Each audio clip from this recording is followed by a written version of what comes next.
mainstream and worldwide attention.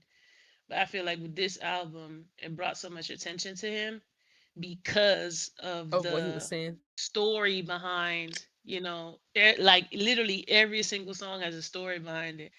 And the album in itself has a lot of like points in history when it comes to the colonization and the gentrification that's going on in Puerto Rico, and the push that they have to shut down anything that has to do with our roots and our culture.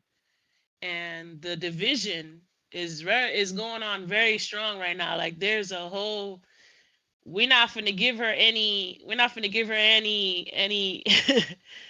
I'm not gonna mention her name, but there's a specific TikToker.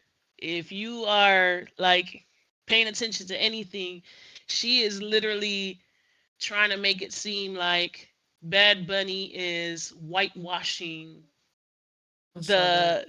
anything and everything that and the thing is that the girl is not even Puerto Rican.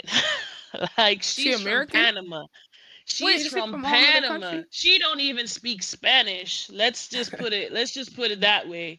So she's like just completely and entirely speaking on something that she doesn't even have the slightest clue like what she's talking about in the first place, let alone the fact that you're not even from the country. And then to top it off, you don't speak Spanish yourself.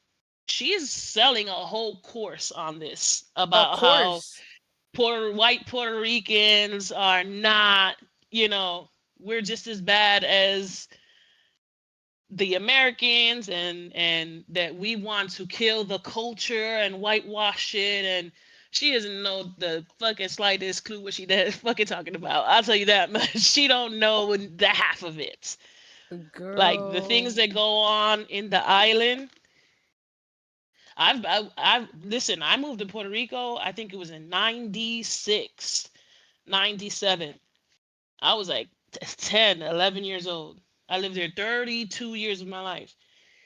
This lady don't know what she's talking about. The way that we dealt with some of the same problems the black American, and this is a touchy subject, but it's something that needs to be said. You feel me? Like there is this misconception that Puerto Ricans aren't black enough, for Mm. certain communities because we look the way we look. Like we asked to be enslaved, and our ancestors were on the same boat y'all ancestors was on. The only difference was we stopped at a different place. You feel me? But just because we look a certain way, and the whole one drop rule and all that extra ass divisional ass shit that they be spewing out there, you know, to a lot of people, we're not considered black, and we're just as much, what's the word, appropriating of a culture that doesn't belong to us, which is completely, to even think that somebody would think that way without knowing the full story of what, like the history of Puerto Rico and what the people of the island went through, especially the indigenous people, is crazy to me. That shit is beyond me. Like, and you're not even Puerto Rican. What are you even talking about, ma'am? It's the But same yeah. thing, like it's the same thing like what you were saying before about how like the misinformation and the lack of education. It's the same thing here because like most people don't even know that like 95% of the slaves went to South America. That's not something I learned in school. I learned that out of school, like on my own research. So it's crazy because a lot of our people from the diaspora are Latino, Afro Latino, and it's just being around Latino people and learning about certain cultures. Like I'm already knowing the whole Afro Latino thing. That's a whole shebang over there, and I think we were talking about this before about how like Bad Bunny represents a lot of different versions of the spectrum of what a Puerto Rican person look like, sound like, all that. Like, so I feel like that's always something to me, even though this project was recent. I feel like he's always sprinkled little things along the way leading up to this Yes. project, like that Yes, documentary he absolutely. did. I don't know if that was it wasn't the one he did for this one. He did one before this or one of the other projects after. It was like after 2019. But that one was talking about the gentrification too, and to me, I'm like, within the system that he's in, within the confines of capitalism, I feel like he's doing damn near the best he can. I mean, he's done everything from not speaking English in interviews and making people recognize and respect his culture and his people and going against the grain of what all the other Latino artists did, which is not shade to them. It just goes to show how much of a revolutionary he is, and then, using his sponsorships in connections to try to bring jobs or whatever back to Puerto Rico. Like, and this is just me as an outsider, actually living there way more stuff. And you told me different things that he's done like within the community to help. So it's just crazy to me, one of the few celebrities that's actually doing the thing that we would want any celebrity to do is getting criticized for it. And it doesn't mean he's perfect, but it's like he's doing the best he can, honestly, and he's doing way more. Like, he's on the same level as the artists back in the day that were actually involved in civil rights across the world, all our different communities, Latino, Black, Asian. Back in the day, when the big people from our communities actually, contribute back to the people. They were actually going to the protests. They were willing to put their career on the line. They were willing to do all of these things. To me, Bad Bunny is one of those type of artists where it's beyond the music. Like, what he's doing is bigger than music. And then if you want to go just the music industry business side, him being independent, having the best split deal out of any artist, him and his team was smart enough to leverage his power getting into that label deal early in his career and then pulling out instead of re-signing like most other artists. He was able to build his own label and entity and be able to go to where the distributors have to negotiate with him on his terms. I don't think people really understand like the layers to like what he's doing that's revolutionary. It's not just, because people be like, oh, you're glazing, oh, you're meat riding, da, da, da. Some people are just great. Honestly, some people are just beyond the pale when it comes to what they do and the impact they leave with their career and their legacy. I feel And that like make me go even harder for Bad Bunny because like he doing all that. in a world that is so used to fakeness and people trying to get something out of whatever it is that they're doing in life, a lot of people are going to sit back and criticize um what he's doing because it's the mentality of no matter what you're doing, whether it be great or not, you're never going to win. You feel me? It doesn't Mm-hmm. matter what you do and how you do it. There's going to be people that are always going to find They're gonna something find the wrong. angle. Yeah, it's always going to be a problem with something that you're doing. And no matter what you do, like the fact that this brings me to the Ella Baila Sola video. In that Oh song, yeah, that music video was crazy, controversial. I yes. loved it though. And there's a lot of controversy around that video because all everybody sees is he was dressed as a woman. That's Mm-hmm. all they see. He was in drag, he was in full on drag. They don't know the story behind it. So, and even when you do tell them the story, they're still like, They're still yeah, stuck so on it. what? He wore a dress. Yeah, Like to this day, he's just gonna be that dude that they're like, oh, he went paints in his full nails. drag. They're just gonna Yeah, be like, oh, he paints his nails. Literally, I've had convos with like Latino people like that where they're like, oh yeah, that's the guy that was wearing a skirt. That's the guy that's. I was like, what? It's crazy. He's defying all of y'all's confines of that machismo masculinity, but still has everything that y'all men aim for. That's what's breaking y'all brains. That he can have solidarity with women, speak up on, trans, all these different speak up for all these different things, paint his nails, wear a dress, and he can still get bitches. Like, that's breaking y'all period. brain. Cause I'm like, y'all keep saying, oh, he wearing a Literally. dress, he painted his nails. Respectfully, I would still fuck this nigga. Like, it don't matter. Like, you feel what I'm Oh saying? God. Like, I'm like, girl, like, for some that ain't stopping shit. Y'all niggas Like, care more about it than the women. like we see you just a hater. We see it. It's okay. Yeah, I'm like, Cool. you're mad he can do all that and still have everything you want, trying to be this perfect image of a man. It crumbles their masculinity when they see, oh, a man is, oh, being rich, having women, having success, having adoration, and then but like, oh, it has to be in this box. So then when they see a guy doing outside that box, respecting women, he loves women, but he also does respect women and other people, LGBTQ. Like, he's pretty much for everybody, and that makes them mad. They want someone up there to kind of just say fuck everybody and be an asshole. It's kind of weird, because then when a person is like that, they get critiqued for that too. So it's like, wait, like, I remember that one time where a girl walked up to him with the phone, and then Yeah. he threw her phone. I was like, yeah, bitch, he should Yeah. have threw your phone. Y'all don't have no respect for the actual Absolutely. person. You ain't even say hi. You ain't even try to, like, you're treating him like an object. And I'm like, I And love when he the do shit like that. thing about that, the thing about that is they only showed half of what really happened. He actually let this girl take pictures of him, like take pictures of him while he was walking because he was trying to get somewhere. So he actually let her take pictures and everything. There didn't say anything. It was when once she kept pushing and getting way too close.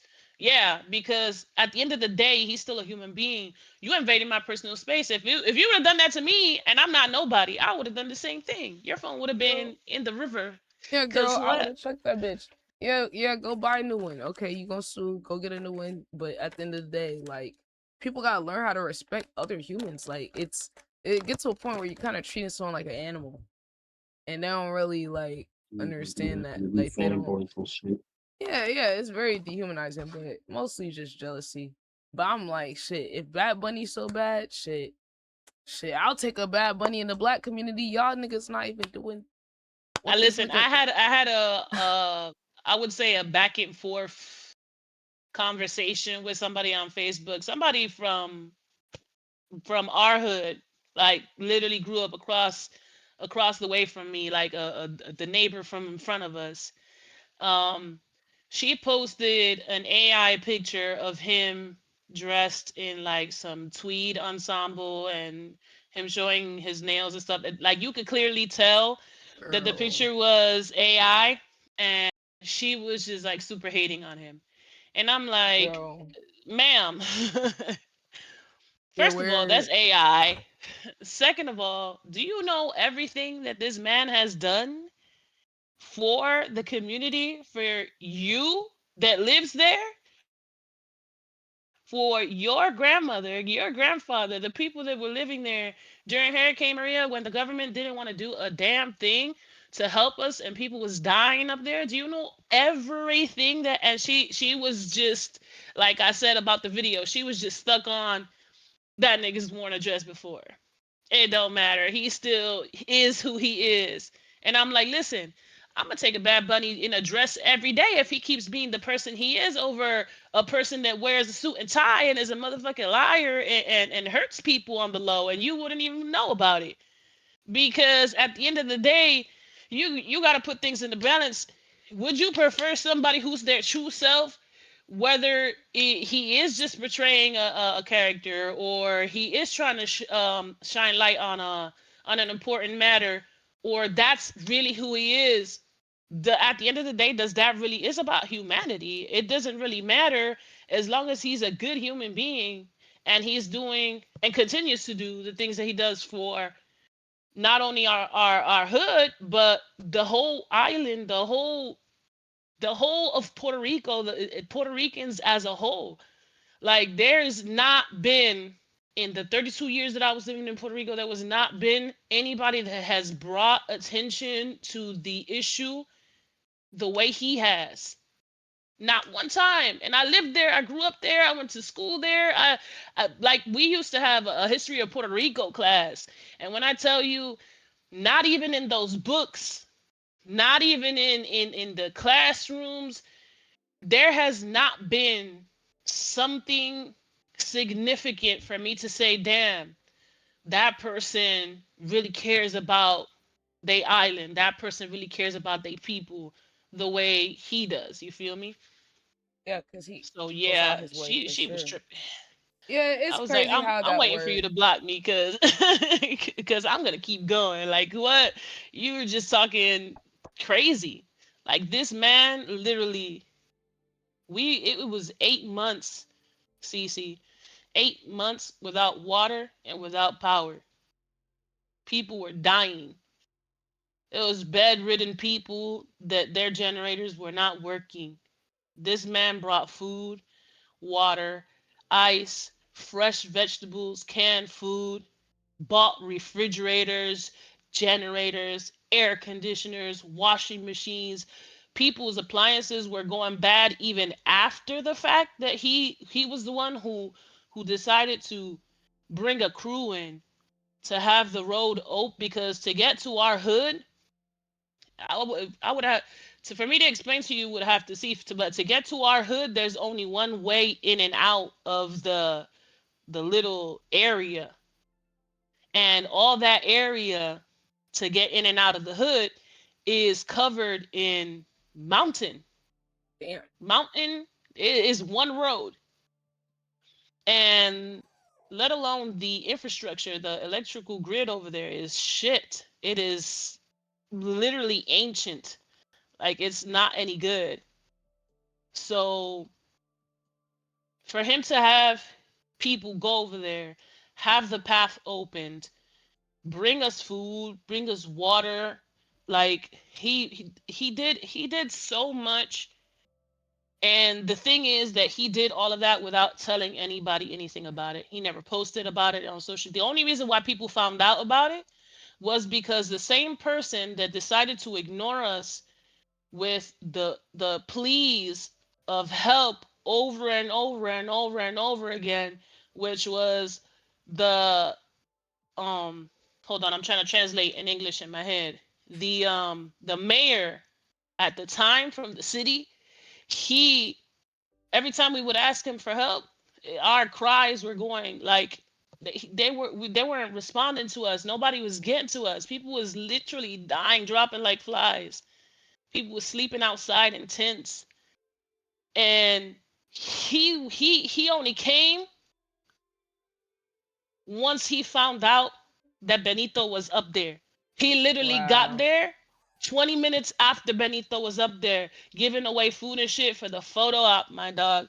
And when I Wow. tell you, after he took the photo op, that dude was gone. Wow. So he left right after the pics. Yep. That's crazy. He took his little photo op and he got gone. So to me, it's like, because a lot of people, when I bring that up, they're like, oh, but there's proof that he did all of that and blah blah blah, and I'm like, yeah, because the mayor came and decided he want to stick his face and put it on the news for him to look good. It had nothing to do with That's Bad crazy. Bunny actually posting about it. He didn't post about that on like nothing Right. on no That's social crazy. platform, nothing. And the only reason why people found out about it was because old boy was like, let me put my face in here right quick, because he was already, like I said, at that point, he was already gaining like worldwide notoriety. So he was the biggest artist in Puerto Rico at that moment. Like he hadn't gained international fame as much yet, but he was still really like he was the biggest grossing artist in Puerto Rico at that moment. This is why when the whole Hurricane Maria thing happened and the after effects, like the Puerto Ricans overthrowing the government and all of that. I don't know if you know about that. I just sent you a link about that. He is the front line picture on there. Like that dude that's on the top with the flag in his hand, that's him. Like he comes out on the front line. Yeah. People don't be doing that these days. They don't be doing all that. It was only when he showed up that other artists decided to show up too. Ricky Martin pulled up. I mean, I'm gonna name a lot of people that you don't even know, but Oh, I remember Ricky him. Martin pulled up, Calle 13 pulled up, Anita Nazario pulled up, Olga Tañón pulled up. It was a lot of other people that didn't decide to show face until Bad Bunny was like, you know what? I'm gonna hit the streets with the people because it was so many people trying to overthrow the government in that moment, but we weren't getting heard. Like they shut everything down. Like it was a terrible moment that we were going through, and it was just getting worse because people wanted him out. And the fact Yeah. that this dude was with his whole chest saying, nah, I'm not going nowhere, I'm not going nowhere, I'm not going nowhere. And people were saying, all right, we finna burn this bitch down if you don't leave. And he was like, yeah, y'all can do what you want. I don't care. I'm not going nowhere. And it wasn't until Bad Bunny showed up and a lot of other artists showed up that the situation was taken seriously. Now all of a sudden this shit's making national news. You was hearing about this happening all over the world because of that. And I don't want to like Oh, Residente was overglaze there. the situation, but yeah, I was there. I was literally there trying to get out of the island and I couldn't because it was bad. It was bad and I wanted better for my kids. I didn't want my kids to keep suffering the aftermath of the shit that was going on. So I was trying to get out and everything was shut down. They wasn't letting any ships go in and out. There was cruise line ships stuck there. The planes were grounded. Nobody was coming in and out. We weren't getting help from the government. He didn't want to step down. And I feel like a lot of the push that came from him actually stepping down was once Bad Bunny pulled up and other people started showing up That's because he valid. did. I mean, Because he he was showed up still. the first day he showed up, he was the only artist there. The second day, Ricky Martin pulled up in Calle 13 and they were there with him. Like if you keep looking through the pictures, you'll see how there's other people who started pulling up because he decided to pull up type shit. I feel like So something like this, really just goes to show how much people are right to have expectations for celebrities or people with a platform because you can literally reshape life for other people just off of you being like, I'm gonna show up. That's why I think it's so cowardly when people just say, oh, well, they don't have to do this, they don't have to do that. No, but just don't expect to get sympathy from people that are suffering under whatever social conditions as an artist or a rich person. Don't expect sympathy from those same people if you don't feel like you have an obligation to those people as a person that's made it exactly. out of that environment. Just don't Especially be when we're the surprised if you don't. ones who gave you the the ability to be in the position that you're in. Because Mm-hmm. if it's not for your fans, you wouldn't be where you are. So what better way to do something than to show up when people need you the most? You feel me? So yeah, like it's a lot of people that'll sit there and talk shit about him, and I will defend this dude like if he was one of my family, one of my own, to the depths of the earth because he has done way more for Puerto Rico than the government himself. Valid. Dumb people don't care if we die over there. It's bad. It's even worse right now. They trying to overthrow the government again, but they Yep. covering it up.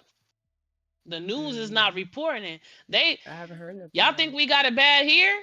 Imagine being stuck on an island with that same energy and not being able to do nothing about it because nobody's finding out except for the certain people that post about it on TikTok or on Instagram or whatever. And we already know how that shit's getting heavily censored because Oh, who cares about us really? We're just a little speck of island in the Caribbean that's the perfect import export point, military point for the United States of America, and that's the only reason why they care about us, but they won't really actually do anything to help us or care about it. You know what I'm saying? mm-hmm. Like Yeah, it's bad. It's really bad. yeah. The exploitation's crazy, especially with like the government incentivizing people to go live over there tax free and just change the local economy of everybody that's over there and just completely gentrify everything. So it's just adding insult to injury. Like it's already bad, and then they're actively recolonizing, dare I say, the island. Pushing, I mean, that's damn near promoting it. Like, yeah. you know, Like this is a this new is method. why It's a method. Like it's the Puerto Rico method now. Damn near. Like, oh, Jake Paul they moves over there. they This literally person goes over there. low key doing the same thing that they did with Hawaii. And Facts. Facts. that's why he's got that song on the album. Like when I'm gonna be honest with you, I've always been a fan of his, obviously because we used to live in the same hood. Like I live 3 minutes away from where his mom lived. I know all his family. His mom used to be a an elementary school teacher there in the hood. Like I know more than most people. I'm not gonna go into detail and shit like that because I don't want your video to get flagged either when you post it or whatever. But and to respect and his privacy and shit. But like when I tell you I know these people, I know them. But there's it's a lot. It's a lot. It's no way that I would ever allow anybody to speak ill on this man when he's done way. It's too much. It's more than that a lot of us deserve because I remember when he was first starting, when he was just getting out the supermarket and he dropped that first single that we listened to the other day with Arcangel in it. Mm-hmm. When he dropped that first song, when I tell you everybody in the hood was hating on him. Really. And this is the only reason why I found out about because over there, like the SoundCloud, the scene and shit, that shit is very, very like that. You get more notoriety out of that than you would, any social media or anything like that. Like Mm. most of the Puerto Rican artists get notoriety through SoundCloud or, posting on. Well, back then it was like Facebook Lives and stuff when the lives first started. And when he first came out with that first song, everybody was hating on him because when I tell you this boy was nothing like what he was portraying in that video. He was a little quiet boy that didn't bother nobody. You feel me? Bullied like everybody else, like most of us, because the bullying over there in Puerto Rico is heavy. You feel me? I won't go into any detail, but like he wasn't like the poster boy for our hood or anything like that. You Yeah. know what I'm saying? Like it wasn't like everybody was gonna So nobody glorify really and expected him. Like, exactly like when he came out, it was like, oh shit, that's Benito. And then I was like, man, they was fucking with it. And that there was really what like made me be like, who is y'all talking about? And then when I learned who he was, I was like, huh? Ain't no way. Like, I seen this boy. We went to the same school, you feel me? Like we went to the same elementary school. Like I remember him. And I was like, wow, why y'all hating on him? What's this? So I started listening to the music and stuff, and I'm like, his stuff is actually good. What the fucking problem is? Like, what? so like, everybody was hating on like, him. is That's nothing crazy. good coming out of this hood? Why is y'all hating on the one person that could put us on a map type shit? You feel me? And I'm like, what the hell? And then his career just slowly started like growing and growing and growing, and it was so cool to see him go from that one song. Like I've been here the whole time, you feel me? So it That's was really crazy. cool to see him go from that one song with Arcangel to becoming who he is to like the The growth is biggest artist in the crazy. world. The Like biggest artist in the world. he put Taylor Swift in her seat. That's all I care about. That's crazy. Anybody, I anybody to get Taylor out the way. Sorry, man. okay, Especially period. somebody like him compared to Cause Taylor, we how she tired. compared to how Taylor do her shit or use her influence. I'd much rather Exactly. Benito be the one at the top. Okay, I'm Hell yeah. excited to listen to it, with that context. Thank you, because You know, like you said, a lot of this stuff don't really get talking about. Like I only know part of it. I didn't know they was actively fighting the government again. But it's just crazy how those media blackouts can happen because I mean we know who controls the channels of Mm-hmm. information. So they could just, oh yep, make it seem like That's why nothing's they going wanted on. TikTok so bad, so they could And they got censor it. it. And they got it. Mm-hmm. Now it Yep. has to be joyful content. And I saw that it has to be joyful. Oh, let me just guess. All the things that question the system are gonna be things that lack joy, and then y'all gonna censor it or delete it or deplatform it. Oh yeah, yeah, okay. So Period. Anything that they don't agree with, basically. yep. It's intentionally subjective, you know, but the censorship is getting crazy, you know, and that's why I feel like it's even more important that people like Bad Bunny, other people with platforms actually do some real shit with what they have, not just use it to just further and benefit themselves, you know? You know, it's just it's a different approach to it. So let's see. I got the lyrics pulled up, you know, of course you can let me know what he's saying. I got a translation pulled up so I could at least understand a little bit more what he's saying. But I don't really like to read the lyrics the first time listening to songs anyway. I just want to hear what he's saying. And then you can explain it after. Yes, Okay, ma'am. first song. Let me turn this out like stuff blasting.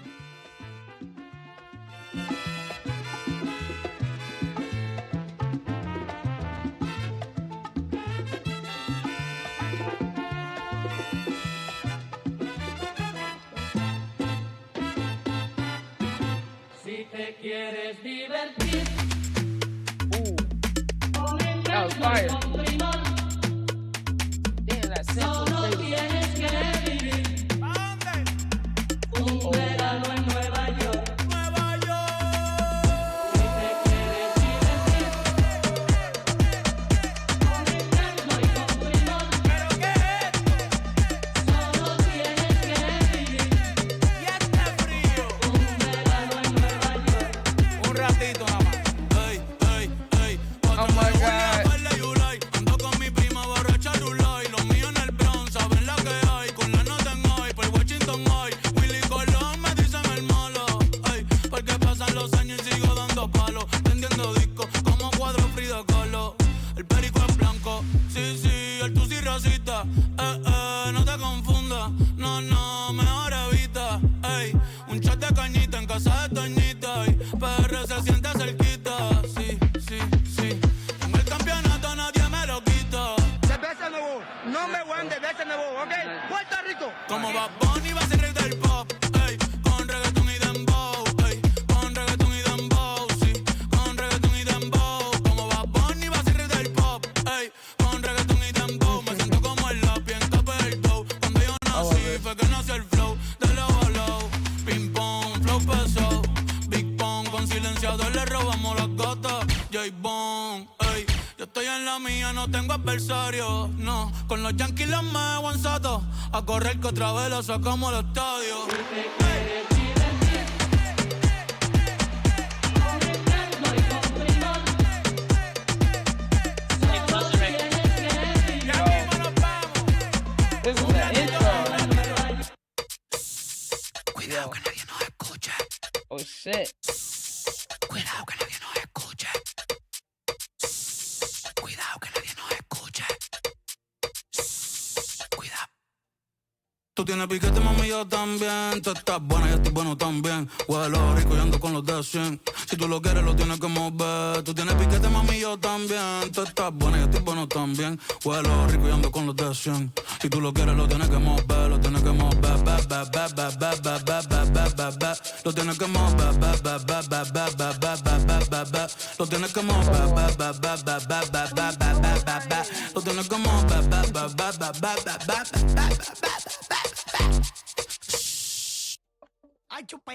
Yo, that was an intro. That was Okay, it. That might be one of so my favorite intros he did. Did he say they so said I Bad got Bunny went pop, but I'm one of them both okay, songs? yeah, that's what I wanted. I wanted to point a couple of things out. So hold on, let me pull up the lyrics right quick because I wanna be able to go through them with you.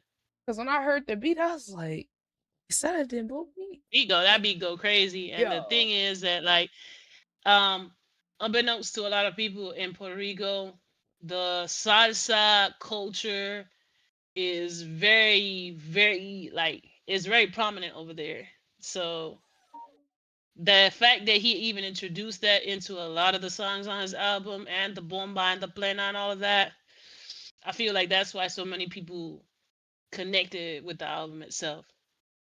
Because the Hold on, bomba, because I'm trying to find it. one of Yeah, good. those have the African like ancestry to this. I don't remember which one it is. He said plina and bomba. I've heard of bomba, but I don't think I heard of plina Plena before. is Plina.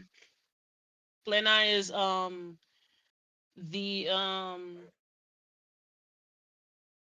the instrument was the music that they use on the it's a song.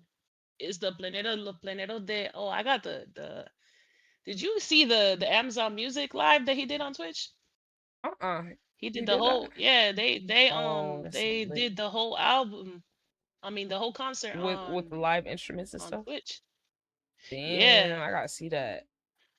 So Plena is basically the music is made with like see I don't know how to say it in English. It's like the tops it's basically like the top of drums basically, but it's like African drums and stuff. It's not like a regular ass drum set. If I you think look I up know. I think Planet I've seen Plan it. if you look up Plena, you'll see what I'm talking about. Let's see like I do this. Wait, hold on. Okay, hold on. Wait, wait, like this? Like this?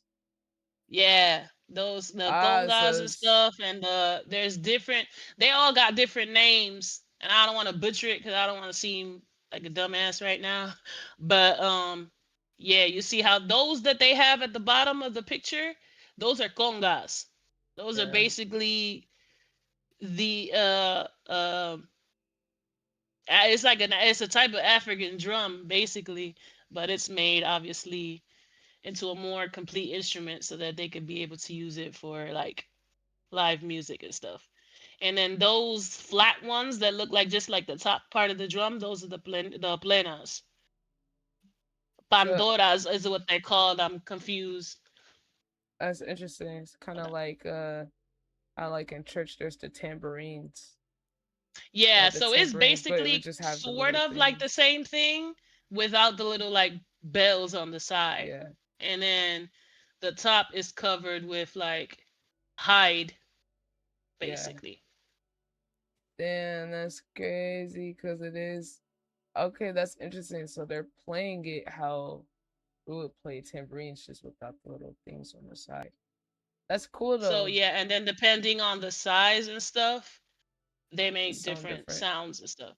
So at the Yeah, beginning, when you hear the Nueva York, and then you hear the that's what you're hearing.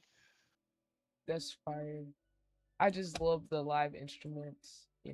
The culture behind it because that type of stuff is dying. Like, So this song, so that I'm not speaking too much on each song. This song is basically an ode to like the Puerto Ricans that live in New York, because New Yorkers are very they feel really strongly about the culture. I feel like it goes down to like being shown, I guess, like from our parents and our grandparents what the the true Puerto Rican culture is like, even though you haven't put a foot in the island, you haven't stepped in the island, never lived there, wasn't grown there. um it gives you a sense of what would be the right word, like it the pride that it gives you.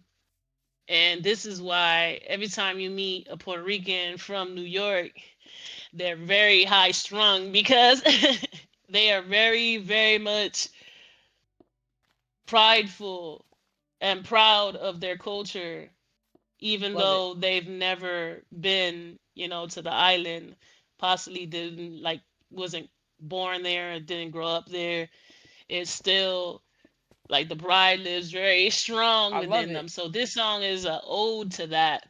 Voy a And then llevarte papere.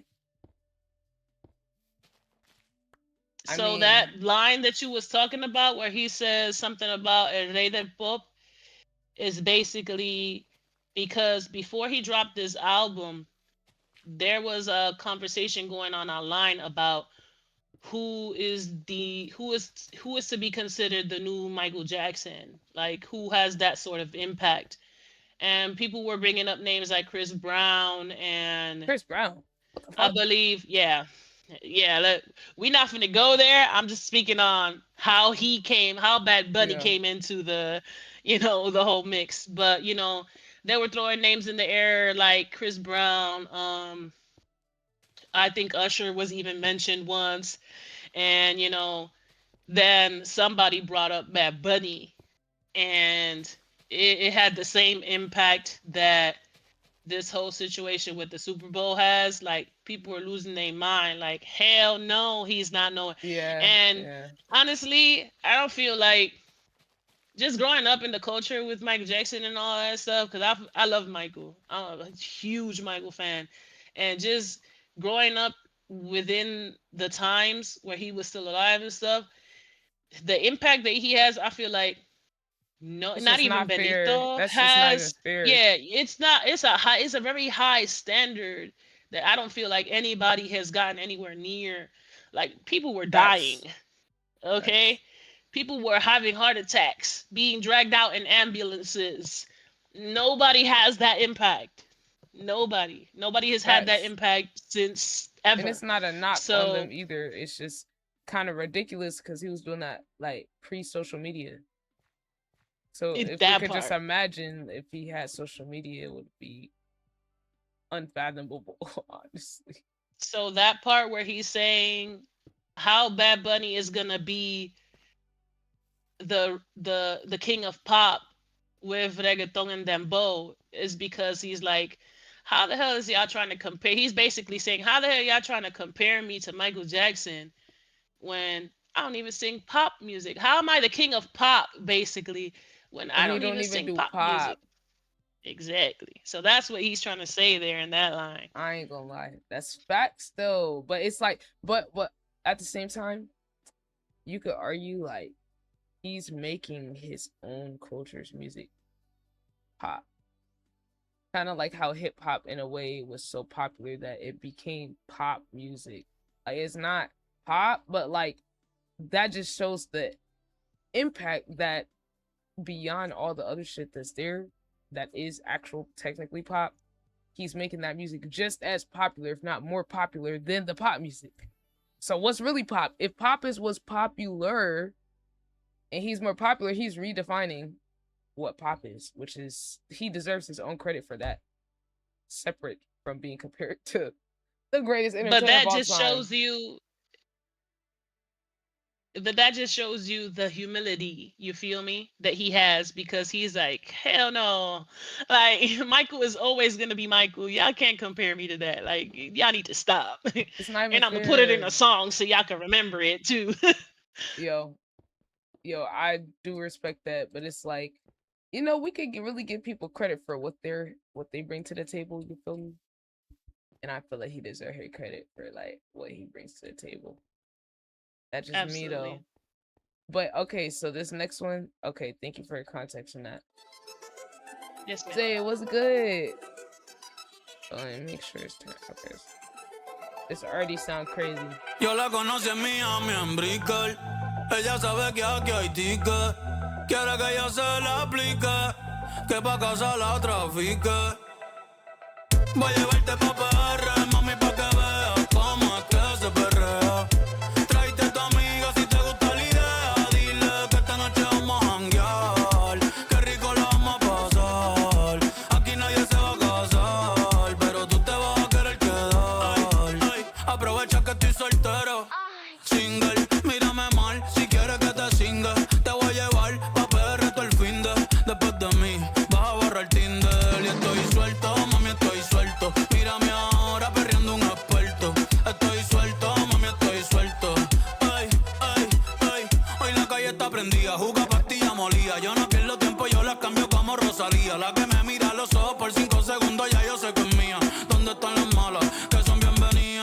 te perdía.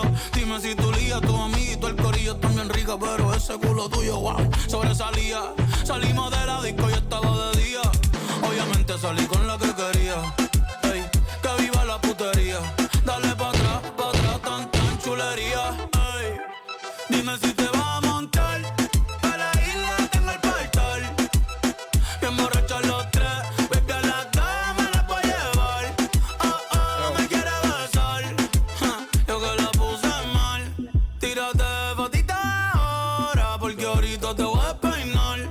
Yeah, voy a llevarte pa' PR, mami, pa' que veas cómo es que se perrea. Tráete a tu amiga si te gusta la idea. Dile que esta noche vamos a janguear. Qué rico la vamos a pasar. Aquí nadie se va a casar, pero tú te vas a querer quedar. Yeah, yeah, sí, sí. Esto es PR, mami. Aquí nací yo y el reggaetón pa' que sepa. Ay, ay, voy cazando y muero perreando. Voy cazando y muero perreando. Voy cazando y muero perreando. Que bailen todas las gatas, no fuimos al garete. Estás escuchando el que más le mete. Dale mami, suéltate el grillete. Ponte en cuatro que te voy a dar fuerte. Ponte en cuatro que te voy a dar fuerte. Yo, I'm not gonna lie, this is crazy because like it kind of gave me like a little bit of an older Bad Money vibe.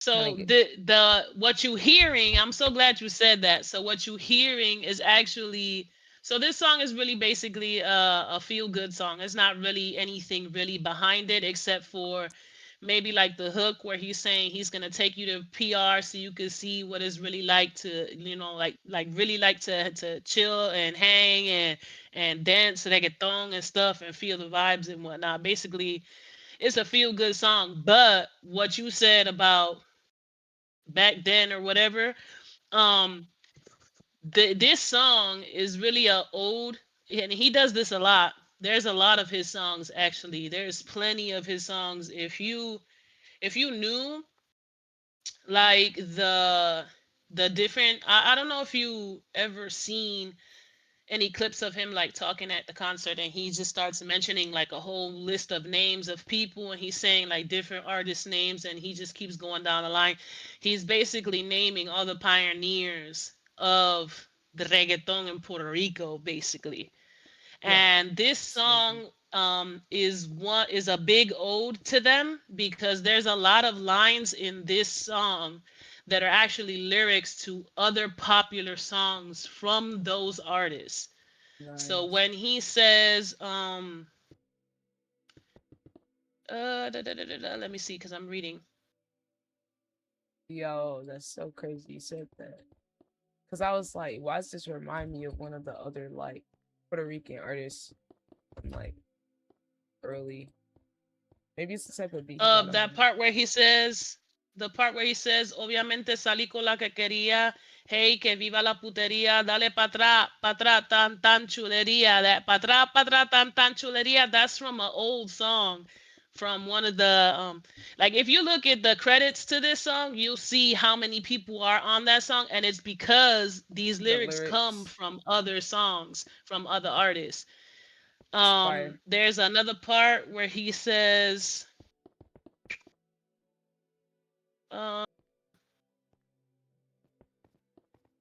uh, the last part where it says voy casando y muero periando, voy casando, y that's a lyric from a very old. When I say old, I'm talking about like the underground days of Puerto Rico, of Puerto Rican reggaeton. Like this Like is in a the pie. basement Like type this is a shit. lyric. Yeah, like when fucking reggaeton was banned in Puerto Rico and you couldn't sing it, type shit. Damn. Do you know So whose song yeah, that and he was? he does that. If that would be like a topic for another day, I would be able to go through all of those with you. But from the time he started, like even from his first album, there's like how would you say, um like he's giving these artists their praise through the lyrics. So all the lyrics are original except for like he'll say a line in each song and you're like, "Oh shit, that's from that one." Like there's this song, I don't remember which one it is right now, but he says something about down, si no tengo de tu piel, down, and that's literally from another reggaeton artist song from like the 90s. Like it was Oh very my god, popular we at the love a moment. So respectful it's like king.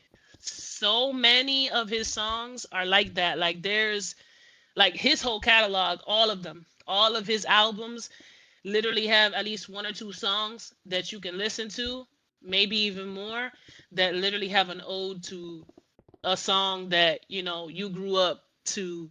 I feel like that's I why like in that. Puerto Rico That's he fire. blew up so quickly. Like once people started accepting him as an artist, he started blowing up really like big time because of that. Like the one we was listening to the other day with the in the video he's on the horse that Hmm? they say at the beginning, "Tu no me te cabras, Yeah, Sara yeah, yeah. mambiche." That's from Hector el Father, and that is literally the lyrics to a song from Hector el Father. Like that song was Ah, one of the biggest songs in Puerto Rico at that time. did Like he this sample was the getting original? played. Was that the original guy's voice Yeah, on no, there? well, he with permission, obviously. Like all the samples, like that's why he has like I said, if you look at the credits from certain songs, you'll see like the songwriters is a shit ton of people on there. And it's because of that, because he's, with permission, he's sampling those lyrics into the songs and incorporating it into his own lyrics into each song, That's which fire is, though, I because feel it's like like, he's keeping it alive. yeah. He's keeping his songs alive. And I think that's cool to have like little inside references that only certain people is really gonna get. I feel like that's cool. A lot of artists can't do that. Cause like it's not that many artists that big that has a culture that's that like niche from such a small like island. You know? I feel like that's cool as fuck though to be able to do that. Mixie. Let's go. Let's go, chat. Next song. Pensaba que contigo He's iba a cooking so far. envejecer. En otra vida, en otro mundo por hacer. En esta solo queda irnos un día.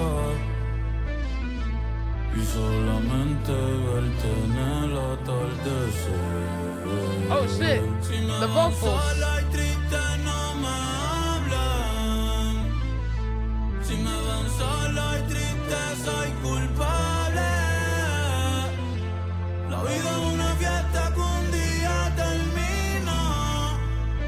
Hey, his Y vocals are fuiste tú good. mi baile inolvidable.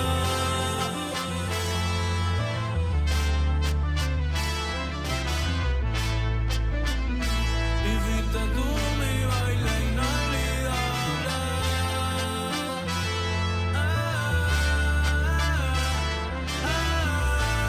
Here come them congas again. Mientras uno está vivo, Oh uno debe shit. amar lo más que pueda. Oh damn. Damn, he switched it up on our ass. Okay. Yeah. I like that. Okay. I gotta pause. So I see what he just did there. That was kind of cool. So he gave us like some damn near Travis Scott, Kanye level production on the intro, and then transition into a more cultured, stripped down, regional version of the production that we heard in the first part. Because the what they're playing is the same as like the intro, but it's just with like local instruments and stuff. So that's kind of crazy because he literally like cut it off. I feel like that was And intentional. then jumped into the salsa. Yeah. Yeah, I feel like that was intentional. Where it's like, oh yeah, I thought I was about to, go pop on y'all. Well, you Boom, know what? Now, since we talking about it, the thing is, right? This is something that a lot of people don't know. He has talked about it before, but a lot of people don't know that he never really wanted to be a reggaeton artist. This was the kind of, I feel like this album was so well made, and there's so much love, and you could feel the good vibes and energy from this album, because this is actually the kind of music that he wanted to do since the beginning, and he has said it Really? himself that the only So did reason he why do he it started doing strategically? reggaeton was because that's what was popular and in the island, and that's what would get you notoriety. So he, as a Yeah. lyricist, he was like, I know I could do this, which if you delve into the history of reggaeton in Puerto Rico, Tego Calderon has a similar story. Tego Calderon never wanted to sing reggaeton. He wanted to be a salsero, and they wouldn't let him because he didn't have the typical salsero image. They said he looked, physically he looked more urban, that maybe Mm. he should try that. And he was like, okay, I got something for y'all. And the funny thing is that one of Tego Calderon's first songs, if you ever go to listen to it, it starts off just like that. Like the music, it's the typical Puerto Rican, I mean the typical reggaeton sound behind it, but it's layered with salsa on top. So it's like a little, like a, I wouldn't say cumbia because cumbia Mexican, but yeah, there's a little jam to it basically because it has the typical Puerto Rican, the typical reggaeton sound on it, but then it drops down into the like the basically like a salsa sound, just like he did with this song. So you think now that Bad Bunny, like, he's him, so he can pretty much do what he wants now. He was just playing it smart type shit. Where it's like, okay, let me get the leverage to be able to do what I want. It's a lot of artists that do that. Some artists, when they're obsessed over the numbers, they'll keep doing that shit they don't want to do. But I have a lot of respect for artists that like they eventually evolve into what they want to do because it's like you do have to play the game to some extent, to get the money, to get the security, the team, all of these things, the resources to be able to do what you want and still make a living, take care of yourself, your community, all that. It's a lot. Because I mean, he's running a whole like empire essentially, without having to depend on a label. So it makes sense that now he's able to like actually do it and do things on his own terms. And he just sounds so natural, like doing the more like stuff like this. Like he's because I feel like the first song I heard from him that was kind of like that was Después de la Playa on Un Verano Sin Hmm. Ti, where Hmm. I don't know what kind of band that was, but it kind of broke out into like a whole band, a whole dance break, all that.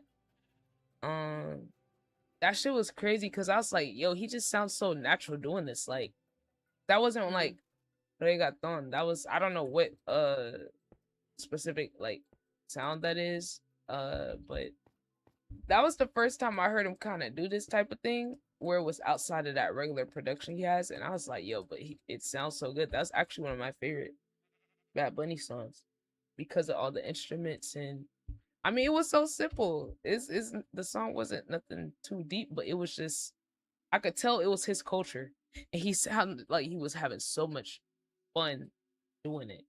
So it's just Yeah. cool that he kind of continued that, like, but he did kind of show people where he was going. I mean, I feel like this isn't like shocking, if you listen to Un Verano Sin Ti, like he already had some more like of this type of shit Yeah, I on feel there. like to a certain degree he was trying to ease into it to see how people felt. And I feel like that's why there's a lot of songs on his past albums that are not the typical reggaeton vibe because he wanted to see how people would react to it.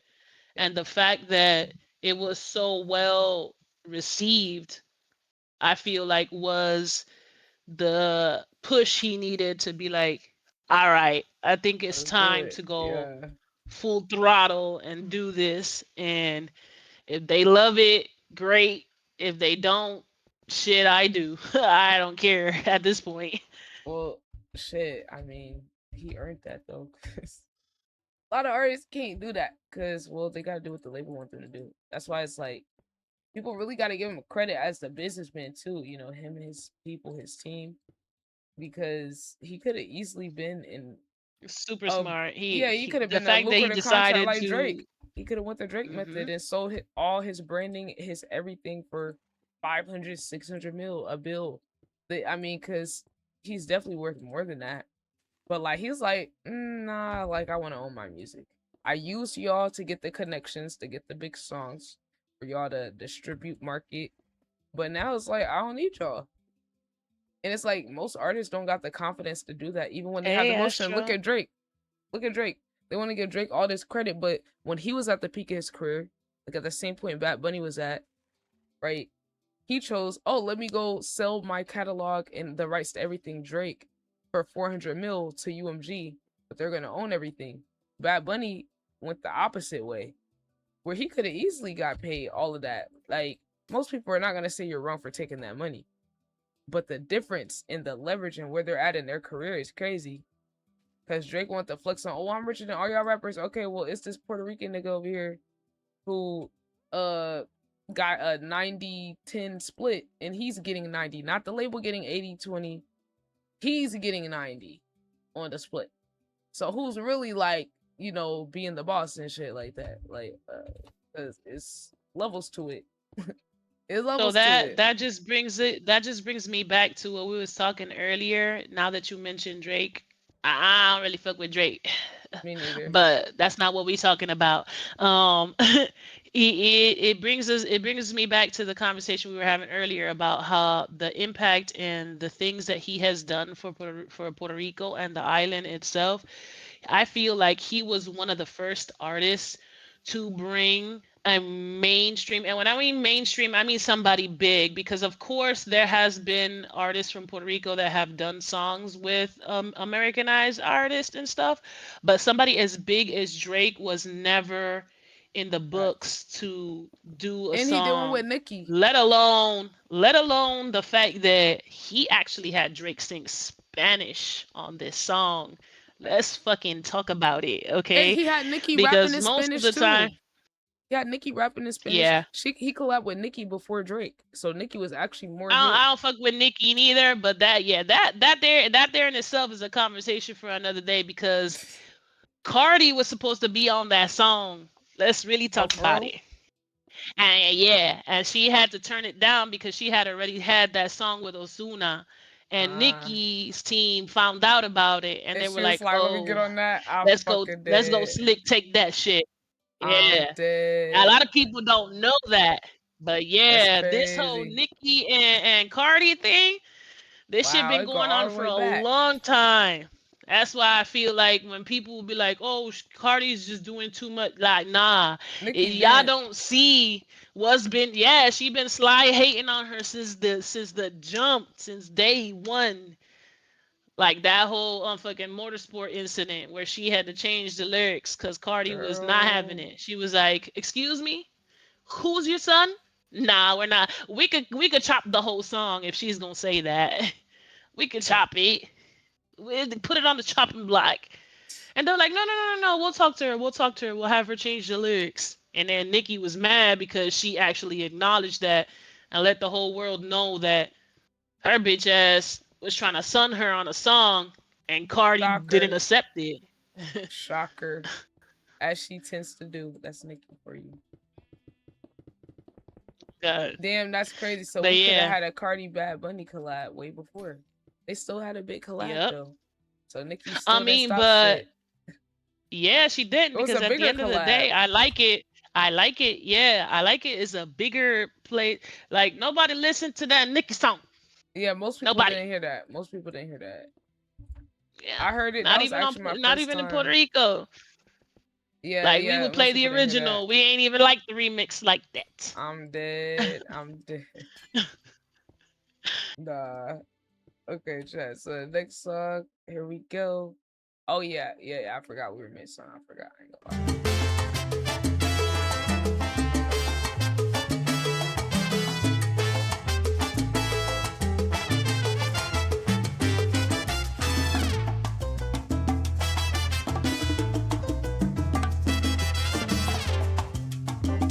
Pensaba que contigo iba a envejecer en otra vida, en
me miraba, bellaquito me ponía. Se siente feo no tenerte cerquita. La nueva mamá bien, pero no en tu boquita. Mi diablo, mi ángel, mi loquita. Mi diablo, mi ángel, mi loquita. Ay.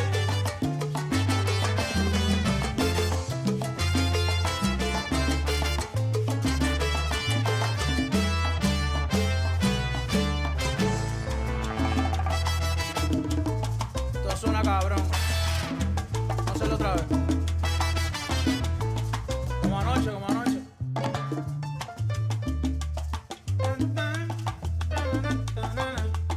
Aprieta, chamaquito, aprieta.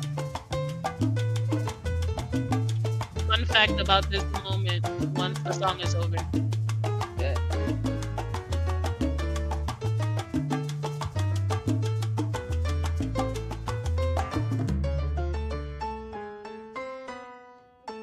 That's a kid playing Yo. that, by the way. Wow. Wow. I was just gonna say they're killing it.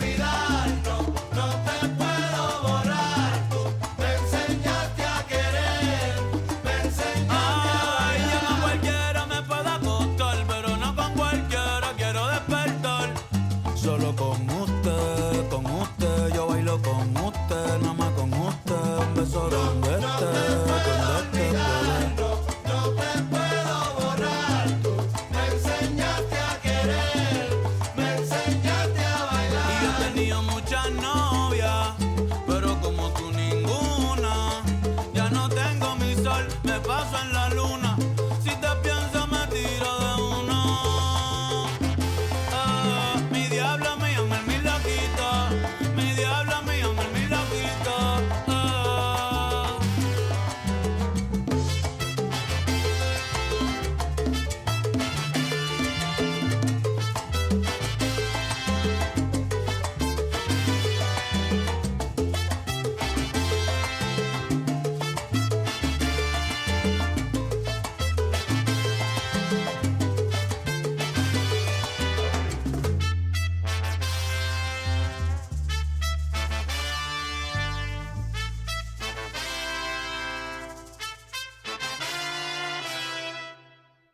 Oh my god.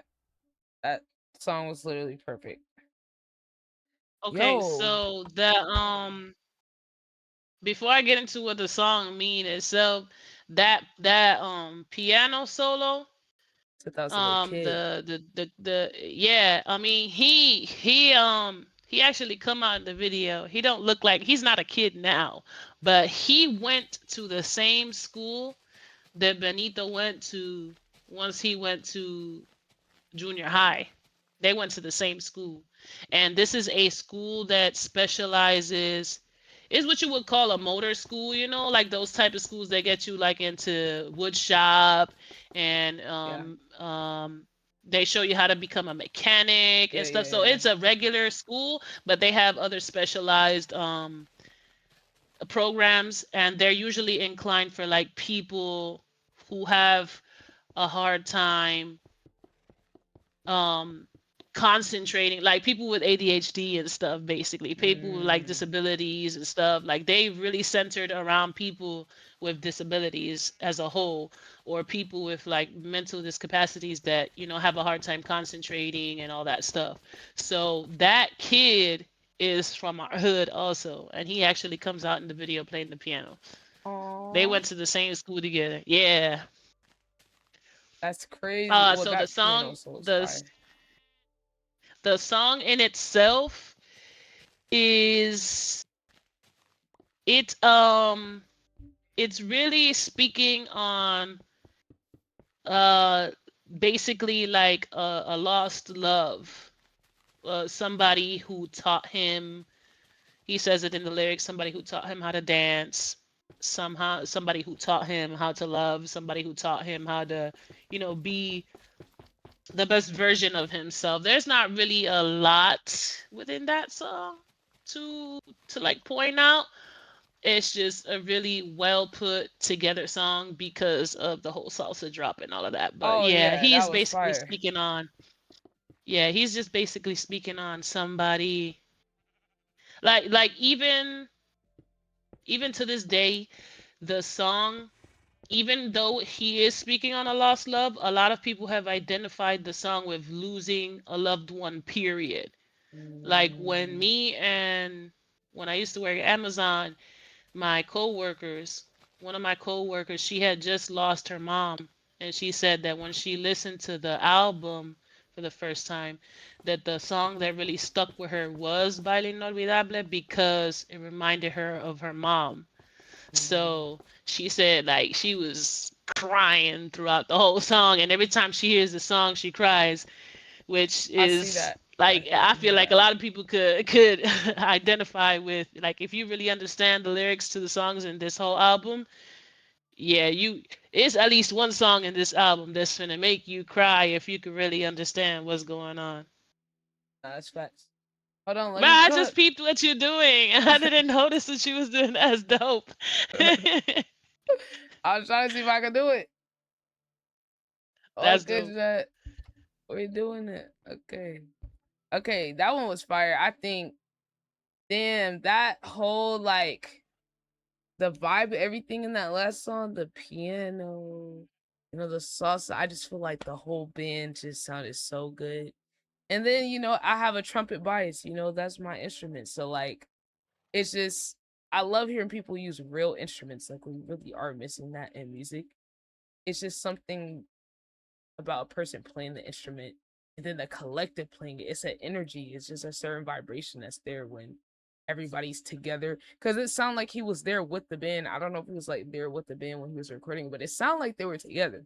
It sounded like Yeah, it like wasn't a live studio session type yeah, shit. yeah. It didn't sound like Like a they oh were I'm in gonna the do my same room vocal. when they, Yeah, and I feel like you which can hear in the that. salsa, well, yeah, like which in the salsa culture, at least in Puerto Rico, I don't know how they do it anywhere else, but at least in Puerto Rico, the salsa culture, if you're recording, it's sort of like how when um the Dream Girls and them used to record. They were all in the same, like it was a big sound studio and everybody was in the same room when the things were being recorded. So that's kind of how salsa works when being recorded. So you might be 100% right when you're saying that you could hear them like they sound like they all in the same room, because they probably are.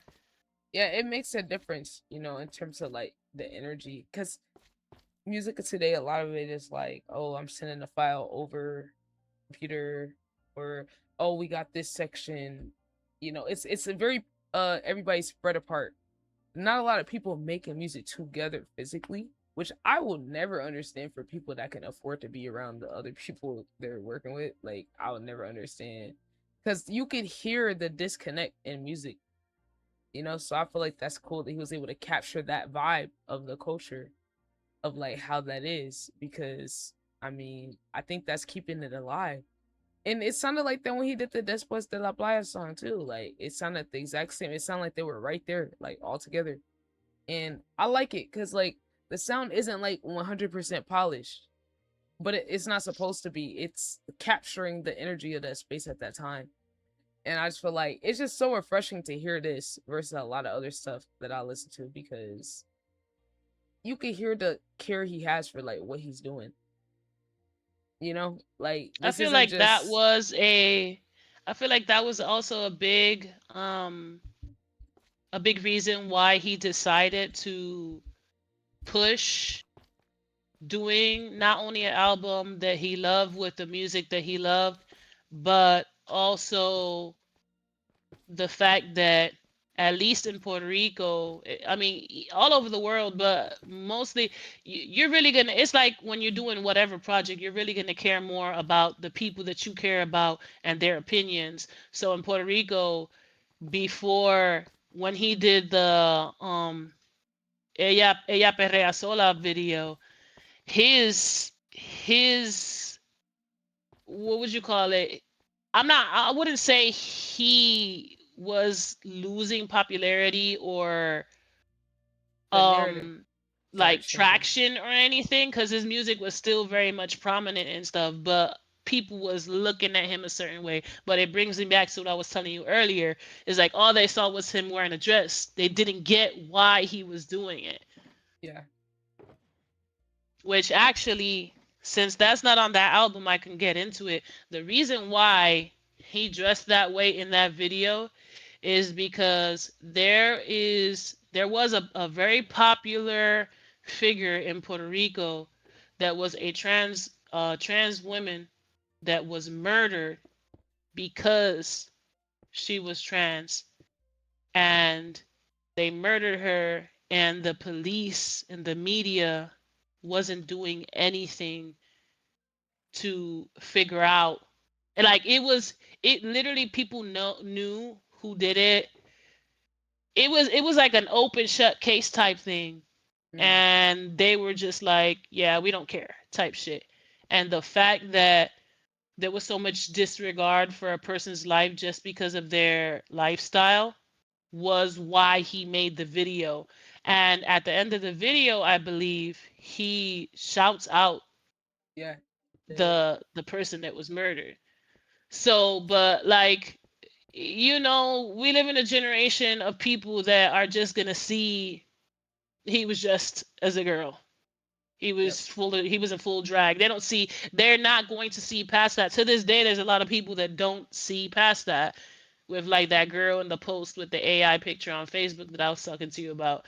Yeah. They see one thing, and they're going to judge your full existence of that one thing, which is crazy because, like I said, he could dress and drag all day long if he wants to. I'm still finna love him. I don't give a damn. He a decent human being in my eyes, with all the stuff Yeah. he's done for the island and for our it's just it's impossible.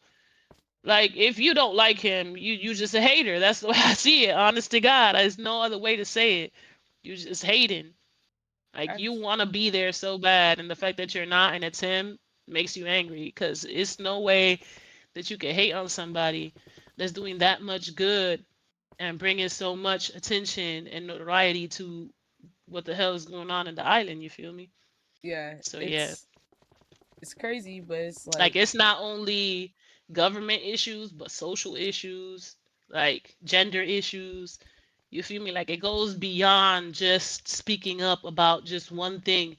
He's an all around decent human being. And I feel like the reason why people were comparing him to Michael Jackson, I feel like that's where that conversation came up. So it has nothing to do with the music or the trajectory or the impact, as so more it has to do with who he is as a human being, and that he cares no matter who you are, where you come from, what you look like, what you into, what you want to identify as. He doesn't care. He's a humanitarian. And I feel like that's where they the hate that. comparison to, like, They really hate that. They're like, the, no, you're supposed to have all this money, influence, and hate more people. Like, yeah, they're like, oh, if it was me, I would start hating people more. Like, I would use my platform to talk about how y'all don't deserve rights, and I would kill y'all. Like, that's essentially what they're saying, when they're rebelling against somebody basically, yeah. like that, and it's just sad and just very reductive. But that's why, y'all don't have the platform and he does. He's a part of the change. You Period. know what they say, the age of Aquarius, a period of the status quo changing, questioning things, all of that. I feel like Bad Bunny represents that, and y'all just mad. Y'all faves don't give a fuck about y'all. And yeah. And even when niggas like him do care, people still, like that girl you was talking about, still find a way to hate. So that's why people just gotta do what they do. And I'm glad that he got the heart to look past that type of shit. Because it's valid for a person to be like, damn, like, trying to help my people out and they over here posting memes about me and shit. Like, but he's not that type of person that's like petty, where he gonna be like, oh, fuck all y'all since these people did me wrong. Thank God he's not that type of person. But that's why I think certain people are meant to walk that type of path. I think he just meant to walk that path, for real. Everybody couldn't deal with that. Okay, chat, next song. Wait, actually, hold on. Let me pause. The name of the guy that did the piano solo in that song, his name is Sebastian Torres. Sebastian Torres. Yeah. And he actually comes out in the music video also. Shout out to bro. He went crazy on the keys. On God. Oh man, look what I got. What did y'all know about this chat? What y'all know? Okay, period. What y'all know about this chat? Yeah, I had me the strawberry banana, the mango, The peach one is good. peach. Melocotón. Wait. I Hell think I yeah, that had the shit good can. as I think I had hell. the I think I had the can one. They have pineapple, pear, Oh my peach, god. mango, We ain't even got all the flavors all, down here because I all don't got no kinds. Latino store. We don't even got We'll all the take a little trip to Puerto flavors. Rico. I got you. I got Oh you. my god. That'd be so lit. I think I had the people. I feel like I slick had the peach one in the can. Maybe. I think I Yeah, did. I had it in the can. Because they had the variety pack. But you can bro. See, that's why I hate being here. It's not no Latino stores for real, for real. Mob carry redeem text to speech, TTS, and says WC, W moon moon, W Astra Yo, gang gang. MOB. WW. MOB the gang, bitch. I've been trying to put MOB onto some Spanish music. I've been trying to get his ear on some of the shit like I've heard. I had to go throwback on niggas. I'll pull out the old J Balvin. It's not throwback. This is my throwback. For when I started listening to Latino music was J Balvin. Like on my own, not Pitbull, but like actual like big Latino artists. Mine's was Prince Royce, J Balvin, and like pre Bad Bunny. Who I'm forgetting? Maluma. Those are my favorites. I don't know if you listen to any of them, but those are my favorite Latino artists before I found Bad Bunny. You said J Balvin and Maluma. J Yeah, they Balvin, real big in Maluma, Puerto Rico too. J Balvin, Maluma, and Prince Royce. Those are the first three Latino artists I listened to on my own, where I was like learning the lyrics and stuff like that. I gotta put you on. It's a whole shit world of people you can But listen to look, that I know you I know like. Tokisha. You know what's crazy? Tokisha just did a song with Ice Spice. Did you see that? Yeah, and a young Miko is touring with Billie Eilish. What? No, my girl, yo, Yeah, Miko out there like that. Oh yeah, she my touring with Billie Eilish right god. now. That wait, I didn't know Billy was tapped in like that. Hold on, Billy. Yo, chat, if y'all don't know Yo Miko, she's so fire. She's so fire. I mean, obviously, Bad Bunny put me on. Bad Bunny, he always putting on other artists, bro. Dead Yeah, ass. He always putting somebody on. Cause when I heard her on that, what's that? The one with the horse. I forgot the name on that project. The Bad Bunny project with the horse on the front. That shit was fire. I mean he got a couple with horses on him. It was the one that was Horses are a drawn. big deal in Puerto Rico. But Horses in baseball and boxing. hold on. Let me see. Nadie sabe lo que va a pasar mañana. God damn. No wonder this nigga always got a long goddamn title, man. Yo, that's I why I know, didn't like, yo hago remember. lo que me dé la gana. Yo, I ain't gonna lie, bro. His running albums, he has not missed. What you think? To me, just looking at his albums, he hasn't missed. He hasn't missed on any album, in my opinion. I've listened to all of them, and each one had a different vibe. Wait, what's your favorite? What's your favorite album? I feel like you're gonna say this one.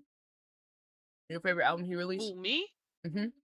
I feel like you're gonna I'm say gonna this be one. honest with you, and it's not even because we're talking about it, but this one, I love all his music, but this is by far. It's just the message, bro. It's the message and the feeling and everything behind it. This is his Like best album of the all first time. time I heard, when I tell you, CC, I was at work listening to this album for real, for the first time. Everybody was already talking about it. Like everybody was already talking about it, and I was just having a bad week that week, so I hadn't really like listened to it as soon as it dropped. But my girl was like, "Yo, You gotta listen to the Bad Bunny album. That shit was making me cry. Blah blah blah blah. This and that. And I was like, is that right? So I usually was the one DJing at work, like we like listening to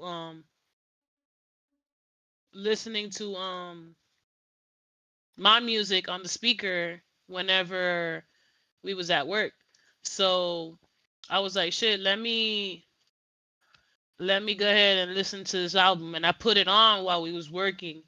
Girl, and it was the waterworks was crazy. I couldn't work. I had to sit there, especially when I heard Lo que le pasó a Hawaii. That song hit me in the chest like a ton of bricks. It hurt so bad. I was like, oh my God, I'm that person. I left. At least talking about me. That shit hurt so bad. I was like, oh no, God. What you eating though? Let me have some. I got some chili. I don't know how to fix this, man. Oh my Hold on, chat. God. I'll give y'all a spoon. I guess. You feel me? Here y'all go. There y'all niggas go. Oh, is that MOB? Okay, now boom. I'm trying to bring MOB in the loop. You feel me? I've been slow dropping some Latino music to him. You know, you was here when we showed him the Bat Bunny the other day. This gonna be a whole Yeah. different vibe than the shit we were showing him. Gang. MOB. Yo. I knew you was asleep. I knew you was asleep. No, you did it. Mm-hmm. No, you did it. I was like, I Well- know for when I was listening to this, I was like, I wonder where MOB is at.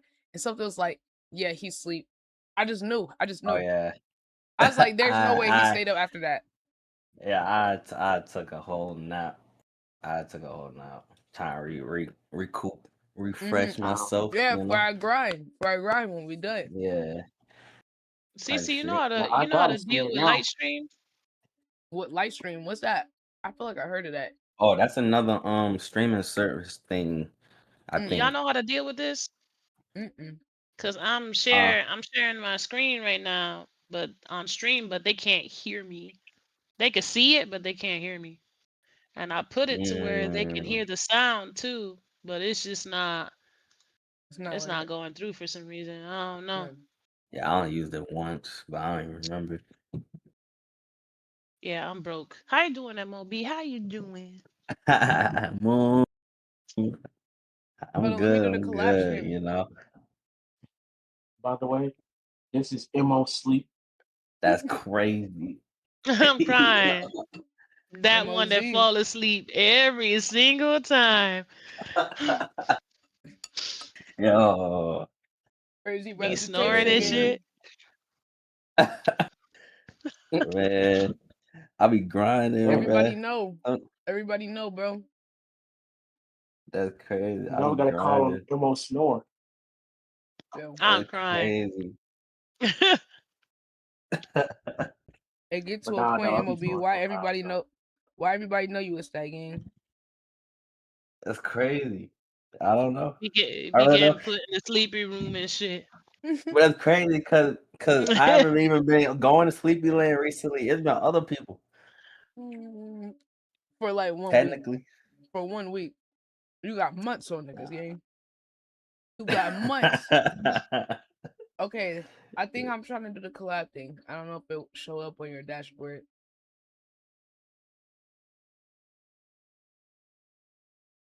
You talking about me? I can't even get my sound to work. Damn it. Yeah, they could see me on stream, but they can't hear me. I don't know why. Oh shit. Yeah. Well, you couldn't use OBS?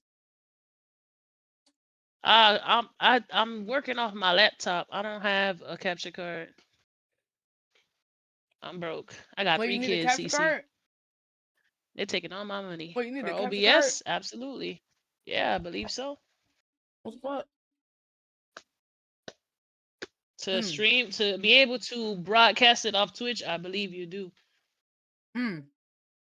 Because I could Not just use 100% OBS straight sure. up my off of my laptop. Is Without that a capture right? card. Let's use No way. display capture. Straight off the Let me laptop? find out. Yeah. You should be able to do it straight off the laptop. Yeah. Without the capture card. Yeah, like Through and Twitch. you just straight up on your laptop streaming? Not console? Yeah. Yeah. No, I'm not. That house is not on at Mhm. all. I'm Yeah, doing it yeah. through Discord and then just sharing the screen. Hold on, let me find out. You said Oh OBS? yeah. Mhm.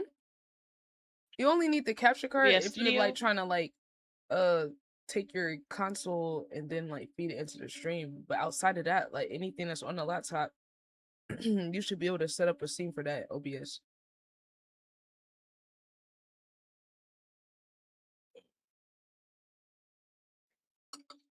Damn, that downloaded quick as hell. What you eating? Oh shit. I got chili. What kind? I don't even know what kind of bean. Like these aren't kidney beans. I don't even know. Are they pink or red or black? They red, but they're small. Them kidney beans. Yeah, they're small kidney beans. Same thing. Small Oh, red beans. baby. Yeah, they have two different kind. I know Goya sells the I kidney like the big beans, ones. the regular size ones, and then Yeah, I like the big kidney beans. hell yeah, them's got Those are my favorite some ones. flavor in Yeah, it. they got like it got like a little Okay. flavor. It adds a different layer of flavor to the chili. It almost got like a little sweetness to it, in a way.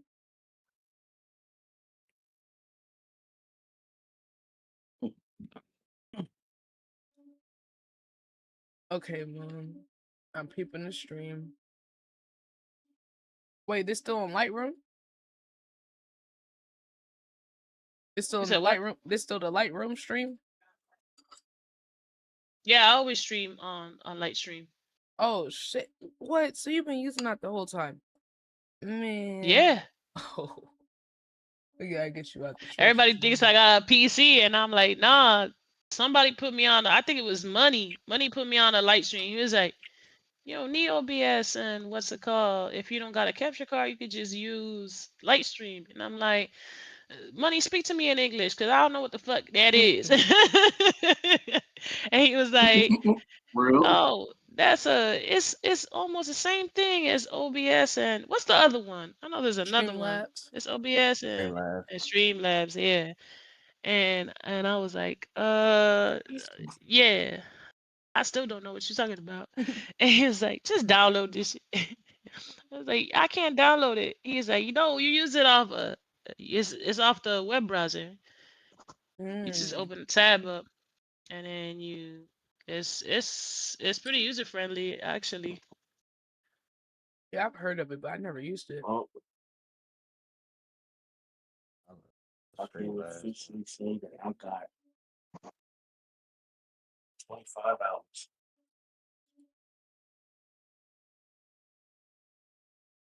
Yo, chat. I'm gonna run that last song back, and then after it finished, then we're gonna do the next song. Pensaba que contigo iba a envejecer. En otra vida, en otro mundo por hacer. En esta solo queda irme un día. Y solamente verte en el atardecer. Si me van sola y triste no me hablan. Si me van sola y triste soy culpable. La vida es una fiesta que un día termina. Y fuiste tú mi baile inolvidable.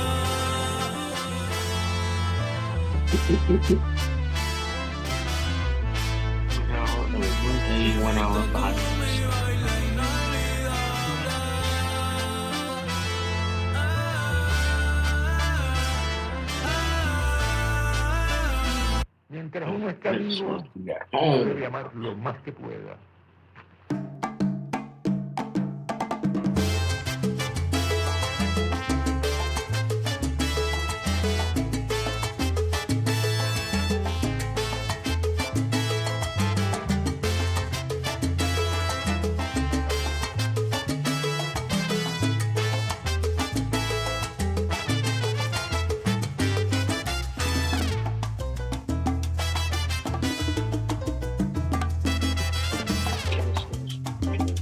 Pensaba que contigo iba a envejecer.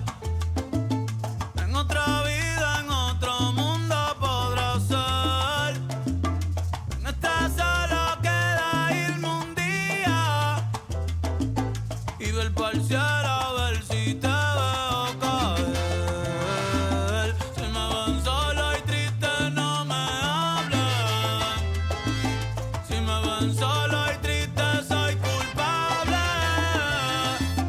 La vida es una fiesta que un día termina y fuiste tú mi baile inolvidable.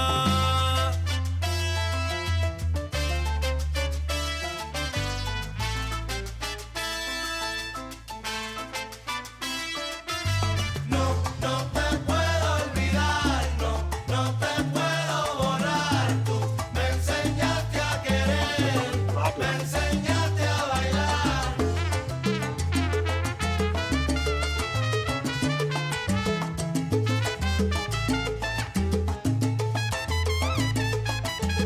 No te puedo olvidar, no te puedo borrar. Tú me enseñaste a querer, me enseñaste a bailar. Ey, dime cómo le va para olvidarte. Hay un paso nuevo que quiero enseñarte. En la noche ya ni puedo dormir. Lo que hago es soñarte. No te puedo olvidar, no te puedo borrar. Tú me enseñaste a querer, me enseñaste a bailar. Como tú me besabas, como yo te lo hacía, como tú me mirabas, bellaquito me ponía. Se siente feo no tenerte cerquita. La nueva mamá bien, pero no es tu boquita. Mi diablo, mi ángel, mi loquita. Mi diablo, mi ángel, mi loquita. Ay.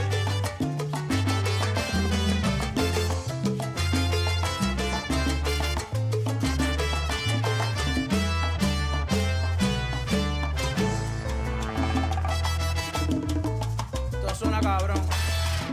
Vamos a hacerlo otra vez. Como anoche, como anoche.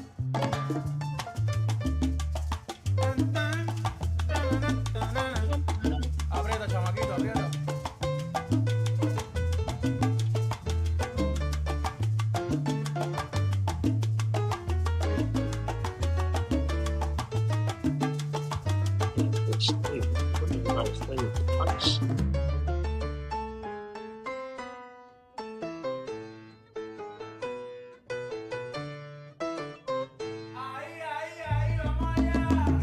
No te puedo olvidar, no te puedo borrar. Tú me enseñaste a querer, me enseñaste a bailar. Yo con cualquiera me puedo acostar, pero no con cualquiera quiero despertar.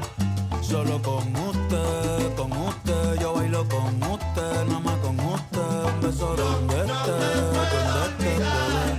no te puedo borrar. Tú me enseñaste a querer, me enseñaste a bailar. Y yo he tenido muchas novias, pero como tú ninguna. Ya no tengo mi sol, me paso en la luna. Si te pienso me tiro de uno. Mi diablo, mi ángel, mi loquito.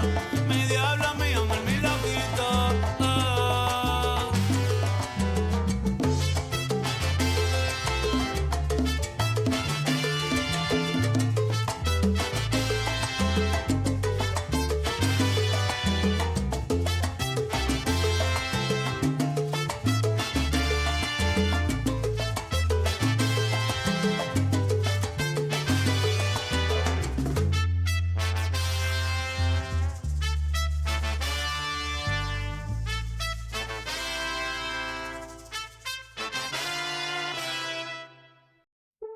Oh my god. That was an experience again. Yeah. Yo.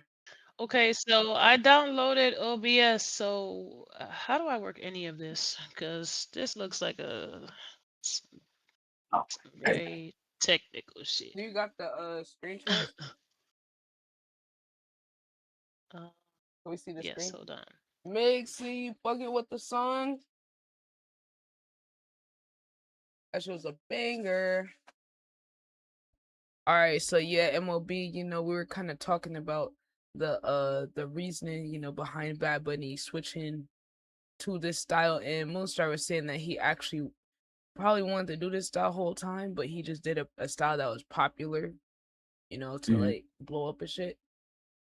Type So this shit. is more of a regional, you know, like cultural sound, and I believe this has like different styles that have origins to the Tainos and the African ancestry. Now, Monstar knows more specifically about what style of beat or the drums or all that type of stuff. But it's a Yeah, mixture the of all the different planners. cultures. Yeah. Plena, the Mm. bomba, like it's a mixture of all the different styles and cultures that make Puerto Rico what it is. Which the origins Taino, Native Americans, mixed with African ancestry, mixed with the Spanish. You feel me? I don't know if I'm missing anything Yeah. else, Moon. I don't know if there's any other genres No, in that's there. basically I'm it. not. Yeah, yeah, yeah. It's a mixture, and this is really him like putting all of those on display as the center, you know, because he was going a lot of different places with his sound, but this is probably like more true to him deep down, you know, in terms of like this is really his culture for real, for real. Like I feel like other albums he like blended it in there. Reggaeton is so big, it's not just Puerto Rican. You know, it's damn near everybody in Latin America do reggaeton. Like, I mean, it's popular everywhere, but I feel like this one is more specific, true to him and Puerto Yeah. Rico's culture specifically. But Moon reggaeton started in Puerto Rico, right? With like Okay, Jamaican so see, influence. that there is a very controversial topic, and the reason why he was calling out all those names of the pioneers of reggaeton in his residency concert in Puerto Rico is because before the whole like concept was being thrown out and what he was going to do and what was being done for the concert and all of that, the biggest topic online in the Latin community was where reggaeton originated. And so there's a lot of people who push the ideal that reggaeton first started in Panama with a singer called El General. So, but the thing is, if you listen to General, he really, his sound is way, way, way different than what the traditional Puerto Rican reggaeton sounds like. The bass is the same because they're both using the bass of Jamaican reggae roots, but the sound is different. So when it comes to categorizing what that music would be considered to anybody else outside of Panama, that's just Spanish reggae. It's not reggaeton. And if anybody was the pioneer or the person who brought the word reggaeton into like the mainstream, it was once underground reggaeton in Puerto Rico was blowing up that Yankee threw out a song and he called it reggaeton. He was the one who said reggaeton for the first time in a song that became, you know, more popular outside of just Puerto Rico. So, to the Puerto Ricans and to a lot of other communities and a lot of other people, Puerto Ricans are the pioneers of reggaeton. To other people, we're not. So, it's wishy-washy. It really Right, depends right. on who Who you're talking to. popularized it? Well, the Yes, version of it but that we if you know, ask me, if you ask me, it was us. It definitely 100% was us because, like I said, reggaeton didn't really become a big thing until Puerto Rican artists started fighting for their rights to freedom of speech within music and being able to sing actual reggaeton without being prosecuted because it was illegal. That's why it was underground. But, you know, once that wasn't a thing anymore and it wasn't such a big deal and it was okay to listen to reggaeton and sing about reggaeton and whatever, then, it became more of a mainstream thing in other Latin communities. But the Facts. ones that pushed for that to happen was Puerto Ricans because nobody was really doing that. And if you ask, the people, Panamanians will die on the chopping block telling you that it was them that started it. And a lot of other countries that don't like Puerto Rico will side with them too. But Okay, like but at the end bachata, of the day, bachata is another but that's disputed. another genre of music that a lot of people will dispute to you and put their mama on the chopping block that it was invented in the Dominican Republic and it wasn't. It was in Puerto Rico. So it was Puerto Rican. Yeah. Really? I mean, I feel like you can hear Said the by Puerto Rican said influence in by there. said by one of the said by one of the people. I have a video on this actually.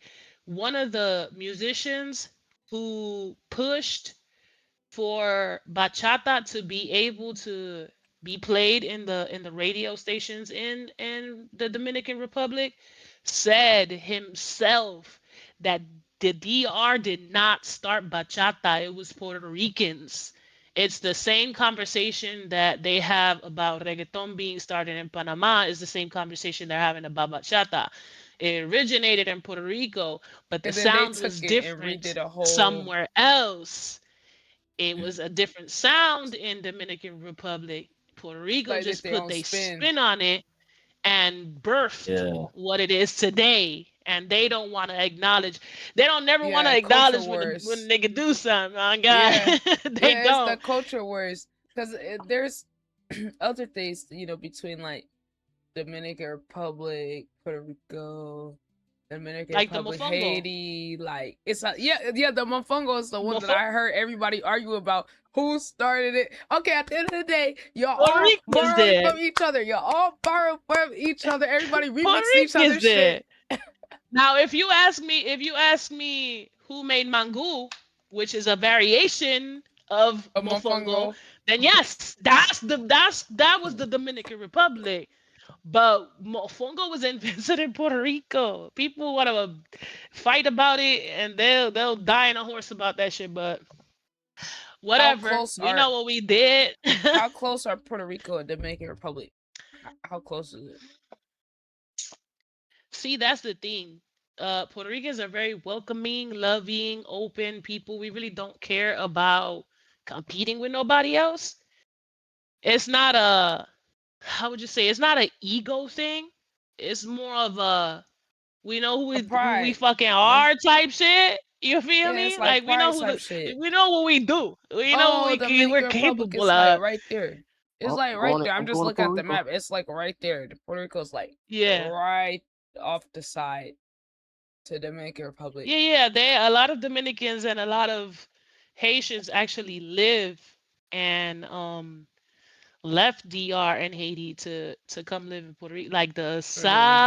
the north, I'm sorry, the northeast part and the southwest part of Puerto Rico, if you go in those areas, they look darky dark, okay? They chocolate dark. And it's because most of them are mixed with like my dad is he's half Dominican, half Puerto Rican. And then my mom, she was full Mm. blood Puerto Rican. If you see my Mm. dad, here, I'm gonna show you a picture. If you see my dad, this is me, Oh this is my shit. mom, and this is my dad. My dad's Yeah, a he's the darky. darkest one. My dad is yeah, he's black. Yeah. Well, what we Well, if for you didn't like if you didn't know he was Puerto Rican and he didn't have an accent, you would think I mean, obviously he would have to grow a full blown beard or some shit to be considered an African American, but you wouldn't know the difference unless he spoke. You feel me? Mhm. But this right here could show you The range. the yeah, because look at my mama's skin She's tone. white. She's Look at light my bright. skin tone. Look at his skin tone. You feel me? I fall like right in between. And then it's funny because I have one blood sister and one blood brother. I have other brothers and sisters from my mama's side, but blood, my sister, she's a little bit darker than me. She's like more caramel color. So y'all She's got the got more full red bone in rainbow. her than Y'all got the yellow. full. And then my brother, he looks a tinge lighter than him. He actually looks lighter than usual in this picture. This is a very old picture. He's really like when I tell you he's dark skin. It's just this is a A lighting. 80s pic. Like I was a baby there. You feel me? So this is an 80s picture. So the the visual's not giving Yeah. what I want you to see. He actually really darker than what he looks like here. And my brother, he looks just like that. He's really Yo. dark skinned. So we come Puerto Ricans, we come in all flavors, sizes, varieties. But yeah, Yeah. we Yo. done pioneered a lot of shit that we don't get recognition for. You think it's cause y'all just a tiny little island? They just want to like, kind of overlook y'all. Y'all not as I big as feel some things. like the reason why Puerto Ricans and the Puerto Rican culture is hated on so much is because in a lot of aspects we are the closest thing to being considered Black African American. Y'all Mm-hmm. You y'all think so hated for over everything. Dominicans? Think so over Yes, Dominicans? 100%. Yes, because of the innovation. There's not I'm not trying to Okay, you put mean down like in any terms of other culture? culture. Yeah, I'm not trying Yeah. to put down any other culture. What I'm saying is inventors and just like people who have made mark on history are mostly African Americans. You feel me? Mm-hmm. This is a different conversation for a different day. You feel me? But realistically, whether people want to realize it or not, a lot of the shit that we use nowadays was invented by a black man. Period. Period. Yeah, or a black woman. Second You best. know. Second best. Puerto Ricans is right I'll put behind. So You you feel so on you me? Rico feel then. like okay, that's interesting. Like so you feel like in terms of the Latino community, like that's just how Puerto Rican people they don't get their credit for like the innovations, but other people use the innovations, or And they want do a their basic. spin. So to a sense, people try to what's the word? What, erase it type shit.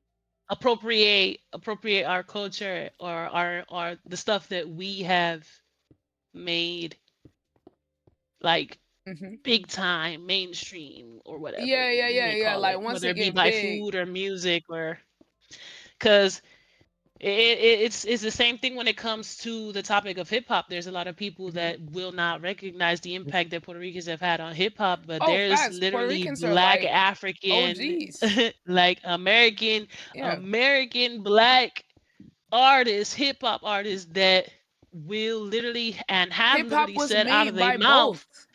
Black and Puerto Yeah, Ricans, in New literally, they York. will say it themselves. And there's a lot of Black Americans that are like, no, Yeah, I it don't was know. us. They don't Like know. They don't know the it's a history. necessity to feel like It was just you.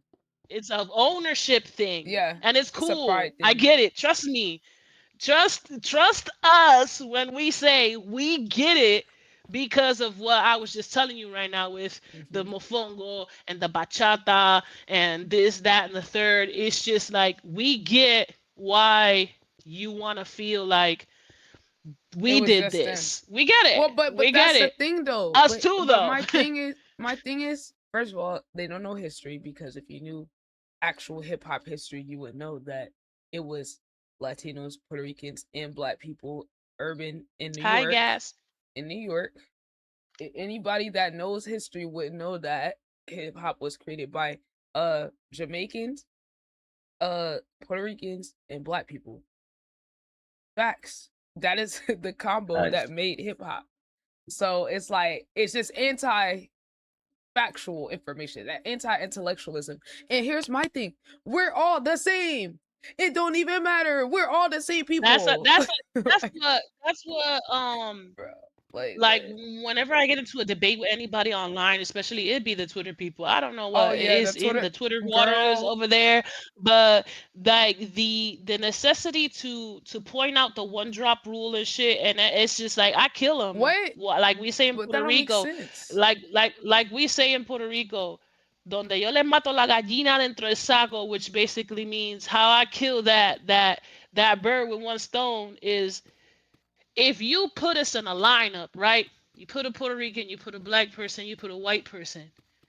The white person, unfortunately, is going to want to take ownership. The white person is gonna get like there's a lot of like African Americans that will say, "Oh, but Puerto Ricans, at least y'all get the foot in the door. We don't even get a Huh? chance." And my What? my my what I say to that is because this is a Talk conversation about. I have all the time with people on Twitter. The fact that y'all think that just because we got our foot in the door and we're not being used to train Sarah and Tommy so that they could get the fucking position, which is even worse, is beyond me. Like just because we got our foot in the door doesn't mean that we're not being used It's just different for what levels. what we can provide for a position or for whatever it may have you, our ideas, our intellectual, whatever it may be, property is being stolen too. Just so we can be felt made like we getting somewhere. And then all of a sudden, Jenny and Adam over there, you have to train them for them to get the motherfucking position, for them to get the fucking job. Like we all in the same We're in the same boat. we We just all in the experiencing same we different all versions. literally feeling and dealing with the same situations, and the fact that I ever bring any time I bring this up, it gets shut down like, nah, y'all don't go through the same shit. The cultural differences are there, but yes, That's it we a though. We hundred share a lot percent more. deal with the same shit. Because I remember as a little girl when we first moved to Puerto Rico, my mom, listen, this was a hard time for me. My mom had just died. I had moved to a country where obviously when I lived in Jersey, all that was spoken in the house was English, but you go into school and everything that's spoken is English. So I understand what you're saying. I just don't know how to speak the language. I didn't know how to speak the language when I moved to Puerto Rico. So I'm in a country that I don't even know how to speak the fucking language. I can understand a word here or there, but I just lost my mom. I moved to a country where I don't even know the language. I don't know anybody. And I feel like my whole world has been tossed upside down. So that first summer that we moved over there when school had started, my sister had come down to meet us. And my sister, my half sister, I don't say half sister, but just to make a Yeah, point, sister. she's my Yeah. sister on my mom's side. Her dad, she got a different dad. Her dad is African American. So she came and she did box braids on me. Oh Now, when I'm telling shit. you this is 19, I'm gonna say 1997, 1998. I'm in Puerto Rico, and you could not. It was not allowed for you to have Nope. anything other than a ponytail in your hair. Really. And when I tell you, my mom went to the school board and threw a shit fit because they took me to the office and they made a big deal. They wanted me to But you take my wearing box braids braids. out. They were like, my hair was my same color. It was nothing extravagant. All I had was fucking box braids in. And they wanted me to take them down. And I'm like, listen, Wow. That's my crazy. sister came all the way from New Jersey. I don't know nobody here. My mom just died. I don't know the language. And she came over here and did something for me so that I could feel good about myself. And y'all want me to, after all the hard work she did, you want me to say, excuse me? Let me talk to my mama. No, they were literally like, no, don't worry about it. We don't have to talk to your mom. They wanted me to take my box braids off in the school office. And I was like, nope, call my mom right now. So my mama had to pull up to the school and they made a big deal of it about it. I was out of school for like 2 days. Wow. So you couldn't. Um, because I didn't go because I didn't want to because I was like, bitch, I'm not taking my braids out. She spent like hours doing my hair was all the way down to my ass. I'm like not fucking taking my braids out. You got me fucked up. So my mom had to go to the school board, take off of work, and it became such a big deal. So to a degree, my mom was the reason why schools in Puerto Rico allowed for simple hair Hair, designs or yeah, whatever was allowed because she went and she fought made such for a it. fucking big deal about it. It made the fucking news. Man, And it was over with. Once it hit the like once in Puerto Rico, if there's anything, at least back then. Now it's not so much the same, but back then, anything hit the news, that was it. Over with. So the damn, topic was not whether or not somebody could wear a certain hairstyle to school. It was what is considered school etiquette, when it right? comes Because it's like to. So then respectability it turned politics and into shit. okay, so you could wear a hairstyle as long as you don't have like extravagant colors and stuff. And when I tell you over the That years that changed. shit has changed so much because now these little kids be going to school dressed like whatever. Rainbows, like rainbows. Oh God, fucking whole fucking head You for know, that's so neon interesting, greens and right? shit. That's interesting, right? Because we have that similar culture of like respectability politics, because like wanting to appeal to, assimilation, cultural assimilation, with our people wanting to fit in with the white standards. And when we really talk about professionality, how they weaponize that against black and brown people, our own people weaponize it against us. It don't gotta be the white people. That's the thing, people don't really talk about that. It don't gotta be the white people enforcing the rules. We'll enforce the rules on ourselves in order to get accepted, or to sort of mold the young generations of black and brown kids to look a certain way in order. Oh well, you will deserve more respect if you wear your hair this way. You will deserve more respect if you're not causing a distraction with your hair. It'll be little Oh, things your like hair that. has to be straight.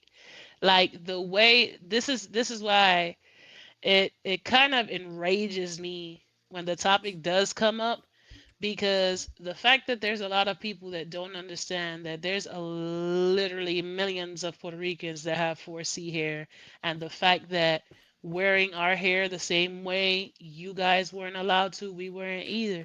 Hmm. We got the same ancestors, bro.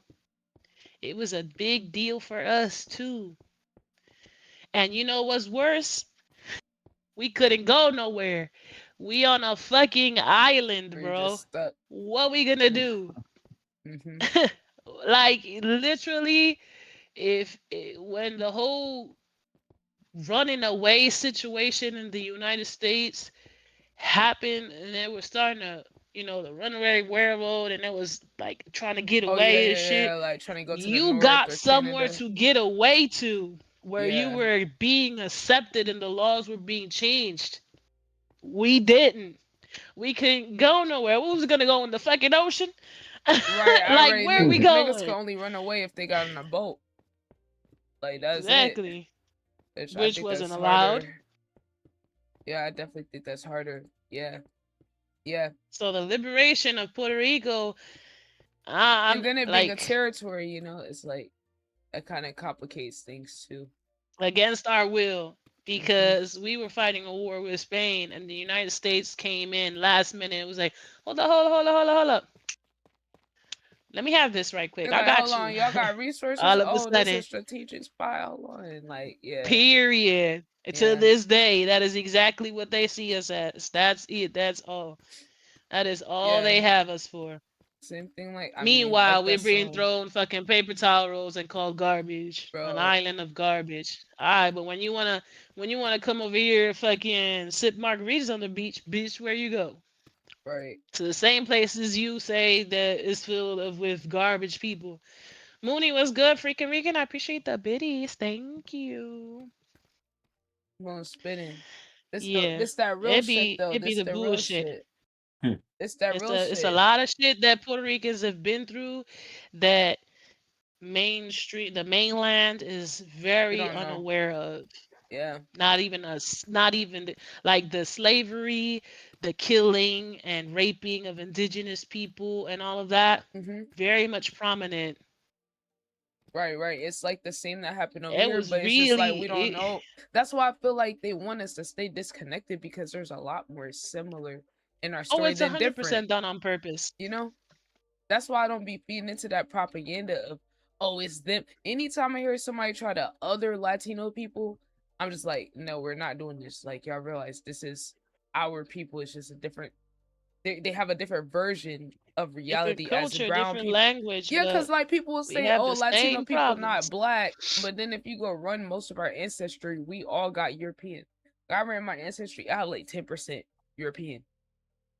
And my family isn't in some other country. That's just off of being in the South in slavery. So I'm like, most of us have some degree of like between 5 to 20 to 30% European ancestry, even here, just as regular Black Americans. So I'm like, really, the percentages is kind of the same everywhere, but we just so detached from like the reality. People just don't know. But I feel like that's why it's important to have conversations like this because people are still in 2025 acting like it's a us versus them. It's like, how are y'all not seeing we all got the same story? It's just a remix of the same story in a different place. Hmm. We just all have our different icons, our Our different legends, all history, of that. our history is very much being trying to be erased on the daily. That's why I feel like this whole album and everything that he is doing to bring awareness to the situation is it, it's like we say in Puerto Rico, me siento con el pecho explotado because it makes you feel so good to know that the message and the the big issue, the problem, to show other people that we got the same motherfucking we going through the same shit. We literally are. The Or worse. gentrification, the colonization, the appropriation, all of that shit, we dealing with that too to the fullest. But It it's even doesn't worse to some extent. matter what where we are. We being put down to a degree somehow. X. X. And Mm-hmm. it's so interesting, bringing that up because this is kind of something that I talked about last night and then was connected to something someone said in my chat where it seems small, but I think it's a certain mentality that's being bred into people where it was related to sports.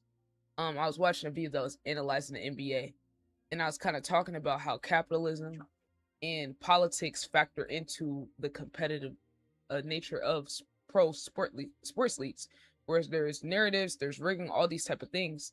But as a person that loves basketball, I still watch because they have a monopoly on the professional sport.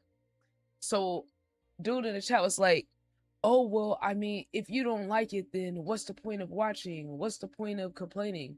I'm like, well, if we take that mentality and apply it to everything in life, we're never going to get anywhere because there's a lot of things in our societies across the board that are problematic. If we have the mentality that it's kind of like people who are like, oh, you don't like so and so that's happening in America, just leave. That would be the same thing for people in Puerto Rico, where people could be like, oh, well, you have a problem in Puerto Rico, just leave. But then if everybody just leave, the problem don't get addressed. And there's people that's still there dealing with it. So if all of us have that mentality, we're never gonna get anywhere. If we're all just like, oh well, it's bad, it's fucked up. Oh well, that's just what it is. I guess I just gotta accept it or leave. This is how the gentrification happens. This is how the erasure of history happens. If you just say, oh well, they're gonna do it anyway, so what's the point of complaining? It's like, well, shit. I mean, you're just nihilistic at that point, What's the point of anything then? If we're saying that, what's the point of anything? But I feel like Bad Bunny and what you're saying about him bringing these things to the forefront, he's 1000% raised awareness and consciousness just in his own little bubble, doing his documentary, putting these stories out there, using his platform for these things is showing the power of just talking about it. Because people say, oh, what's the point of talking about it if you can't fix everything? It's like, well, this literally starts conversations Everything starts with conversations or people getting aware of something. If we all are just like, oh, well, it's all bad, so what's the point of talking about it? That's what the powers that be want us to feel like.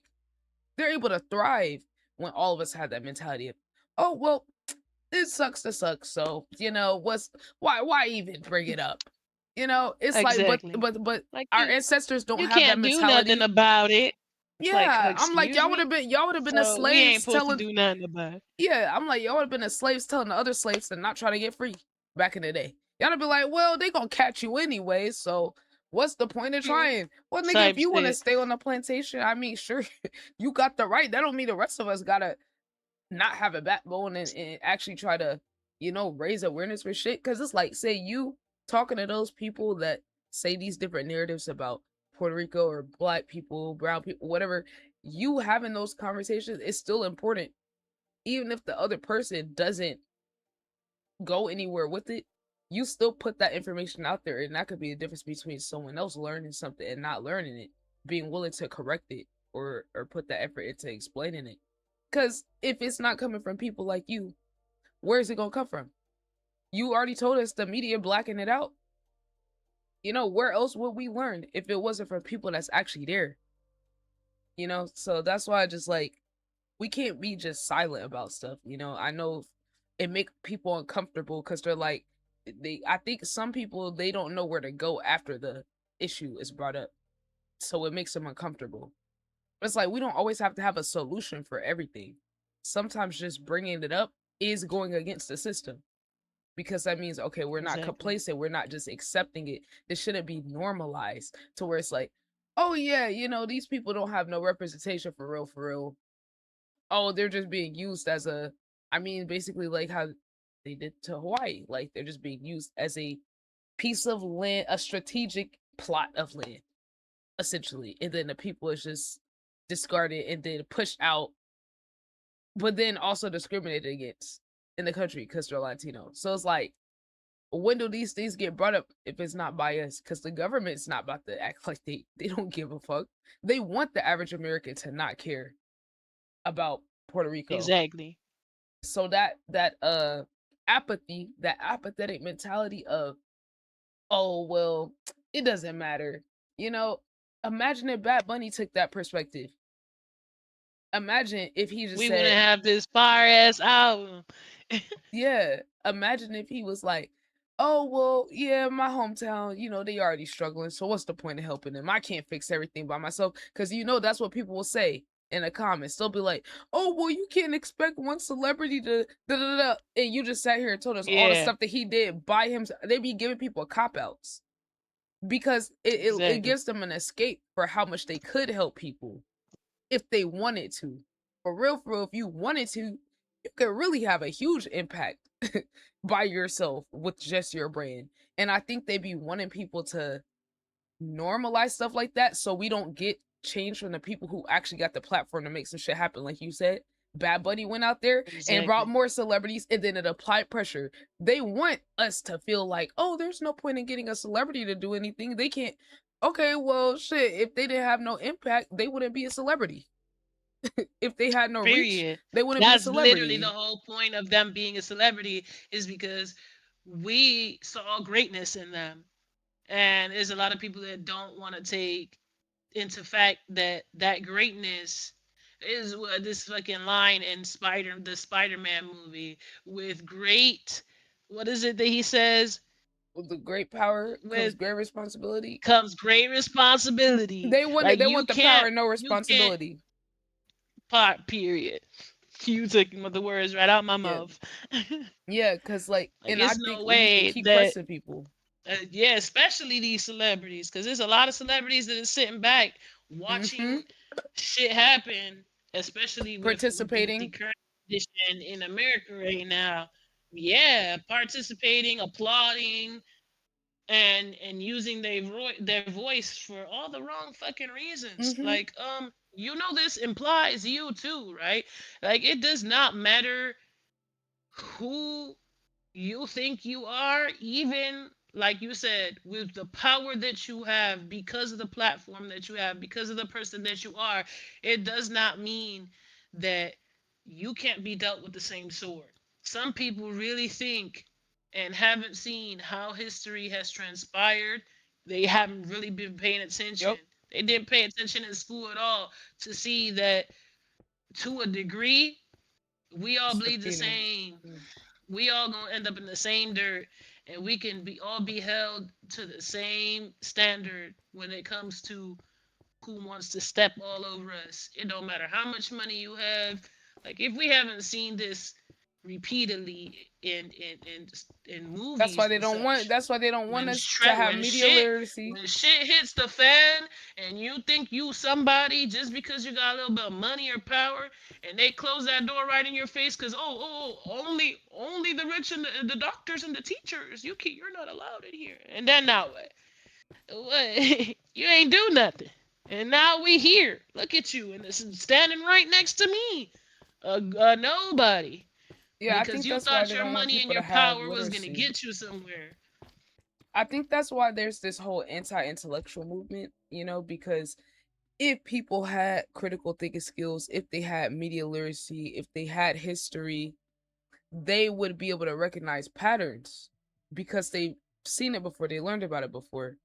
But when you don't have media literacy, when you have an anti-intellectual movement, right?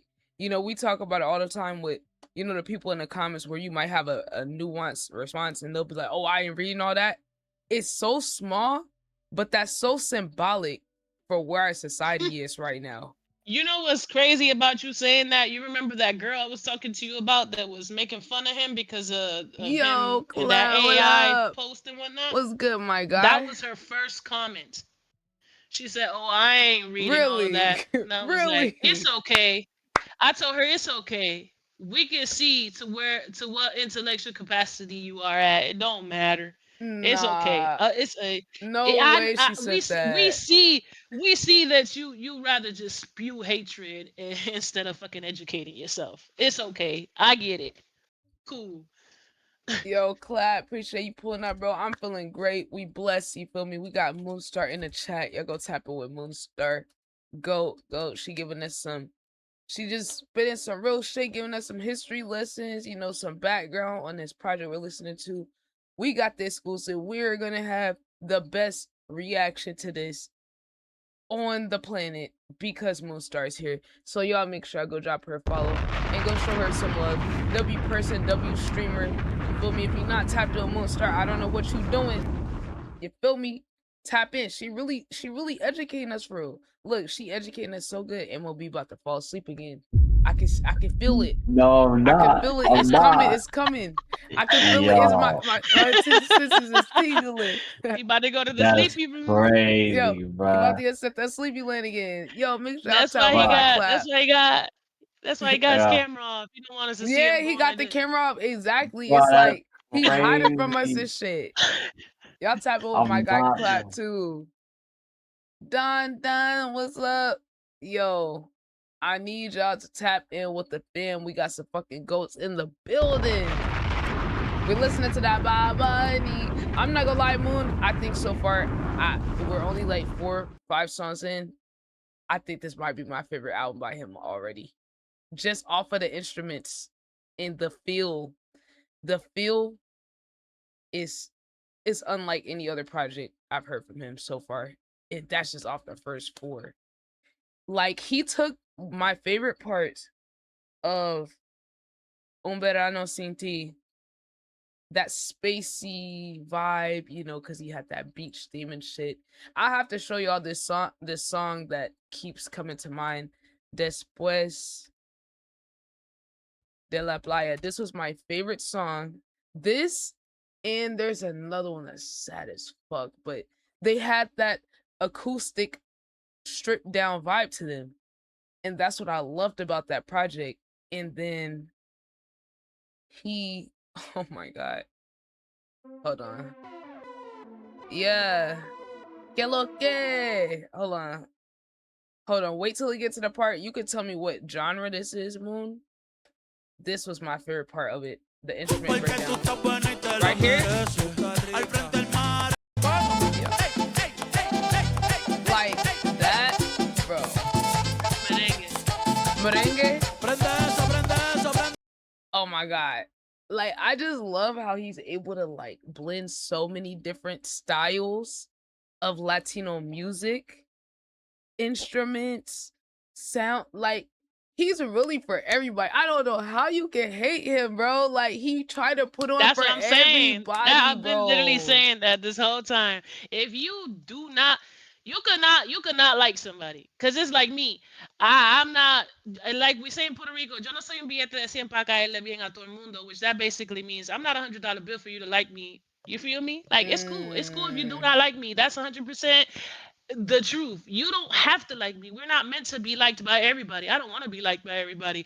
But if you choose to sit around and just make it a point to talk shit about somebody who is just he is like he's everything, bro. He's He's everywhere. trying to He represent is everybody for literally real. changing the game for so many people. Like after his residency, even Alejandro, you know who Raul Yeah. Alejandro Oh yeah, is? yeah. He's fire. All of a sudden, I But mean, he's Puerto I'm not Rican. hating on him for it. Yeah, he is. I'm Oh not shit, I hating know. on him for it. But all of a sudden, have you seen his recent performances and What he stuff? been doing? He's doing all the bomba and plena stuff now. Oh, so he's So it's trying to do like the the okay. influence, my The guy, the influence. influence. You know what I'm saying? Yeah. Like, yeah, Y'all make sure I we tap know he with the Don too. blueprint. Don said he said Mama put me onto all that shit. Yeah. Okay, merengue, is that Dominican? Is that Dominican? Uh-oh, is this controversial too? Oh shit. Is this another Yeah, that's what disputed I'm one? saying. I like. What you think? What you think? As a Puerto Rican, you feel me? What's your personal take on it? Because I thought I heard that it was Dominican, but I don't know if I'm remembering right. So I will say this much: the only artists that I know sing merengue are all Puerto Rican. It's not like with bachata and reggaeton, you have different artists singing the same genre. Yeah. What like when I was growing up, I never heard merengue being sang by anybody else. It was all literally La Máquina, Límite 21, Grupo Mania, Elvis Crespo. They all Puerto Rican. Every single last one of them. I never heard a merengue song by any other artist that wasn't Puerto Rican. Okay. So Okay, let's I see if mean, anybody got a she. different. You feel me? Let's see. Oh, Moon, you gonna get the people, and you gonna get the Hispanohablantes. You gonna get all of them going crazy in the comments, bro. You about to trigger so many people. Oh my god, I'm already knowing because I know how y'all get. I know how y'all get about these culture wars and who started this, and I personally love it because at the end of the day, to me, it's all pride. Everybody is just prideful about their heritage, and overall I'm not mad at it because I'm like, I wish more of us got a chance to have something like that. That is one thing about Latino people, black people in the diaspora, the Latino part of it, that as a African American, I wish we had something like that because we don't have like a country that we get to be prideful about connected to our specific version of ancestors, if you get what I'm saying. Right? Like how in Puerto Rico, y'all got the Tainos, y'all got the Africans, and then y'all got whatever European Spanish that was there, right? And then you created your own version of the African diaspora experience in Puerto Rico.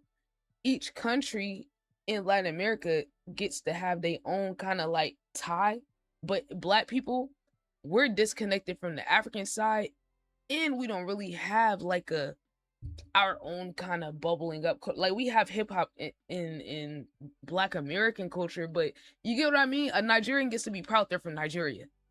You know? Like we ain't really connected to our origin African countries like that. We don't even know. Latino people were kind of able to form an identity somewhat in their own plot of land.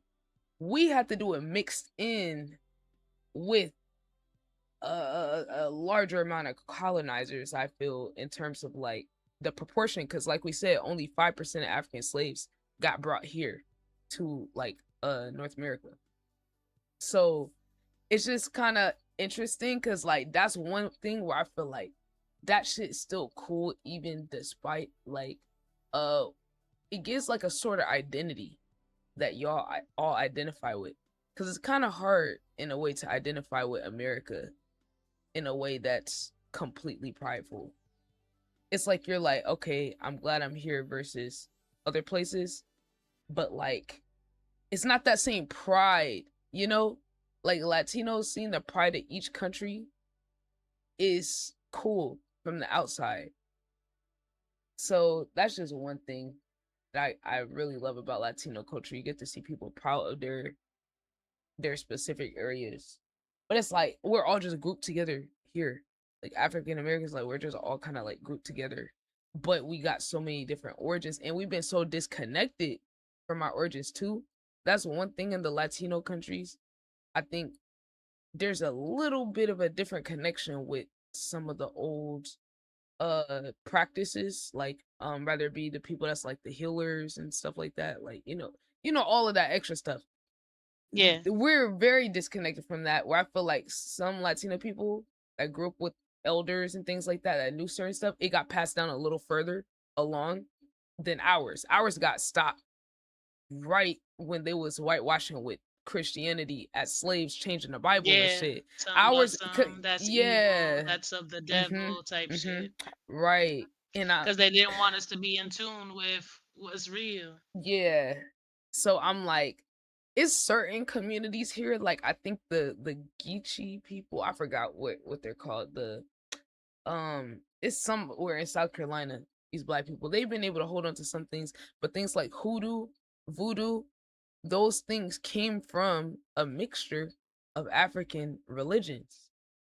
So, and then what they don't talk about is how whatever practices and things that slaves knew in Africa, they were Yeah, using some of those against. Santeria is a derivative of voodoo. So okay, that's interesting. Cause like they were the Africans were using some of these things against the people who were stealing them. Like the deities that they pray to in Santeria, they're all African deities. Interesting. And it's interesting how like they don't even have to demonize it, because we've been so assimilated that like it's not even something niggas is thinking about. Like it automatic no. Where it's like, damn, we really didn't even get a chance to have our own opinion on our own origins and practices, because Christianity and whitewashing, and it happens everywhere. It happens everywhere. It's happened in Puerto Rico. It's happened in every Everywhere other part. that the United States could put their hand on. That's Mm-hmm. why I feel like most of these wars are bullshit. Because Facts. why you minding somebody else's business on a religion war all the way over there?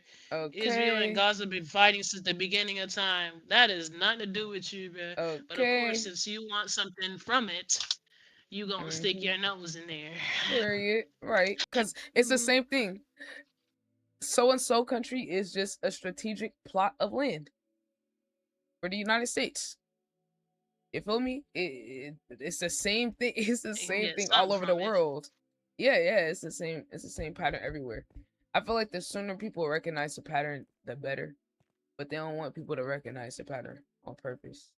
Hell no. They want Yo. sheeple.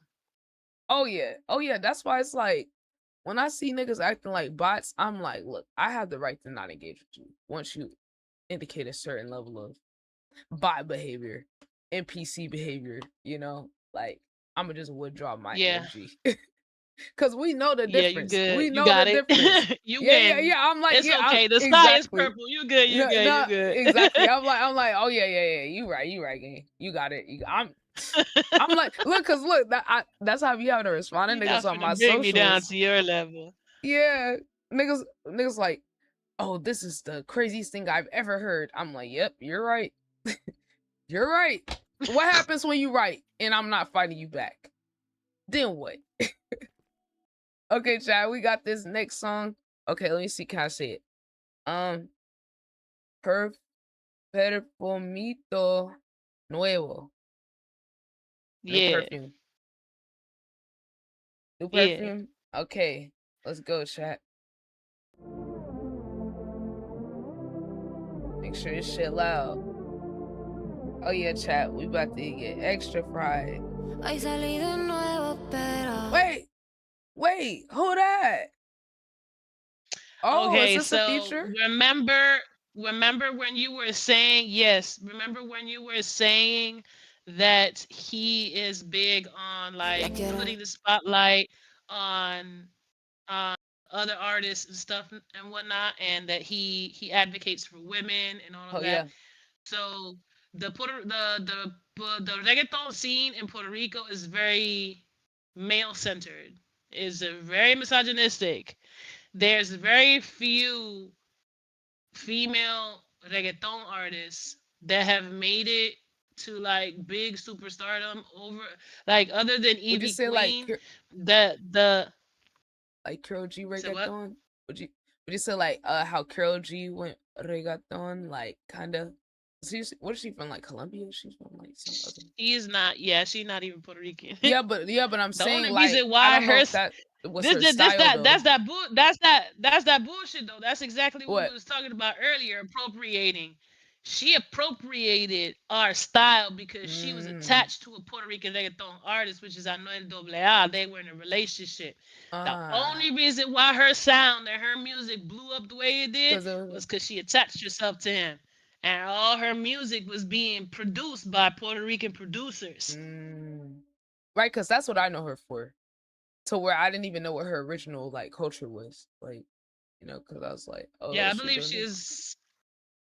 I think she is Look, Colombian. look, look, Oh, though. Look, Look, something. why the Colombians be on reggaeton though? Like, I always noticed that. Like, I was like, damn, like you would think it came from there. Like the amount of big artists they had, because did they have J Balvin, Maluma, Appropriation. Karol G, and I'm probably missing some other people that's even bigger. But It's I'm that like, that's what I knew. appropriation All shit of I'm them. talking to you about. I see what you mean now. Oh, so the girl on this song, her name is Right Now, and she's literally a Right local Puerto now. Rican Thai. She's got Taino. She's a descendant of the Taino Indians. Oh So shit. she's native.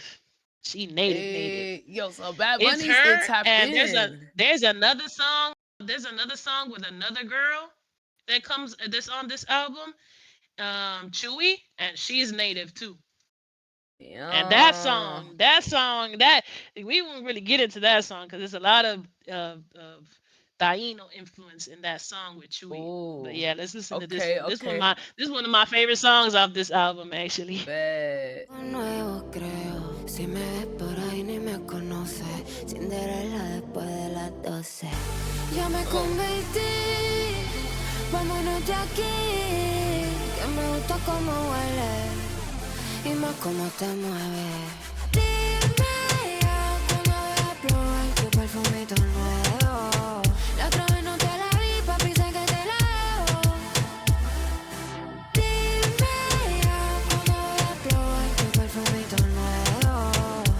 Hoy estoy pa' ti, ¿qué vas a hacer si me pego? Acabo de mirar el reloj y son las 1:16. Significa que ya no te voy a dar break. Sigue mirando así, sigue mirando así, sigue mirando. Que te lo pongo aquí mismo. Sigue bailando, mami, que te estoy midiendo el ritmo. No parece Leo ni Escorpio, pa' mí que ella tiene su propio signo. Fría, sentimental, está en temporada de portarse mal.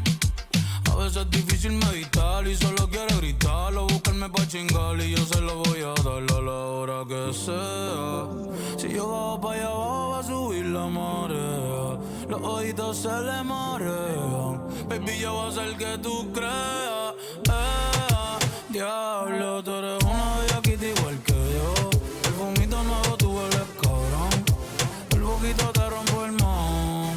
Dime ya Cuando voy a probar tu perfumito nuevo. La otra vez no te lo di, mami, sé que te lo debo. baby, tú eres una estrella, esa boca sabe a carambola. Fuego, desde que te vi me puse roja.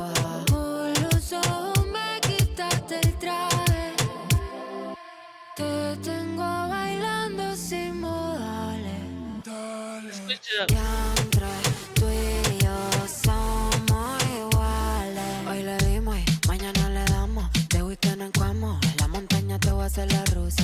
Ey, ¿qué cojones que tú tienes que me pones musa? Mami, tú te ves bien a mi lado. Si tú estás, yo no miro por el lado. 5-6 me tienes dominado. Me imagino contigo peleado. Papi, tú te ves bien a mi lado. Contigo yo no miro para el lado. 5-6 te tengo dominado. Y todavía no hemos ni chingado. Okay. Yeah. That's so hard. That was tough. That was The tough. production's crazy. And the funny thing is, okay, like most music, when it comes to like hip hop, normal regular hip hop music anyway, is almost 100, but like 98, 106. That's this. Yeah. He is asking her, when is he going to be able to see her again, so he can. What would be the correct word, the correct terminology to say? It's basically like when you trying to hang out with somebody that you've been involved with before, and you know they gonna wear that new scent today. So you wanna smell that new perfume. You feel me? Yeah, Where you yeah. at? Come in. Let me smell Yeah, that yeah, shit. yeah. Type shit. Makes sense, makes sense. Okay, And okay. then basically she's just counteracting what he's saying and saying basically the same thing. Type shit. But yeah, Okay. they just talking about fucking. Honestly, that's all they really talking about. I'm It's about dead. you smell good, and I know that I'm gonna like the way you smell when I see you again, because you're But gonna it's so have some much new more scent on. It's poetic. gonna That's drive me some bot crazy. shit. Come in, so I can fuck the shit out of you. Look, bro. It's like whatever Bad Bunny says, I'm going. Overly going. So like I get it.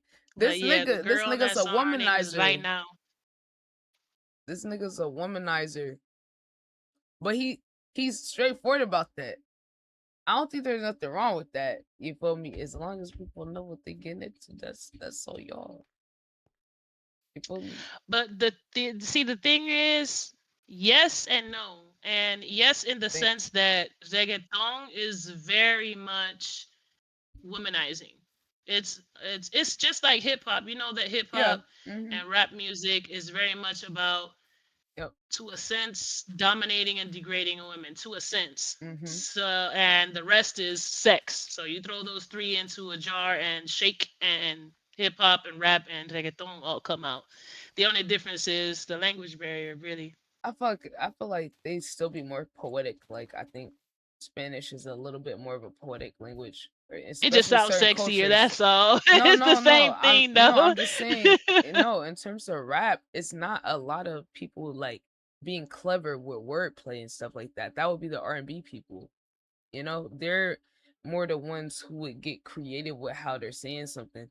But like it is like the way that it reads and the way that you describe something in Spanish is way more poetic than like English naturally.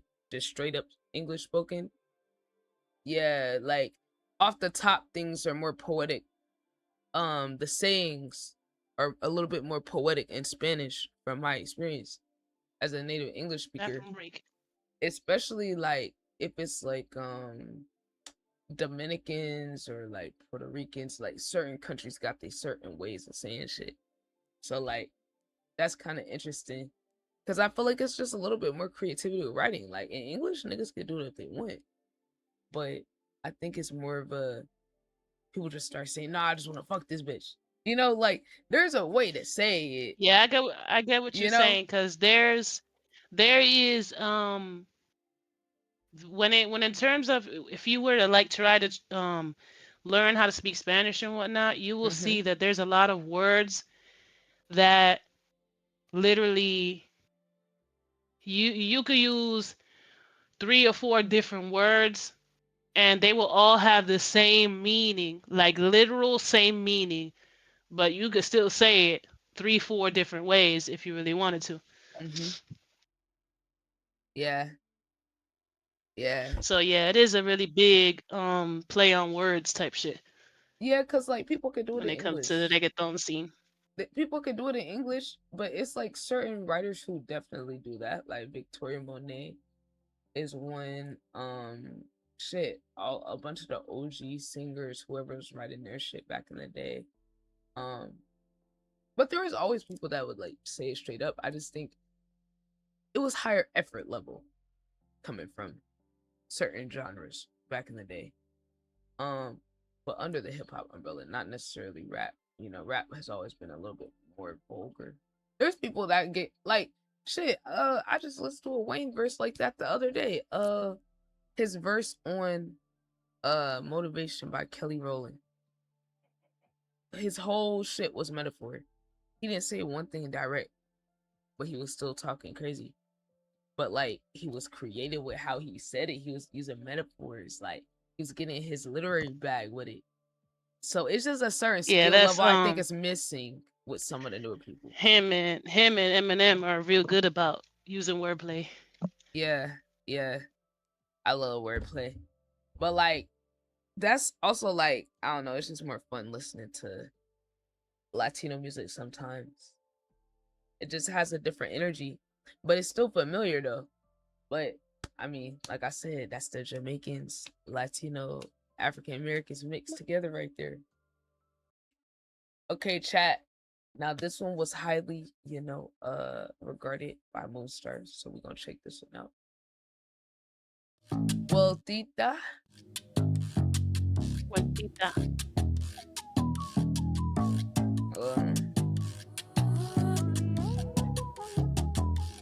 Baby, te voy a dar una vuelta por la playita. Te voy a llenar de besitos en la carita. Un día conmigo es lo que tú necesitas. Sonriendo tú te ves más bonita. Baby, te voy a dar una vuelta por la playita. Te voy a llenar de besitos en la carita. Un día conmigo es lo que tú necesitas. Sonriendo tú te ves más bonita. Baby, yo sé, baby, yo sé. La vida así, la vida así. Ey, pero ponte el traje de baño, mami, que te voy a buscar. Te dejo mojadita, el sol te va a secar, sí, te va a quemar. Tú eres mi canción favorita y en repeat te voy a tocar, ey, te la voy a aplicar. Oh my God, he's in his bag. Tranquila, mami, yo te cargo a la silla. Esos ojitos lindos, me encanta cómo brillan. Como una diosa puede ser tan sencilla. Ey. Y por un beso de la flaca yo daría lo que fuera. Tú me dices, si adentro o afuera, debajo del agua, nadie se entera. Baby, te voy a dar una vuelta por la playita. Te voy a llenar de besitos en la carita. Un día conmigo es lo que tú necesitas. Sonriendo tú te ves más bonita. Baby, te voy a dar una vuelta por la playita. Te voy a llenar de besitos en la carita. Contigo me siento distinto. Sí. Hay algo cuando nos miramos y en el pozo nos dimos la mano. Así cuando no estoy en la buena, tú me llevas a hacer castillos de arena y los castillos se convierten en aldeas, un pueblito donde no existen problemas. Y ahí soñamos con un futuro, que estemos bien, no hace falta mucho. Por un segundo nos olvidamos de todo.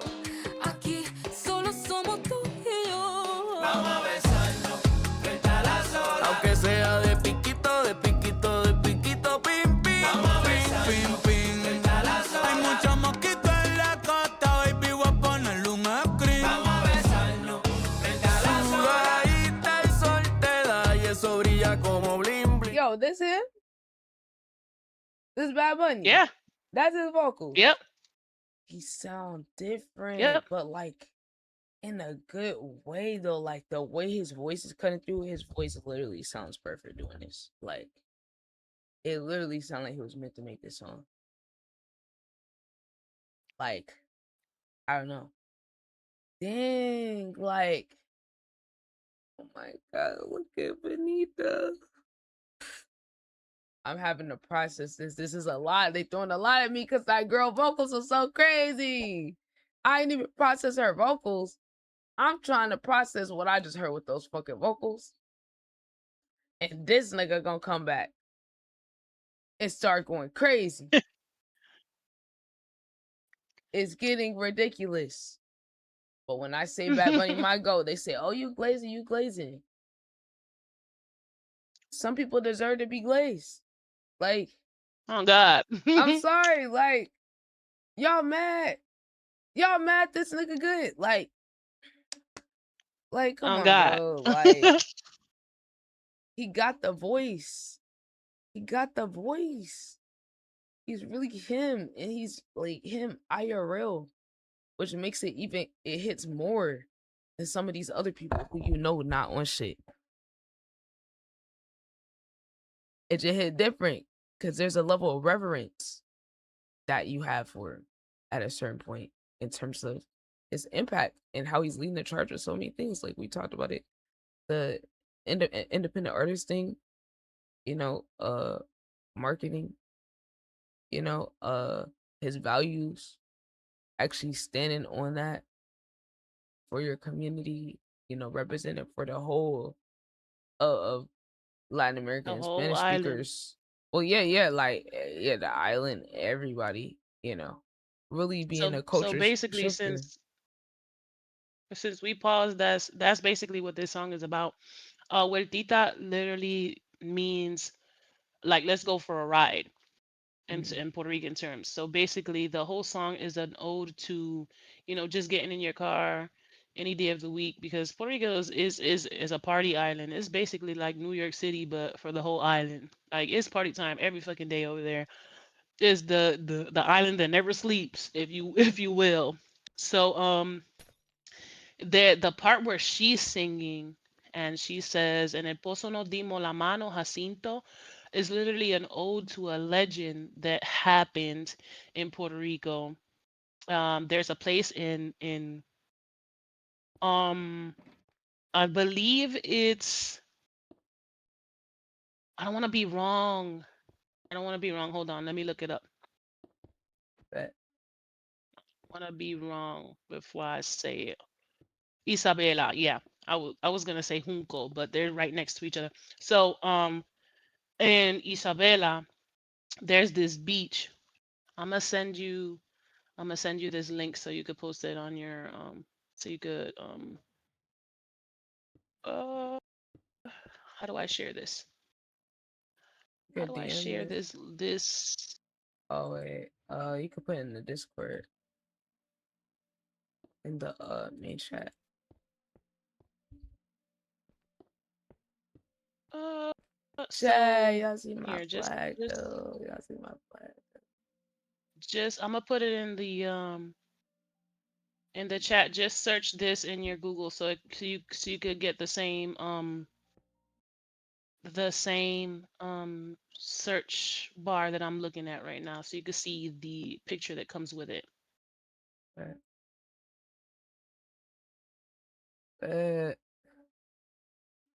Chat. Will I ever make a song tonight?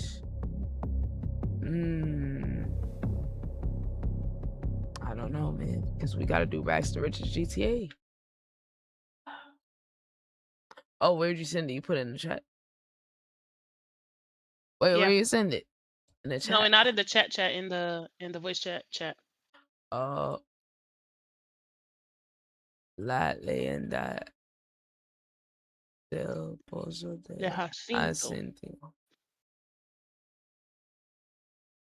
So basically what ended up happening is a farmer would tie his cow to his waist and he would go to this beach in Isabela, and there was like a little bridge part in that beach that would separate the beach from the land, and he would take his cow there so the cow could drink water. And the since the cow was tied to him, he ended up falling into the well with well the cow fell and dragged him into the well with him. And I believe there was people there when this happened. So they were yelling out his name, Jacinto, Jacinto. So that's what she's saying in the song.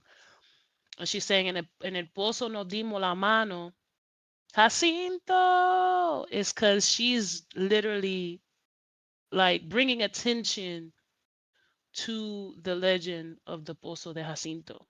So it's sort of like an ode to going around the island, taking a ride, and just, you know, being one with the island and learning about the legends and the many stories that every single city in Puerto Rico had. There's a city if you go to every city in Puerto Rico, there's gonna be a legend or a famous tourist spot, something. It's literally it's a treasure chest smack dab in the middle of the Caribbean. Yo, that's so fire. See, chat, this is why it's great to have Moonstar here. Come on, we're getting the real, authentico breakdown. Muchas gracias. You know, I gotta practice, niggas just like, what? See, a couple words. I'm like, yeah, I know a couple words, just a couple words. Like, but I really need to practice. Tengo que practicar. But, Moonstar, maybe you can help me. I need to just get some reps. I gotta like get my Spanish brain recalibrated. But I think my last thing was I just needed to build on vocabulary. So I think I was like reading in Spanish, and then I haven't been watching Spanish shows, listening to music. I gotta get like immersed to get my gears turning again. And then I need to get my vocab and then polish up on some of my grammar. But it's there though. It's there. So it's not gonna be like I gotta learn from scratch. I'm at least operating from like when I polish up, I should be like somewhere lower to mid intermediate. When I I'm would tell really you that like locked in. the easiest way to go about it, and this is just like from experience, like I told you earlier, when we moved to the island, we understood Spanish, but we didn't know how to speak it.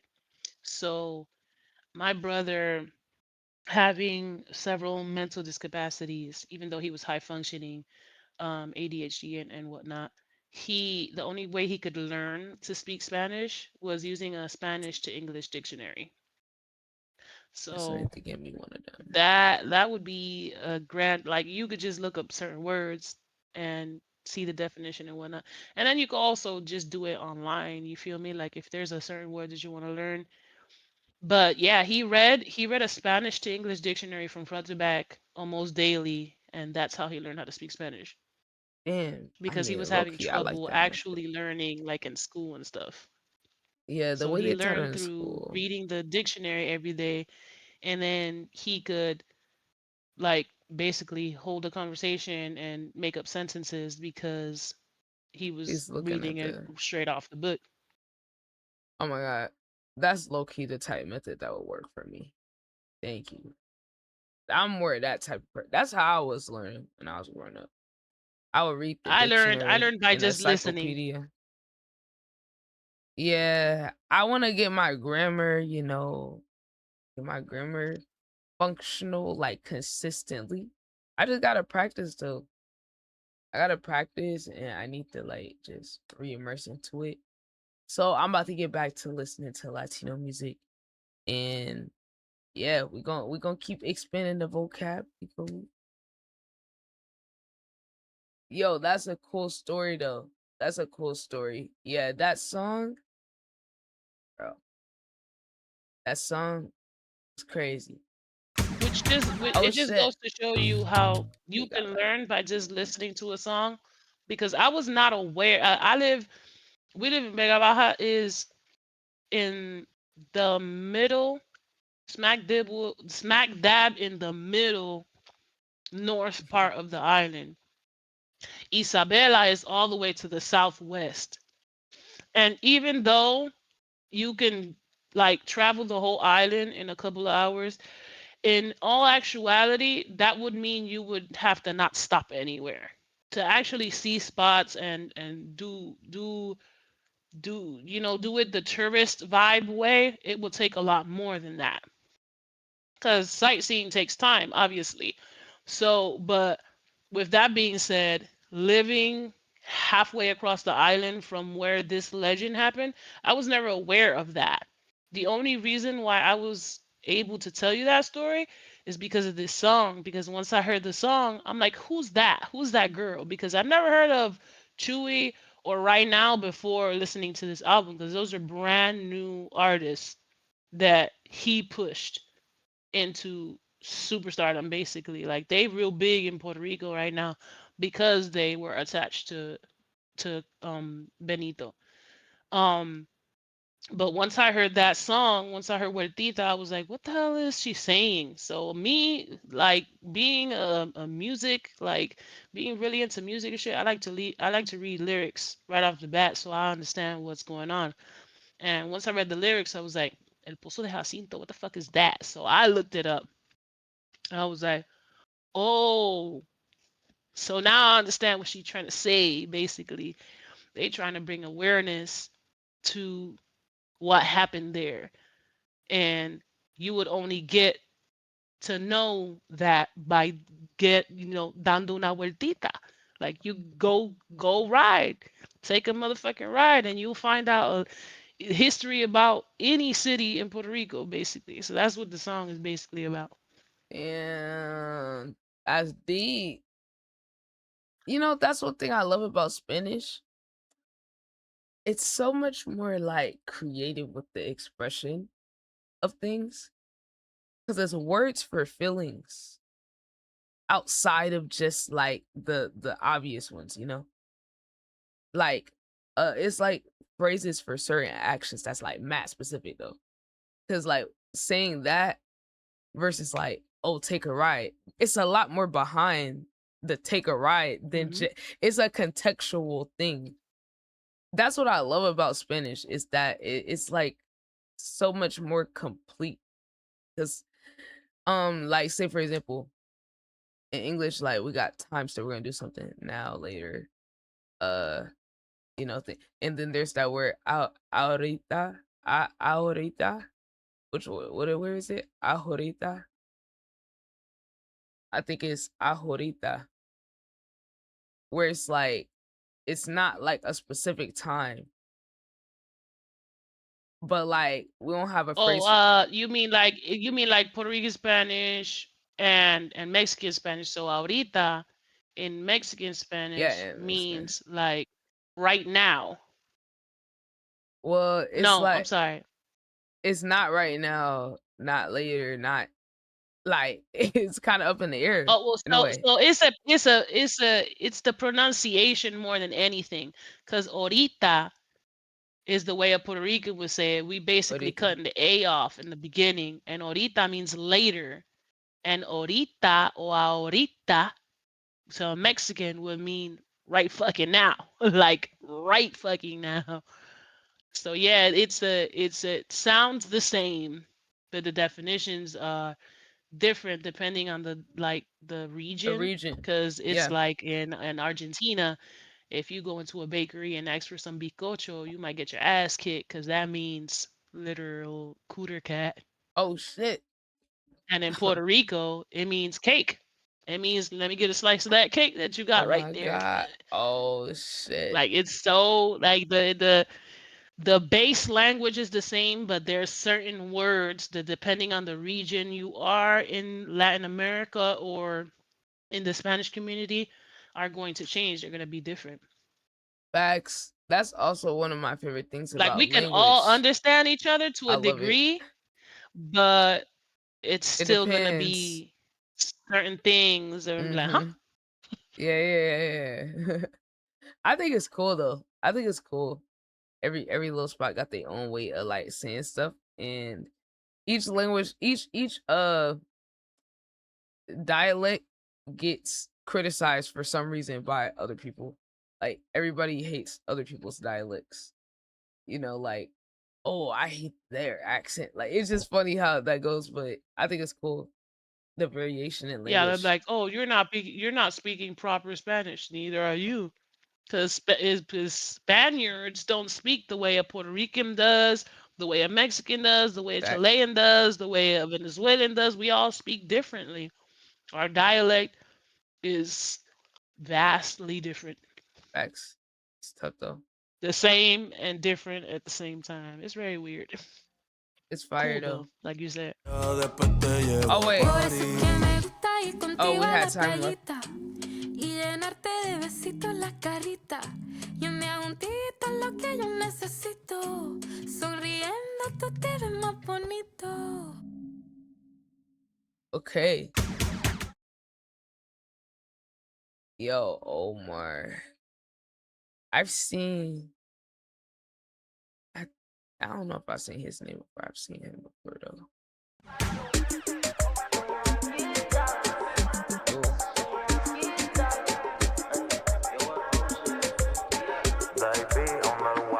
Me diste follow y te di follow back. Me diste like y yo te di dos para atrás. Toma, al otro día me pusiste en los close friends. Yo sé lo que tú quieres, mana, voy perdí bien. De espalda de lado o de frente. En todas las fotitos se ve bien. Mami, te lo doy ahora y después también. Subí un story cerca y que le llevo a pie. Oh, ma, yo quiero que tú seas mi loba. Tú me tienes a mí en la cuerda floja. Oh, oh, si nos vamos del water te moja. Yo te voy a comer como una luz roja. Y dale, actívate. ¿De quién va a pagarlo hoy? Más olvídate. Tú te vienes, yo voy, dale, sígueme. Con ese culo embuste de anime, no de anime. Dale, actívate. ¿De quién va a pagarlo hoy? Baby, olvídate. Tú te vienes, yo voy, dale, sígueme. Esto es lo que estaba buscando. Tu mensaje bello que no vamos a hacer verla. Vamos a hacer verla, vamos a hacer verla, vamos a hacer verla. Bebé, vamos a hacer verla. Baby, tú lo haces como si supieras. Hasta tú te pondrías bella casi conmigo te viera, te viera. Ay, Hey. y yo nos vamos a ver, nos vamos a conocer. Vamos a bailar, vamos a beber, a bellaquear. Te voy a coger, tú te vas a buscar y esto se va a joder. Vamos a terminar mal, sí, porque yo soy un problema y porque tú estás buena, pero yo tengo mi nena, la que no suelta, pero tú estás suelta, sí, pero tú estás suelta, pero tú estás suelta. Ay, tú eres una pitcher, mami, pero yo me crié en la loma. Tú vas a soñar conmigo después que te la coma. Yo bajo pa' tu barrio low, quien no te coma. O si no en la lamba en una movie cabrona. Ay, chequeate el AP y nunca se va de hora. Por eso ningún culo mejora. Embuste, estoy que te preño ahora. Le llevo bien loca como una gringa en la perla. Baby, te he hablado, sí, un placer conocerla. Ando con Papo, con Davey, tú con tu girla. Y no sé si es la hierba, pero tú tienes ojos chiquititos, como si fuera don. Te pasé la lengua, como sellando el blon. Baby, tú te sueltas con un tequila y limón. Eso atrás bien grande, bebé, como una Yukon. Cierra los ojos y piénsame. Yo estoy bebiendo y también quemé. Ella quiere un mensaje que diga ven. Yo me paso mirando ese culito en internet, baby. Ese culo es de bichote y yo siempre quise ser bichote. Vámonos, donde no se note que cuando yo te azote. Vamos a ver si es verdad. Vamos a ver si es verdad, vamos a ver si es verdad, vamos a ver si es verdad. Vamos a ver si es verdad, vamos a ver si es verdad. Baby, tú lo haces como si supieras. Hasta tú te pondrías bella casi con mis ojos te viera, te viera. Bebé, a mí me dijeron que tú metes mano. ¿Quiénes son? Oh yeah, that was Los a que vibe. comandan una nueva generación. La Liga Multiplatino. Bad Bunny, DeBÍ, Omar Kors. Tú sabes, los ídolos tuyos. Seguramente te estás preguntando cómo lo hacen. Tienen que apretar. Ey, ey, cerrar los ojos y piénsame. Ey, yo estoy bebiendo y también quemé. Ella quiere un mensaje que diga ven. Yo me paso mirando ese culito en internet. Yo, that was a vibe. Damn. So this is another basically that's basically another just like a feel good That shit song, was a like a vibe. dancing song type shit. But Oh, yeah. in this song, like I had told you earlier, there's a line where he says, "Ella tiene los ojos chiquititos como si fuera Don." They talking about Don Omar because Don Omar has a song called Ojito Chiquitito. Mm. So that he goes again using that, the lyrics to other songs or, the ode to the lyrics of another song of another artist in Puerto Rico. So yeah. I mean, But yeah, I wanted to ask: do people be hating on that? Do people be hating that he put other lyrics in songs? Are there are there people that don't um, like it? I don't think so.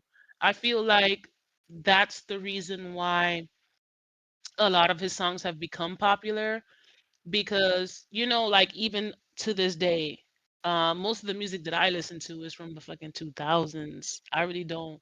I feel like the music has changed so much that it's not the same anymore.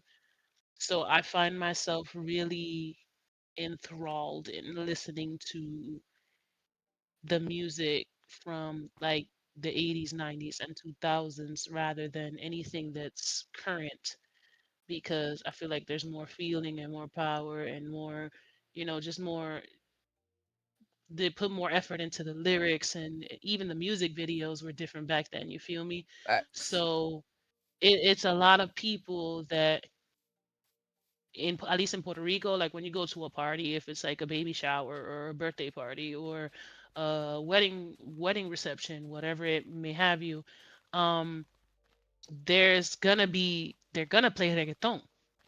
It's a thing. It's not even a question, you feel me? So most of the songs that are usually played are old school songs because they are considered like not only the best, but they're held to a higher standard because it's what we grew up on. It's what was popular at the moment, and it's songs that to this day they're timeless. They're still played every day. Like I have a whole fucking old school reggaeton playlist. You feel me? And when I'm here home cooking, cleaning, doing whatever, what have you, washing clothes, is what I'm listening to.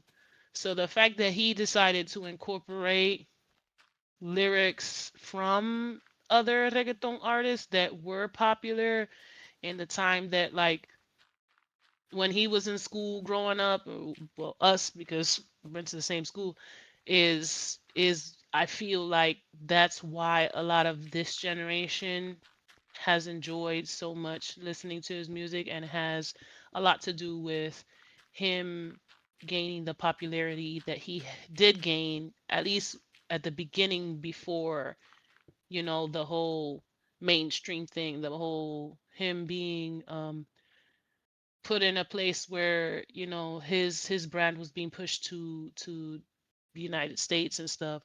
Like when I tell you the only thing they were playing on the radio Bad Bunny was playing on the salsa stations back in Puerto Rico before he even did this album. That's the impact, the to the level of popularity that he had are you kidding me? When he first went mainstream, they put a whole billboard on the exit towards our hood Damn. on the highway.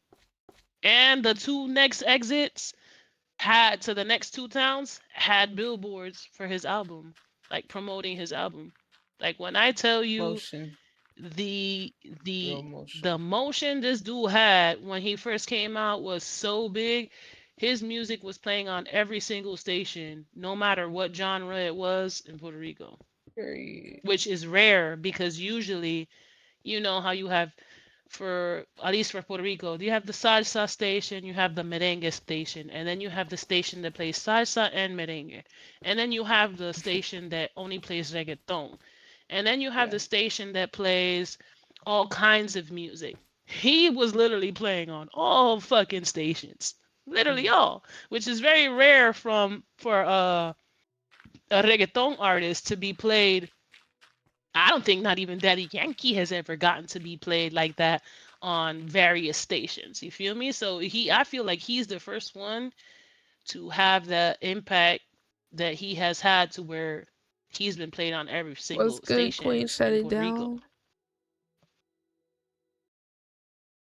Or So I feel like the whole incorporating other artists' lyrics and stuff only has, if anything, it's helped him, and I think, like as Puerto Ricans and stuff, they really enjoy it. I sure as hell do. It's very relatable. It brings you back, cause even the what's it called? The beat to that song is the beat to a very popular reggaeton song from another artist. Like, cause damn, even though the beats are somewhat different in each song, even though it's all reggaeton, you can tell when certain beats are carbon copy of another song that you've heard before type shit. yeah, It's like with what's her name? Dochi doing the Kimbra and thing. Like, of course, she used just the beat and then yeah, she put her own lyrics over with the whole anxiety thing. yeah, But everybody really identified the song because of the beat, because it was to that one popular song. So that's yeah. basically he's doing the same thing, but within Okay. the reggaeton community. Type shit. That makes sense. Damn. Motion, aura, and paying homage. It's like, what? How could you complain with this Yeah, guy, big man? time, because if you really think about it, aside from Don Omar and Tego Calderon being in the Fast and Furious series and whatnot, the movies and whatnot, it wasn't because even Daddy Yankee with the gasolina and all that stuff, I don't Yeah. feel that even him. I don't feel that even Daddy Yankee has had the impact that Bad Bunny has had on reggaeton No, music no, and the no, way it no. has transpired He's a to the goat, states. but nah. Like, it's no way. He's a Like, people goat, are but sitting nah. It's a here different not level. understanding a word he's saying and still listening to his full album, not just one song. You feel me? Facts. So yeah. No, facts though. Daddy Yankee's a legend, but it's levels to this, you know. That's just a part of evolution though. I mean, that's fire though. Cause yeah, like, he is my favorite out of all the artists. I told you all the artists I was listening to. He's so much more interesting. You know, he got layers to his It's the artistry. diversity. Yeah. He could do like everything. Like that It's one very album where he was real diverse, rap very heavy. intelligent too. Yep.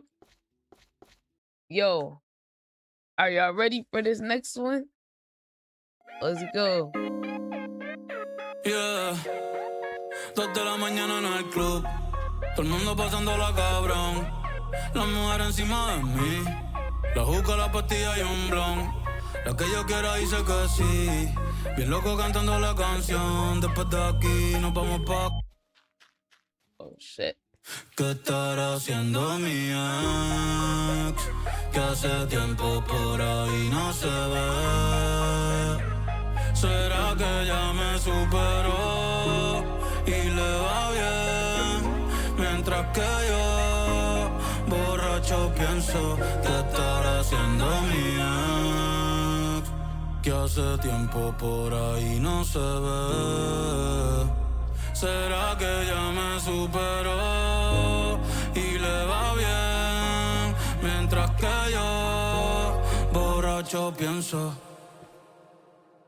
¿Qué diablo estará haciendo? ¿Estará jangueando? ¿Estará durmiendo? ¿Estará fumando? ¿Estará bebiendo? ¿Seguirá sola o está saliendo con otro que no soy yo?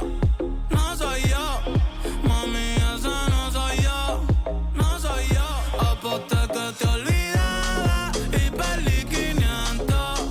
Otra vez me ganaron los sentimientos. Los muchachos piensan que yo estoy contento, pero no, estoy muerto por dentro.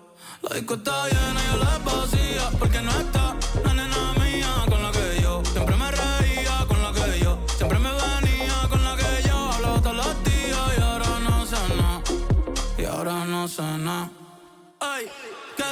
haciendo mi ex, que hace tiempo por ahí no se ve. ¿Será que ya me superó y le va bien?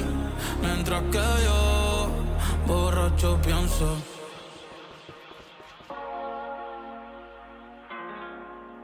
Damn. He in his bag, ladies and gentlemen.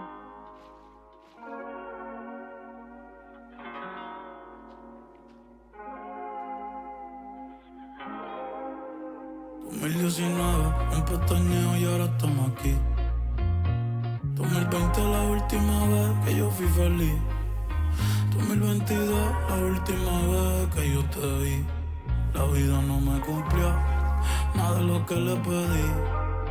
No sé qué pasó, yo le pedí a Dios, pero él también me batió. El futuro me golpeó y en el pasado me dejó. La felicidad se alejó y me pregunto qué estará haciendo. Si en mí estás pensando o si la luna estás viendo con otra persona conectando. Y si de mí le estás hablando. Oh my God, he's switching the vibe again. Pero aunque sea ser un buen recuerdo, ser un buen recuerdo. Damn. Oh my God. So that one, Banger. that one is about basically he's reminiscing about his ex in a club at 2 a.m. and thinking about what is she doing? Is she thinking about me? Is she just chilling? Is she smoking? Is she drinking? Like, where are you? Oh, Why are he's you still not on here? this. Type Oh, shit. he's still on this. Yeah. Yeah. Yeah. Un verano sin ti. Yeah. That's. Yeah. He was on that. He been on that. Yep. Mm-hmm. He been Yeah. on that. It's rumors. You know, there's rumors. There's rumors. Yeah. You know, If we you all know the ask, if you Kindle. ask my opinion, yeah, I don't think this is about Kendall though, because he's talking about 2019, 2020, 2022. I think he's talking about his ex that he had before Kendall. But the streets was saying they was in an open relationship. But I don't know where they got that from necessarily. I don't know where they got that The from, but streets that's was what they saying that was they trying to was in an say. open relationship because she who are you talking about? Kendall or are you talking about his I'm talking ex? about the one with the red hair, Gabriella or whatever her name Yeah, was. she cheated. Yeah, she cheated. No, ain't no way, Yes. Yep. ain't no way. She cheated with who? See, this why he for the streets now. Mm-hmm. Yo, Gabriella, how you do this to our guy? How did you do this? I mean, but I feel like all the reminiscing in the songs about her is going on because of what happened with his ex before Gabriela. Oh, what happened? Yeah. What happened? Oh, That's the one that sued him for saying Bad Bunny Baby in his oh songs. yeah, that one. I'm dead. Yo, I Yeah. remember reading that. Yeah, He I was like, there's no way she's he so. left her to be with Gabriela. Okay, then he kind of low key deserved it. He low key deserved it. He low key deserved They it. were gonna get married and everything. But I mean, He low key deserved it. sources close to both of them say that it was her fault. And then others say that it was his fault. Because the narrative was So that he I ran off feel on like her. in that situation, I feel like in that situation, we will never know the truth because I feel if you ask my opinion, I feel like she probably did something and he forgave her for it and they ended up breaking off the engagement and breaking up and then they got back together and they were together for a little while, and then all of a sudden he popped out with Gabriela, and I feel like that was the get back type shit. And then Oh, Gabriela ended up cheating on him, so it was like, fuck. ain't no Is it me? way, Am I the one Gabriella. doing the wrong thing? You feel me? Yeah. So then, and then she was jealous because he was with Gabriela, but she didn't really care because nobody knew her. It wasn't until he started linking up with Kendall that she was like, hold on, you gained all this popularity because of me. This is what she says, right? Oh, Because she was the one pushing his music, supposedly. But I mean, so did she have motion? She had motion. not really. Because it's the thing is that the scene in Puerto Rico is so, how would I explain it to you? It's not about knowing people, it's about being at the right place at the right time. That's it. That's it. So really for you to, it's sort of like kind of like back in the day, when you would run into your favorite artist and you had a mixtape and you're like, hey, just listen to my shit type shit. Yeah, So yeah, yeah. that's the way the reggaeton culture is really in Puerto Rico. It's more based off, well, back then when he first started.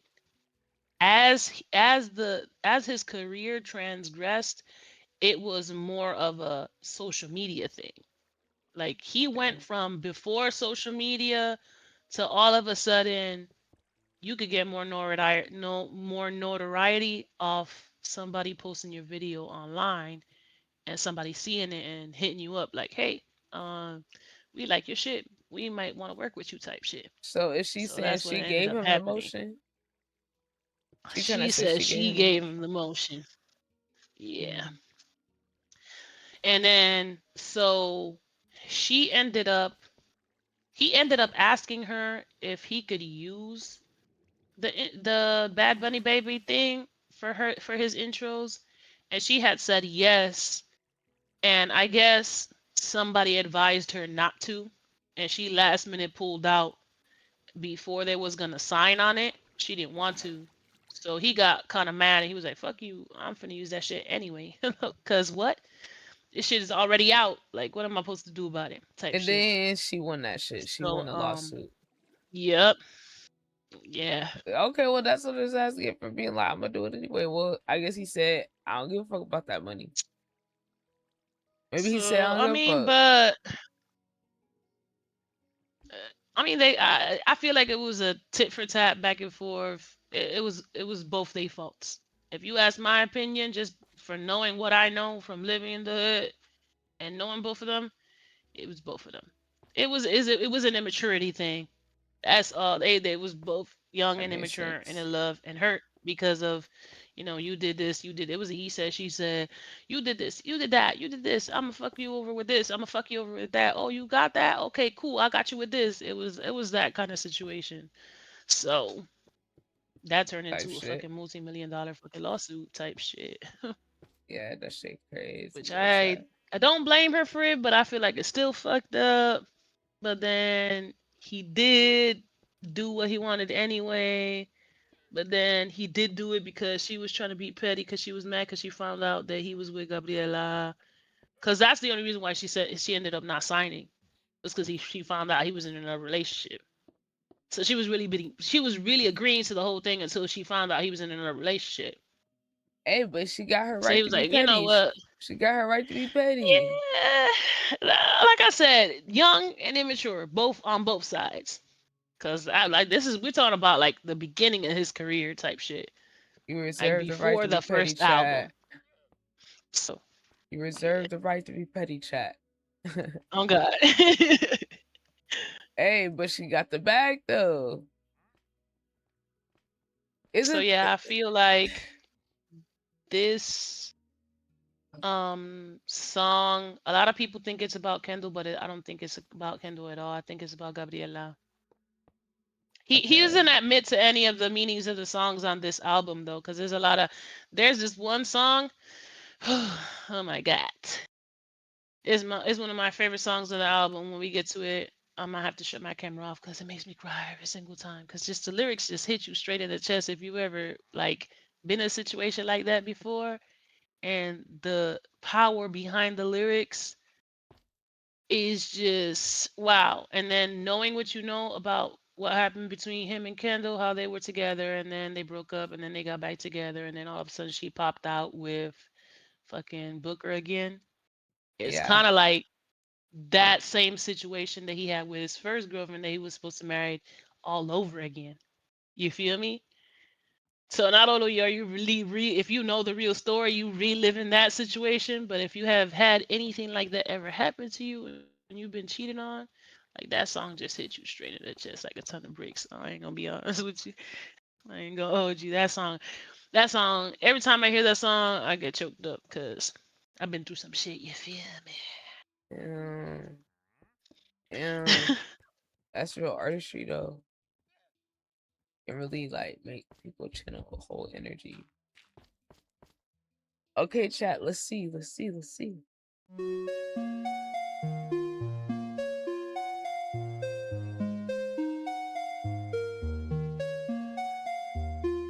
Yo ni sé nada, pa' que tú estés así conmigo.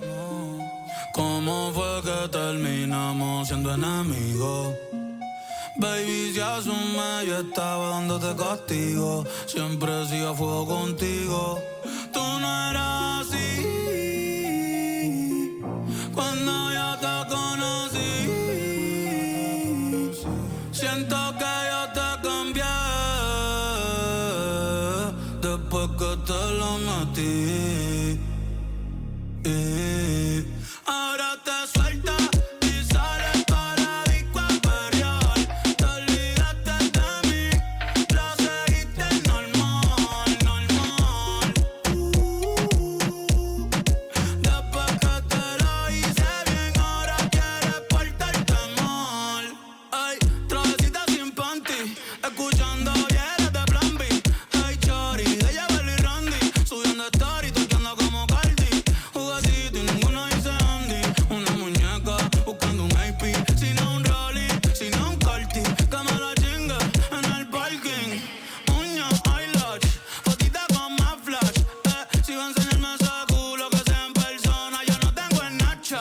Por la noche bebiendo tequila, por el día macha.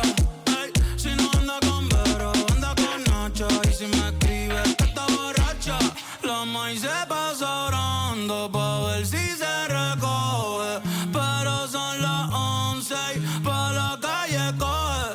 Ey, muchos la piden, pero ella es la que escoge. Si me ves haciendo lo mismo que tú, no te enojes.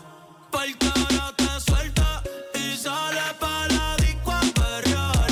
Te olvidaste de mí, lo seguiste normal, normal. Después que te lo hice bien, ahora quieres portarte mal. Ahora te sueltas, suelta, suelta, suelta.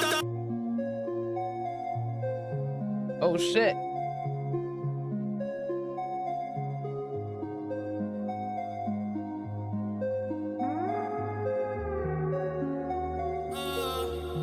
Ya ni te reconozco, bebé. Anoche a las 2 te llamé y estás hecha una malcría. ¿Qué carajo tú te crees? Conmigo no, yo fui el que te enseñé. Yo fui el que te enseñé a aplicarla como es, a frontear como es, a tirar chavo en el club, la juca y la moe. Que mucho yo te quería, pero ya tú no me caes bien, ya tú no me caes bien. Estás crecida en bicha, pero la tengas ficha. Yo que te di de todo cuando tú eras la ficha. Si me escribes pa' pelear, sabes que voy a pichar. Sigue rulita ficha. Ahora te sueltas y sales pa' la disco a perrear. Ahora te sueltas y sales pa' la disco a perrear. Ahora te sueltas y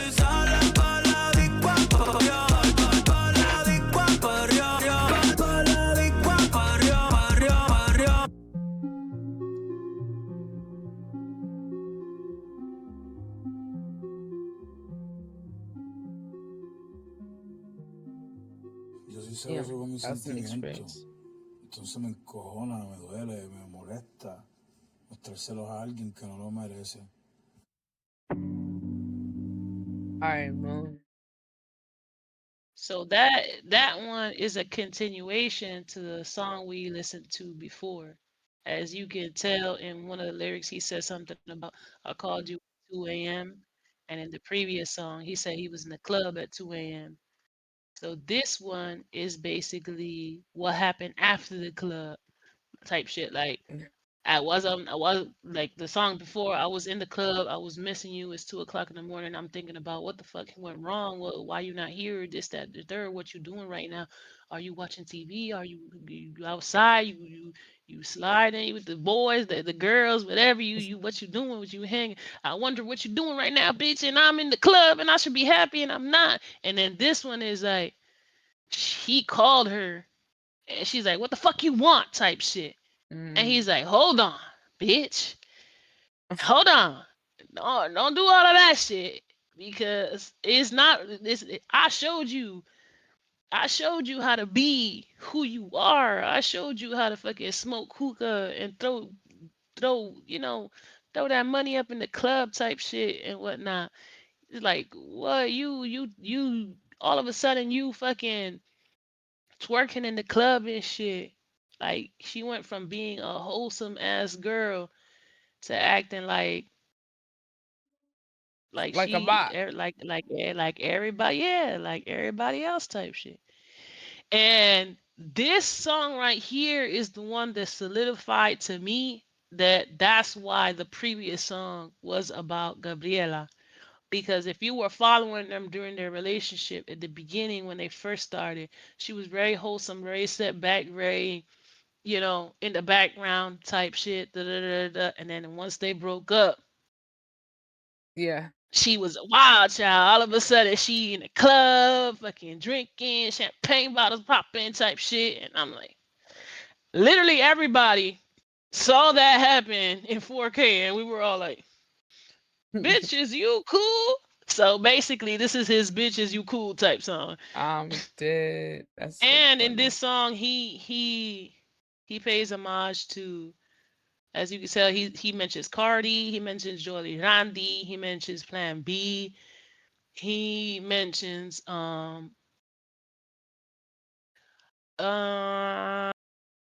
Tokisha, I think, at the end of the song. Like he mentions a whole shit a lot of people in this song. So once Damn. again, paying homage to, all of them and whatnot. What a All respectful while guy. saying, "Bitch, you got What me a fucked up." what a respectful guy. Man, we love to see it. Okay, let's see what this next one is.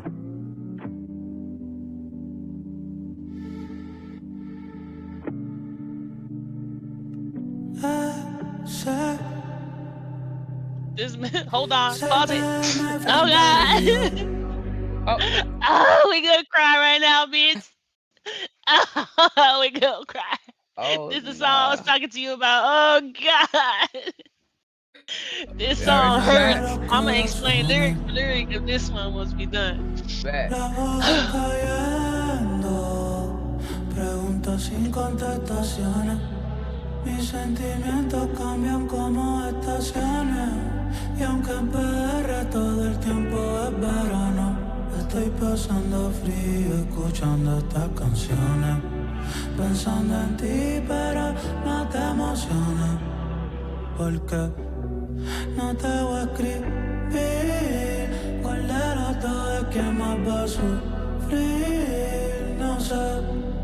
Pero ojalá que seas tú, ojalá que seas tú, pa' mí que va a ser tú. Yo ni quiero competir, tú eres linda pero te gusta mentir. Quédate en tu viaje, que cuando aterrices nadie va a aplaudir. Ey, un día va a ponerte vieja, vas a mirar para atrás y te vas a arrepentir de que lo más real que has tenido en tu vida lo dejaste ir.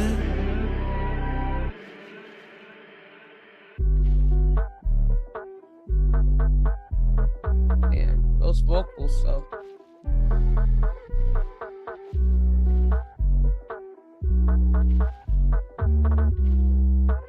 Ey, ey, tú eres un boquete en PR, por eso es que te esquivo. Ya ni más poemas pa' ti, este es el último que escribo. A veces vienen los flashbacks, tío, chingando agresivo. Te iba a llevar pa' Maya y no llegaste ni a Recibo. La invitación de la playita se venció. Lo mejor de nosotros nadie lo vio. O quizás fue que la vida nos mintió y tocó decir adiós y vivir como vivía antes de conocerte. Viendo fotitos tuyas, probando si soy fuerte. Las olas con el viento, los perros y la suerte. Tenía miedo de perderte, pero no más que a la muerte. Y estoy vivo, gracias a Dios estoy vivo, eso es lo que importa. Yo me enamoré 515 veces y contigo son 516. Eso no es nada nuevo. Toca seguir, pichar y olvidar. Y más adelante, si hay que enamorarnos de nuevo, nos volvemos a enamorar. Tú sabes que a mí me gusta estar así enamorado. Pero yo ni quiero competir.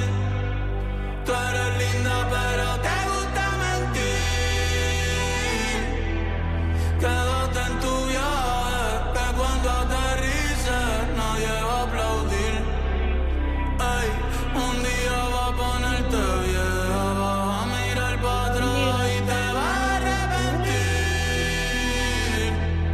de que lo más real que has tenido en tu vida lo dejaste ir.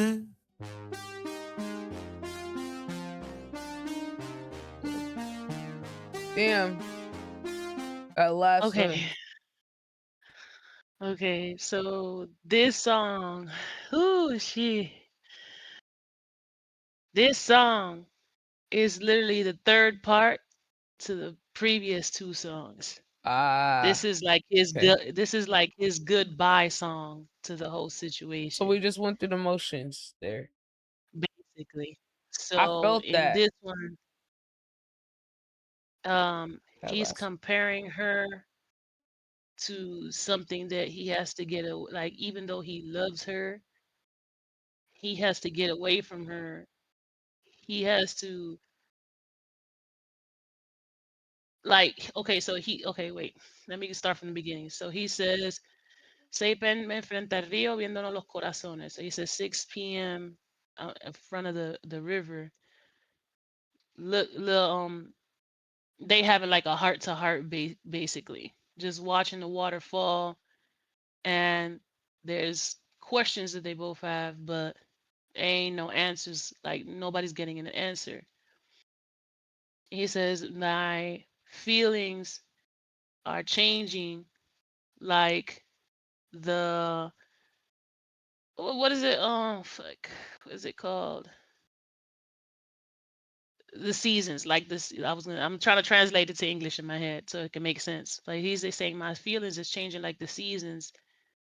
And even though in Puerto Rico it's always summertime, I feel really cold right now listening to these songs, thinking about you, but don't get excited. He says, I'm not gonna write you anymore, and we gonna see who's gonna suffer more.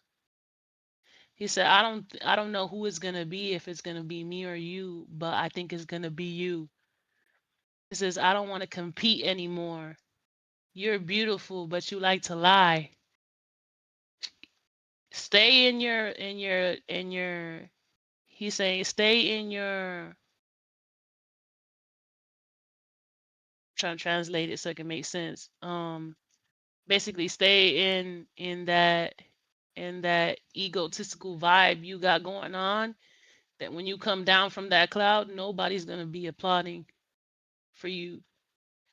One day you're gonna get old, you're gonna look back at all the shit we've been through, and you're gonna regret it, because out of all the real shit you've ever had in your life, you let it go. You let me go. And then Damn. the hook, he's just basically saying, where he says, "Tú eres un boquete en PR."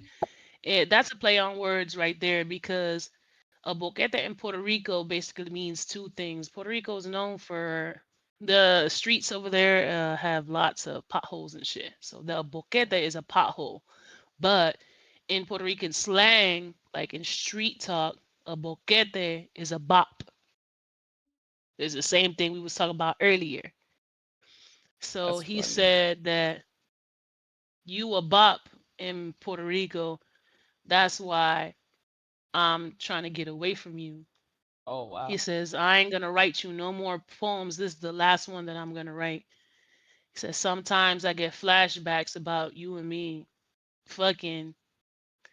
I was gonna take you to Maya. I'm not really sure what he means about Maya. I think Maya, what he's trying to say there is Mayagüe. Mayagüe, there's is the most I think what he's trying to say there is he was gonna marry her. Cause Mm, Mayagüe is known for like where all the big artists like get married and shit. Like that's where they do like the big celebrity weddings and shit. And he said, but you didn't even get to Arecibo. Arecibo is another town in Puerto Rico, another city in Puerto Rico. damn. He said the invitation to La Playita is over. He said the best of us, nobody saw it. Or maybe it was life that lied to us and we had to say goodbye and live how we lived before. I'm sitting here looking at pictures of you to see if there's still a way to get back to you. I'm looking at the waves crash, the dogs, and my luck. When he says the dogs, is because they have a dog together. Oh shit. Like in real life, when they was in a relationship, they have a dog. She kept the dog. He let her keep the dog. And a property. He's still What? talking at this point. He's still talking about Gabriela. He won't admit it, but if you pay attention and you know what he's talking about. So yeah, the whole watching the waves crash and the dogs and trying to test my luck to see if we can get back together type shit. That's all from the previous song type shit. Mm, And he said, I was scared to lose you, but not more scared than losing my life, and I'm still alive. And then he said, gracias a, when he's talking at the end, where he says, gracias a Dios que estoy vivo, lo que importa es que yo no me enamoro. So he's saying, thank God I'm still alive. The most important part is I have fallen in love 515 times, and this time with you is 516. So that's not nothing new. Um, yeah, what I gotta do is keep moving forward, not think about the situation and forget everything that happened. And if in the future I gotta fall in love again, then I will fall in love again. Um, I like to be like that and love and shit. But and then that's when he said, "Ya ni quiero competir." He's repeating the same thing again, basically saying, "You, you finna regret what's going on, and one of these days you're yeah, gonna wake up, you're gonna be old, and you're gonna remember all the shit we went through, and you let it go. yeah. Like you could That's have had a crazy. good thing, and you fucking let it go, type shit." Damn. She That played shit hit herself. me. Yeah. The line that really gets to me in this whole song is the one where he says, "Un día va a ponerte vieja, va a mirar para atrás y te vas a arrepentir." Is because it kind of like if you've ever been in a relationship with somebody that never appreciated you, and then once you break up definitively, and they start coming back around talking about Um, some, "Oh, I miss you," type shit. Like, mhm. yeah, you knew what you had, and you still decided to do what you do. Now you gotta live with that for the rest of your life. Now you gotta grow old, Yep. and you finna remember me. You finna be just a distant memory, but to you, you finna remember me for the rest of your life because you had something good, and you decided to let that shit go. You decided to Yeah. let me go. Oh my god, I love this song so much. That's my first favorite song. The other one is my second favorite song. Okay, this one right here. Let's see. Chat. Oh.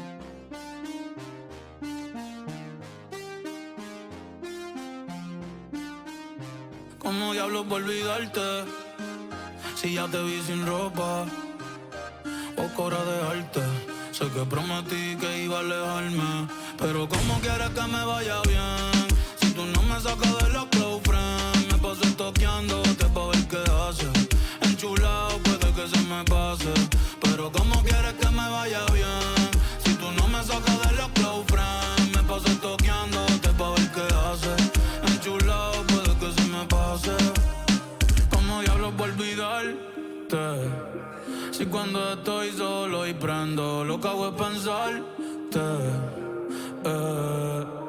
Mami, me dejaste hipnotizado, colonizado. Otra galla como tú todavía no he pisado. Hace tatito era bello, precioso, cute. Me dejaste enviciado, ey. Peli negra blondie, más tú eres la baby. Dando vueltas por las 11, escuchando a Baby, a Ozzy. Todo lo mío es tuyo, si quieres te doy la Ozzy. Quiero comerte esos labios glossy, oh sí. Esto no tiene que pasar, no. Pero veo el circulito verde y me vuelvo a ilusionar. Tú eres mala, tú lo haces intencional. Una player profesional. Total, esto no iba a funcionar, pero te veo y me vuelvo a ilusionar. Tú eres mala, tú lo haces intencional. A tu nombre me lo voy a lesionar. Está cabrón que pa' ti es normal, pero ¿cómo quieres que me vaya bien? Si tú no me sacas de los close friends.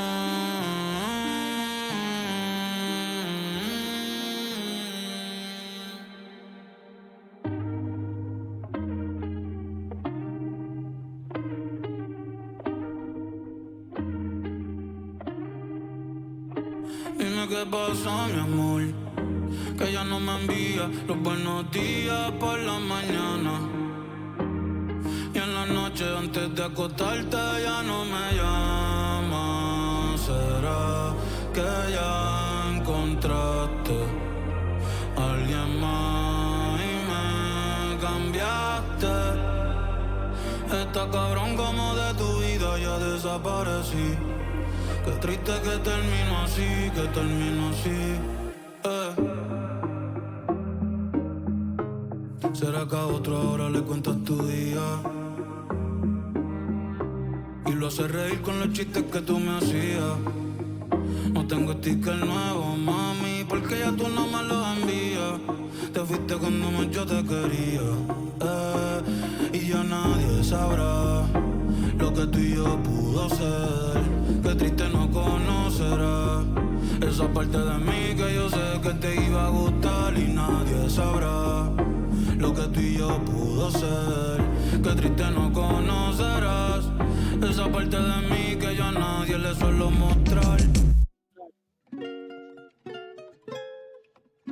So this song is another one about exes, right? Shit, that shit And was once fire. again, he not finna he's not finna divulge what who it's about. But if you listen to the lyrics and you pay attention, this one is definitely about Kendall Jenner. So he's Ooh, basically saying, you know how on Instagram you got close friends and whatnot. yeah. Okay, so he's saying, damn, how I'm finna forget you if I already seen you without clothes. Wow, you a piece of art basically. And I know I promised I was gonna stay away, but how you want me to be okay if you don't take me out to your close friends? I'll be stalking you to see what you're doing. I'm head over heels, but maybe I'll get over it. But how you want me to be okay if you don't get me out your close friends? And then basically he's just talking about Kendall and how, he was super in love with her and then how she I feel like this song, the lyrics to this song must have came like once you remember like once they broke up and then they got back together and then all of a sudden she popped out with Booker again. I think Yeah. this is where that comes from because in this part at the end he says, um please tell me my love what's going on, why you don't write good morning to me anymore, and at nighttime you don't call me anymore. Like, is it because you talking to somebody else? Like, did you change me? Like, it's fucked up. Then nobody's gonna know, how good this could have ended because you're not answering my phone, bitch. Where the fuck is you at? And we all know where she was. And we all know. Come on, man. He should have known, bro. That's why all of us Oh was God. like, that's why all of us was like, oh my God, this is Trust horrible me, relationship. we weren't We applauding been for it knew. either. Okay, period. We knew what she was doing. That's why I was like, bro, she about to use you, nigga. The Kardashians about to use you. All the PR, all the come on, bro. Yeah. But niggas be loving boys and shit. And I think he was like, look, even if it go wrong, I'm gonna make some good music about it. I low-key think that be artist logic sometimes. Where they're like, oh, if I get my heart broken, at least I get some songs out of it. So I've heard artists say they'll get themselves into relationships they know not all the way right because they can get inspo from it. Is that crazy? Honestly, they're doing it for the plot. Like getting a relationship with the plot. We really would never know, honestly, because if you really think about it, it's even in real life, right? And there's times where you meet people and you think it's the best thing that's ever happened to you, and it turns out they were only there for a season, not for a reason. You feel me? So Yeah, but I feel like that's just a funny thing that like creative people know you can get inspiration for anything. So it's like, and in his mind, he could have been like, it's a win-win either way. They both got PR from each other for sure. Because I'm sure there's a lot of people that didn't know who Kendall Jenner was. And then there's a lot of people that just found out who Bad Bunny was too. But it's just interesting how it all lined up with the timing and everything. And then the Super Bowl, like, look, they could have both been like, okay, this like type business. But then I actually kind of like you. Because you know how the Kardashians and Jenners move with Chris. She be controlling everything for like PR, optics, all that. She just good at like finessing the shit. So I'm like, what if it was like a low type agreement? Kind of like with Kanye, Kim. They put her in Fortnite. They put Kim Kardashian in Fortnite, allegedly. yeah, I saw that. Child, it's getting ridiculous. Where's Bad Bunny in Fortnite? Where's Bad Bunny? That's in what I'm Fortnite? saying. Come on, man. Got everybody in there but him. But the one that need to be there, type shit. I'm saying.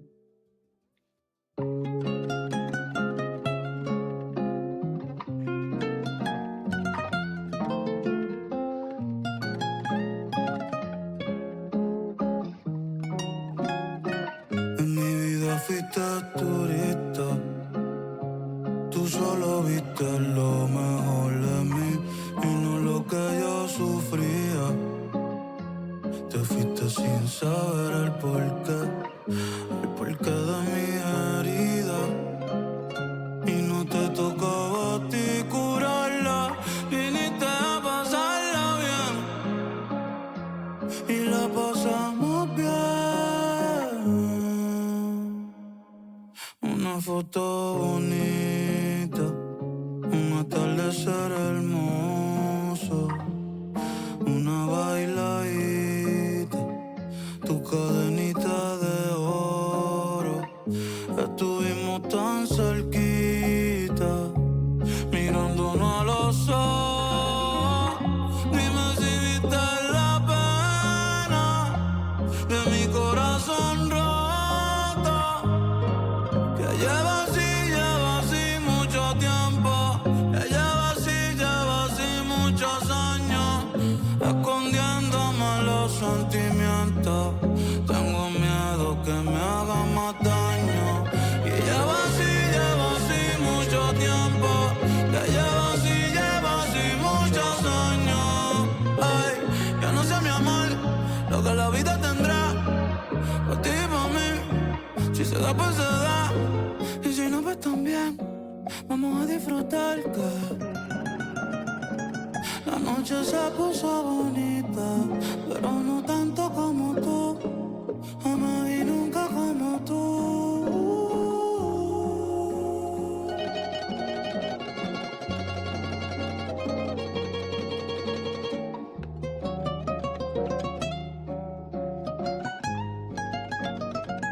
En mi vida fuiste turista, tú solo viste lo mejor de mí y no lo que yo sufría. Te fuiste sin saber el porqué de mi herida. Y no te tocaba a ti curarla, viniste a pasarla bien y la pasamos bien.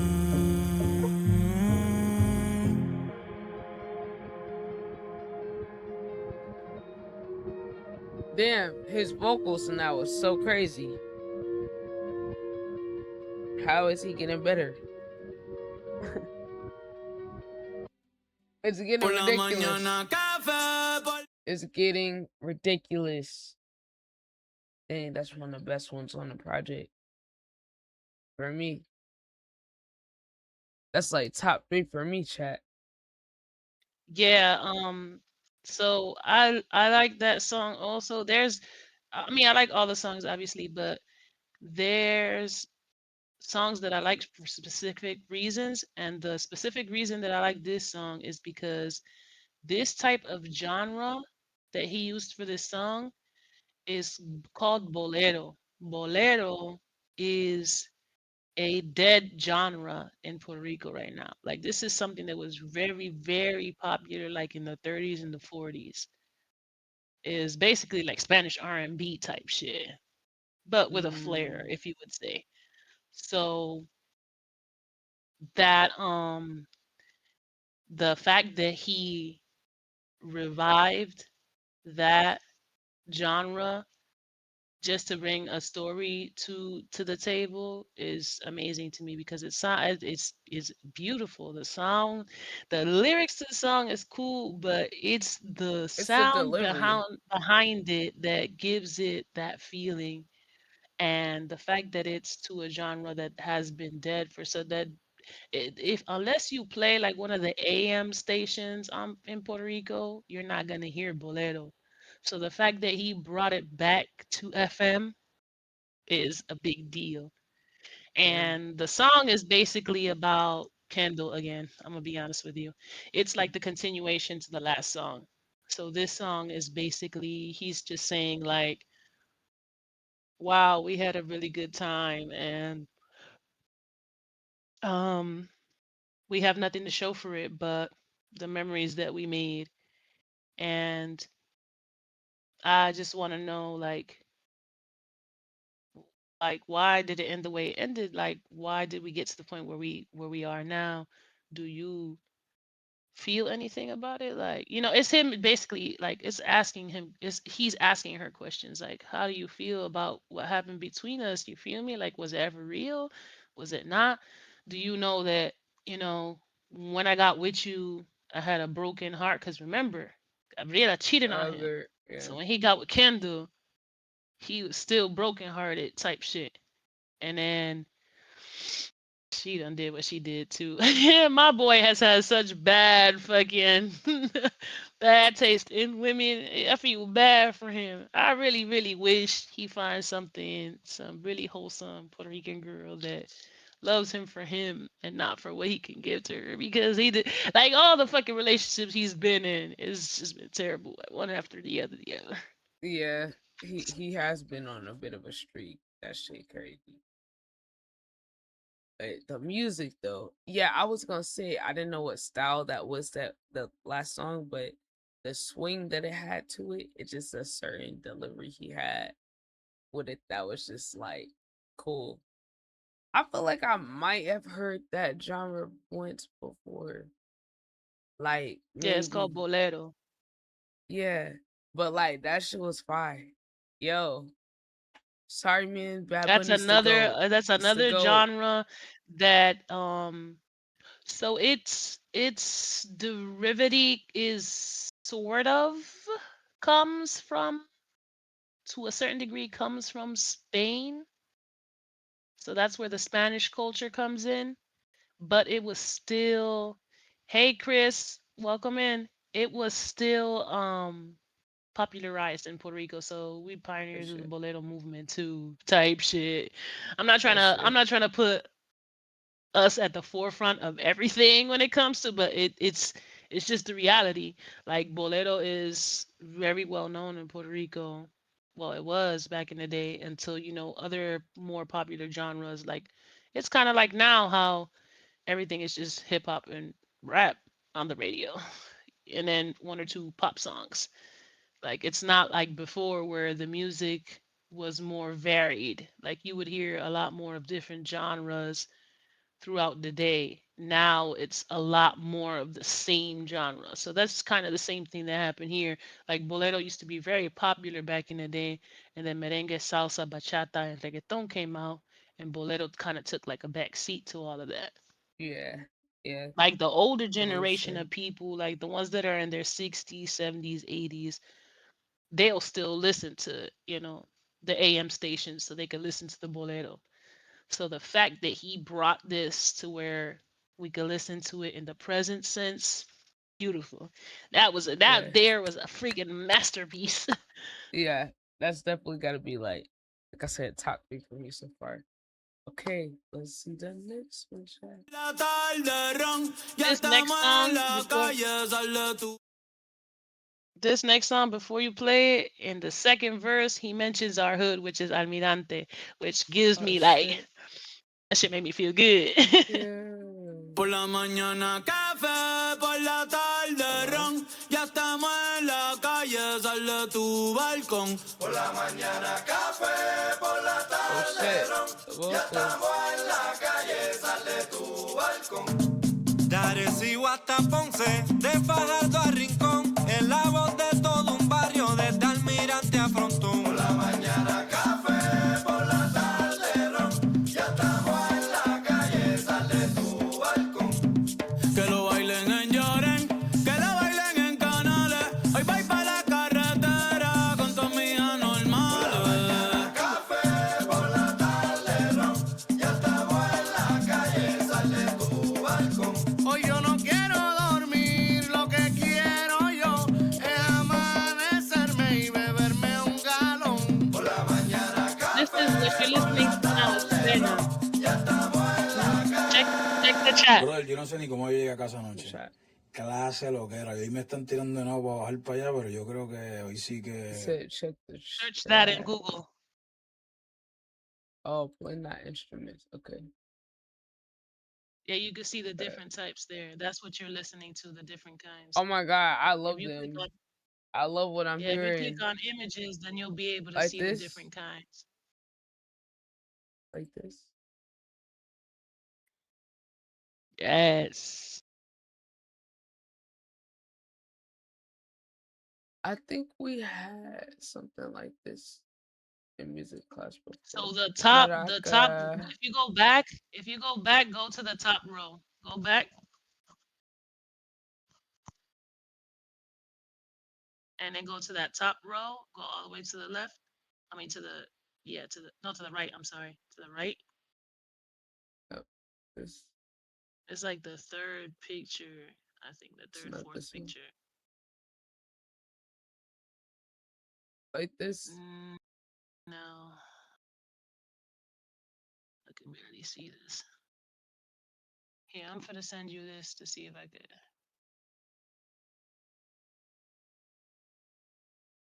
click on this. Click on this in the chat.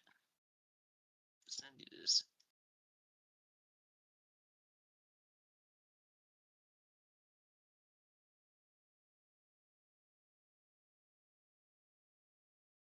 Those are the basics. Okay, okay.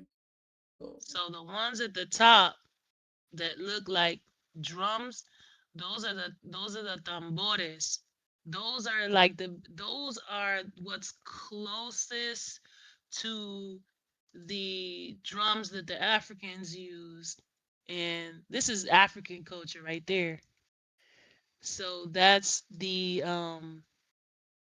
the drums that they would use, like when they would do like their rituals and their dances and their music and all that, that comes from Africa. And then the smaller ones is That's the thing the from earlier. panderetas, Yeah, yeah, like the yeah. ones that are just like the top part that you can use with your hand that looks like a tambourine but without Yeah, the yeah, bells. yeah. Those are the panderetas. Okay. Those, depending on which ones you hit and how you hit them, they'll make different types of all every single beat that you're hearing in them songs is all coming from this. There's no Damn. instruments, it's all It's no, plena it's instruments. yeah, yeah, yeah, like yeah, yeah. It's no like added production. Like yeah, that was crazy. Yeah. That was crazy. Hold on, where the there we go. Go back a little bit. Y beberme un galón. Por la mañana café, por la tarde ron. Ya estamos en la calle. Brother, yo no sé ni cómo yo llegué a casa anoche. Clase lo que era. Hoy me están tirando de nuevo para bajar para allá, pero yo creo que hoy sí que ha hecho pichadera, que no me esperen, bro. El humo empañó el camino y no pude recordar el camino pa' mi casa. Hoy me vuelves a invitar. Yo me iba a quedar tranquilo, pero si quieres vacilar, sube tú pa' la montaña porque hoy yo me quedo acá. Ven subiendo, que no le vamos a bajar. Sube tú pa' la montaña, hoy yo me quedo acá. Ven subiendo, que no le vamos a bajar. Yeah. Sube tú pa' la montaña, hoy yo me quedo acá. Dile algo. Allá abajo, allá abajo, allá abajo, allá abajo. No se me ha perdido nada. Están arriba en el monte los códigos de verdad. Suban pa' acá para que vean. Ven subiendo, que no le vamos a bajar. Sube tú pa' la montaña, hoy yo me quedo acá. ¿Qué se hace hoy? ¿Qué se hace hoy? Hoy se bebe, y nadie nos va a parar. El samurái está en brillo y el combo va a chinchorrear. Ponle. Ven subiendo, ¿cómo? Ven subiendo. Dale pa' acá. Hey, Que no le hey. vamos a bajar. No le vamos a bajar. Sube tú pa' la montaña, hoy yo me quedo acá. Ey, ten cuidado, ten cuidado. Uy, cuando te toque bajar, que no te vayas por Rico y te tengamos que buscar. Yo te voy a decir algo para que sepas. En el monte hoy se rompe, desde que sale el sol hasta que se esconde. En el monte hoy se rompe. Si ando goma botando humo, dale ponle. En el monte hoy se rompe. Suban pa' acá pa' que sientan el torque. Monte hoy se rompe. Me voy a dar otra en lo que los muchachos hacen el corte.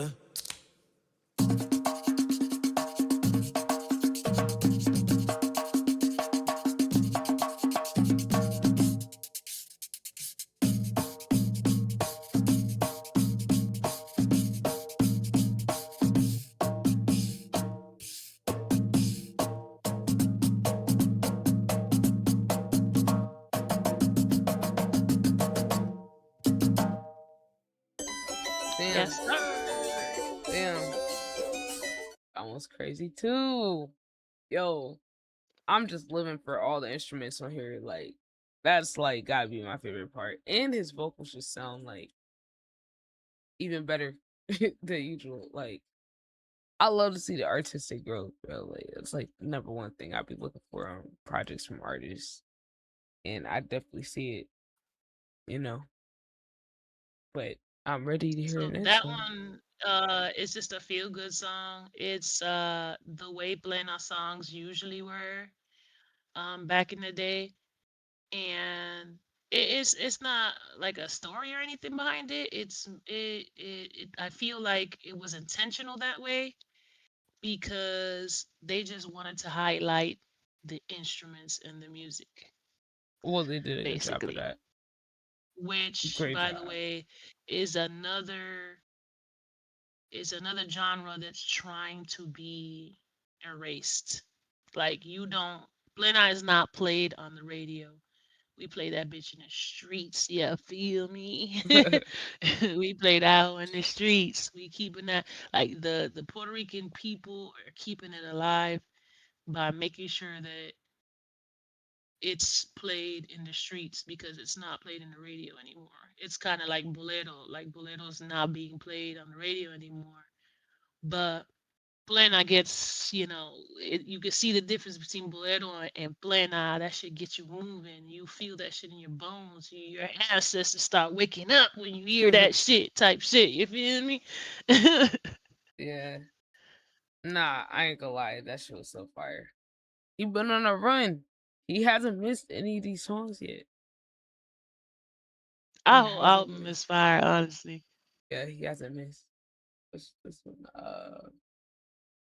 Okay, let's see. Otra Navidad en la que te pedí. Otra Navidad que no está This is aquí. bolero too. Feliz año nuevo, pero no tan feliz. Te dieron un beso a las 12 y no fui yo quien te lo di. Hace un año que yo estoy ahí. Hace un año que yo estoy ahí. Hace un año tu primer abrazo fue solo pa' mí. Me tenías en las nubes y como un rayo caí, caí, caí. Y ahora ni una llamada, ni un solo mensaje. Los brothers me la montan.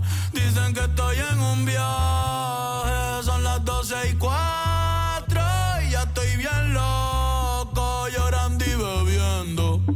Pitorro de coco que me trajo abuelo pa' que vacilara, no pa' que por un cuero a las 12 llorara.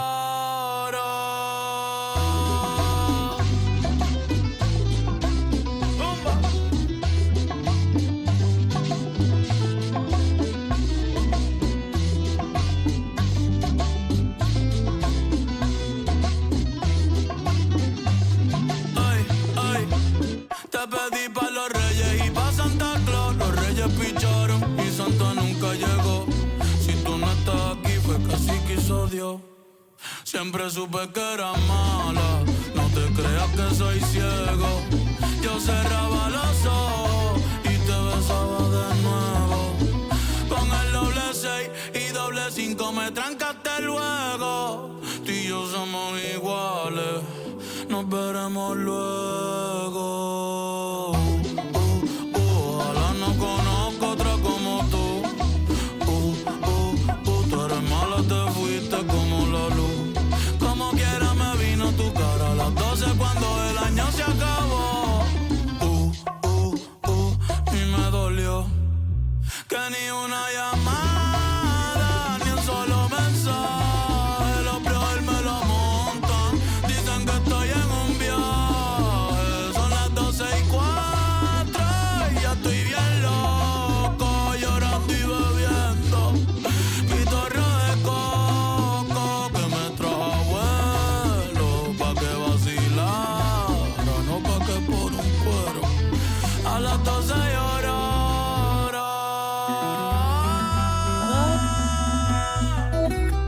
Hey.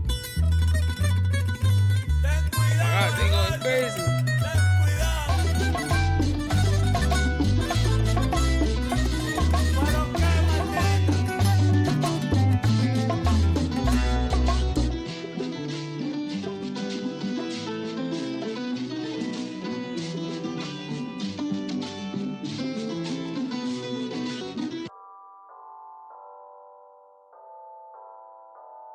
That was fire.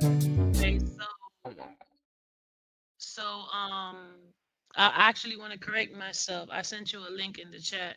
Um, the other song was bolero. This one is actually hibaro music, and hibaro music is basically a hibaro is basically what they would call like somebody that worked on the plantation farms, the farmers and stuff.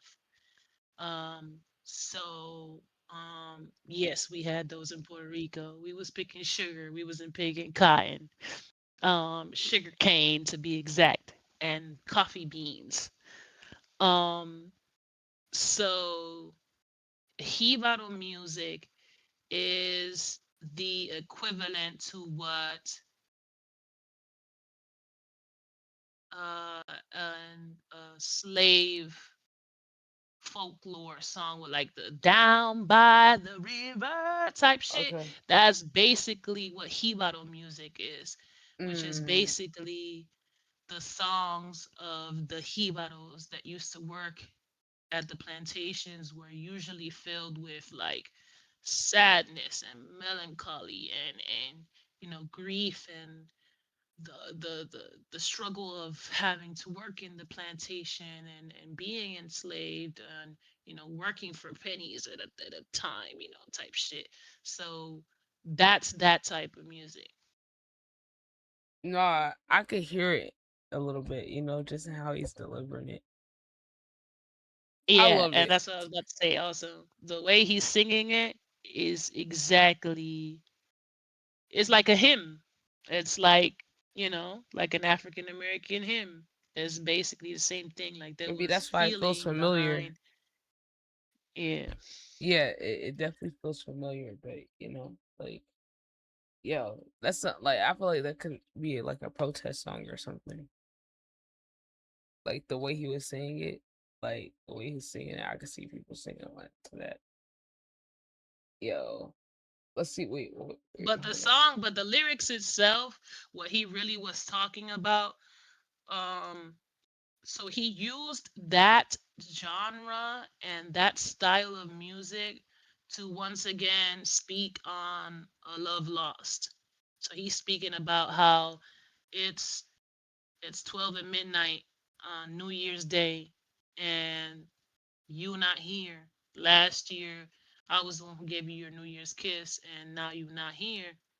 So I'm wondering what's going on because I literally asked Santa Claus and the three kings to please bring you to me, and you still not here. So I guess that's what God wanted. You feel me? Type shit. So he used that to portray that into that genre of music, that message to portray it in this type of genre of music, basically. Yeah, Which I feel that's like mad creative. that was awesome. Yeah, yeah, that's mad creative. I fuck with that. Yo, this is real artistry, chat. Real artistry. Wait, where's the next one? Oh, it's in the next one. Fue un sueño que yo tuve. He said, "This is a dream I had."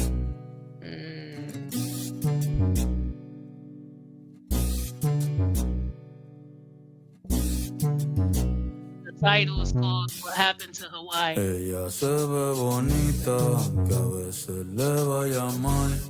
En los ojos una sonrisa, aguantándose llorar. La espuma de sus orillas parecieran de champán. Son alcohol para las heridas, para la tristeza bailar.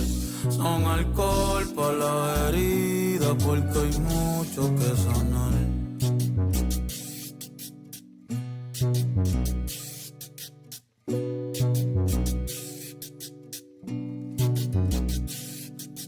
En el verde monte adentro no se puede respirar. Las nubes están más cerca, con Dios se puede hablar.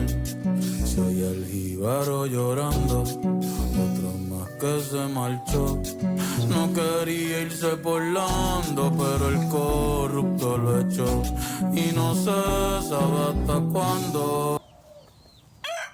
Quieren quitarme el río y también la playa. Quieren el barrio mío y que abuelita se vaya. No, no suelten la bandera ni olviden la lolay. Que no quiero que hagan contigo lo que le pasó a Hawái.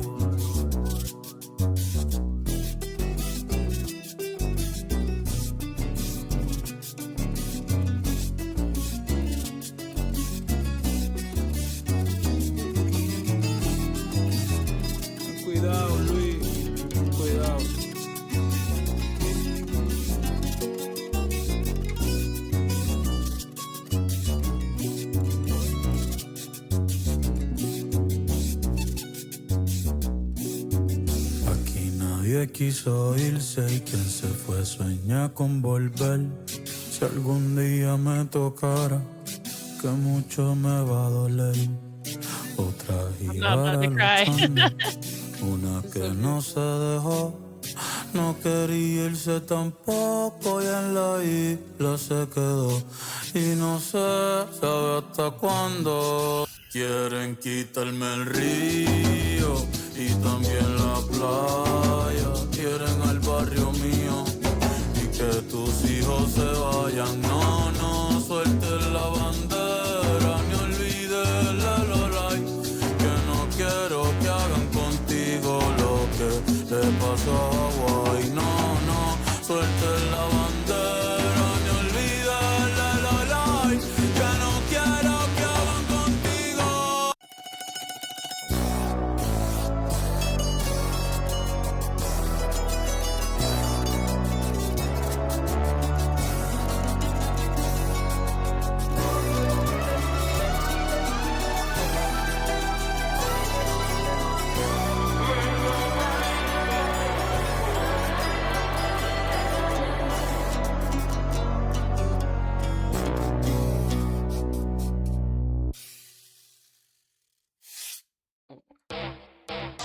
Oh my, Oh, shit.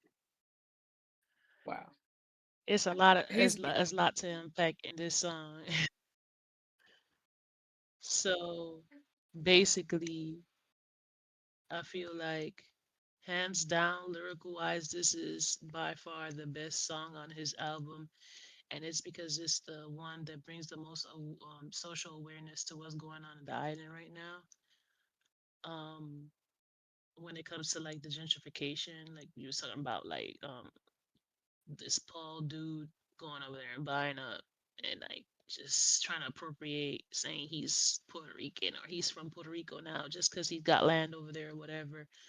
Um, it's a very, very serious situation because Puerto Rico is under attack, even though they are still a territory. There is a lot that still belongs to the Puerto Rican people that on the daily is being tried to take away from them. And a lot of people don't know this, especially people that weren't on the island when it happened. And definitely is a conversation for another day, but the fact that the Hurricane Maria hit the island the way it did, the devastation it left behind. Like I've lived in Puerto Rico 32 years of my life and I never seen no shit like that before. When I tell you there's no other way to explain what happened during Hurricane Maria is because to me that shit was 100% generated. Like that was not a normal storm. Puerto hmm. Rico was targeted on purpose.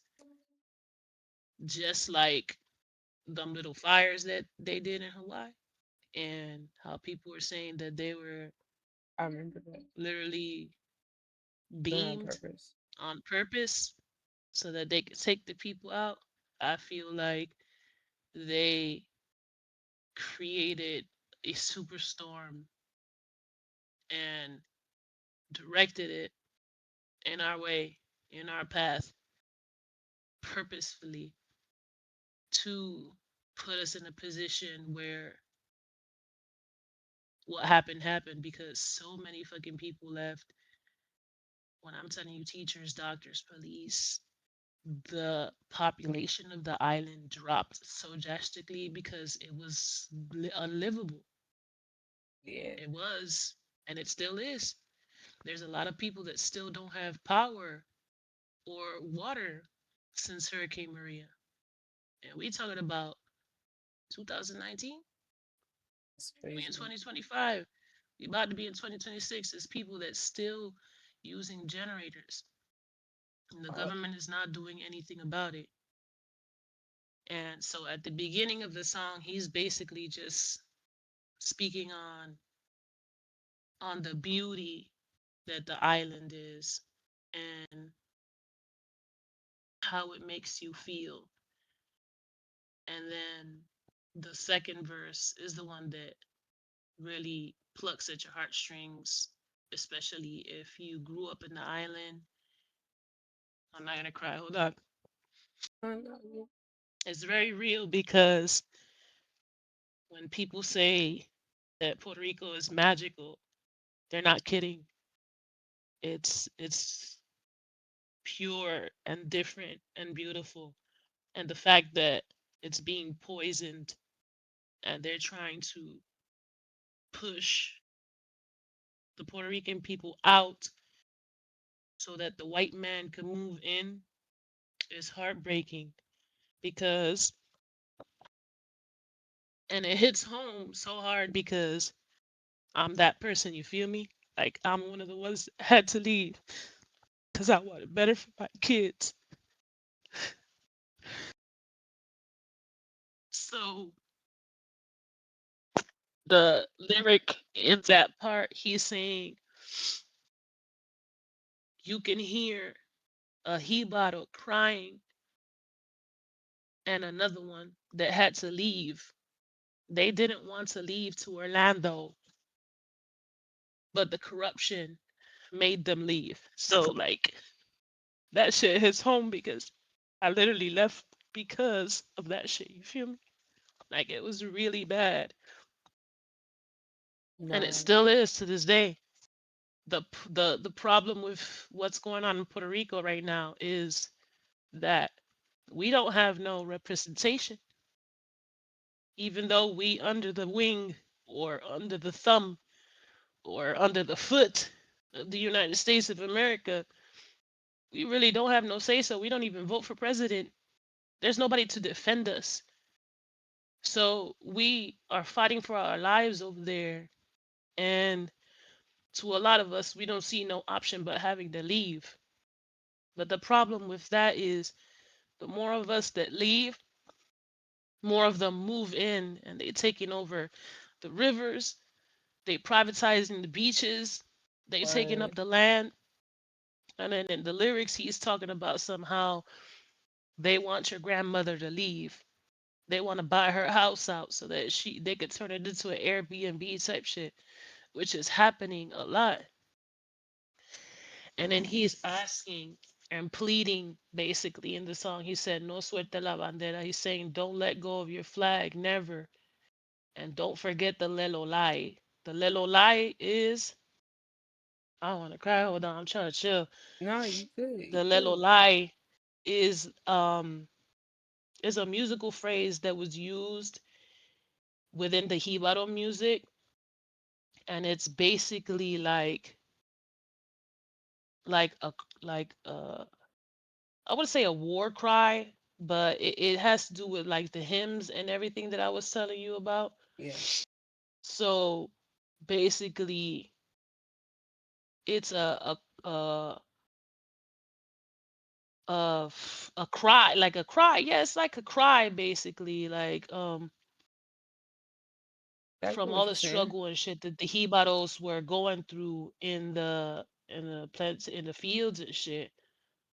They would say like when they would write their hymns and stuff, they would write their lyrics, and then the lelo lai is like you're crying, like lelo lai, ay, ay, ay. Like you know when you really feel something down in your soul, Mm-hmm.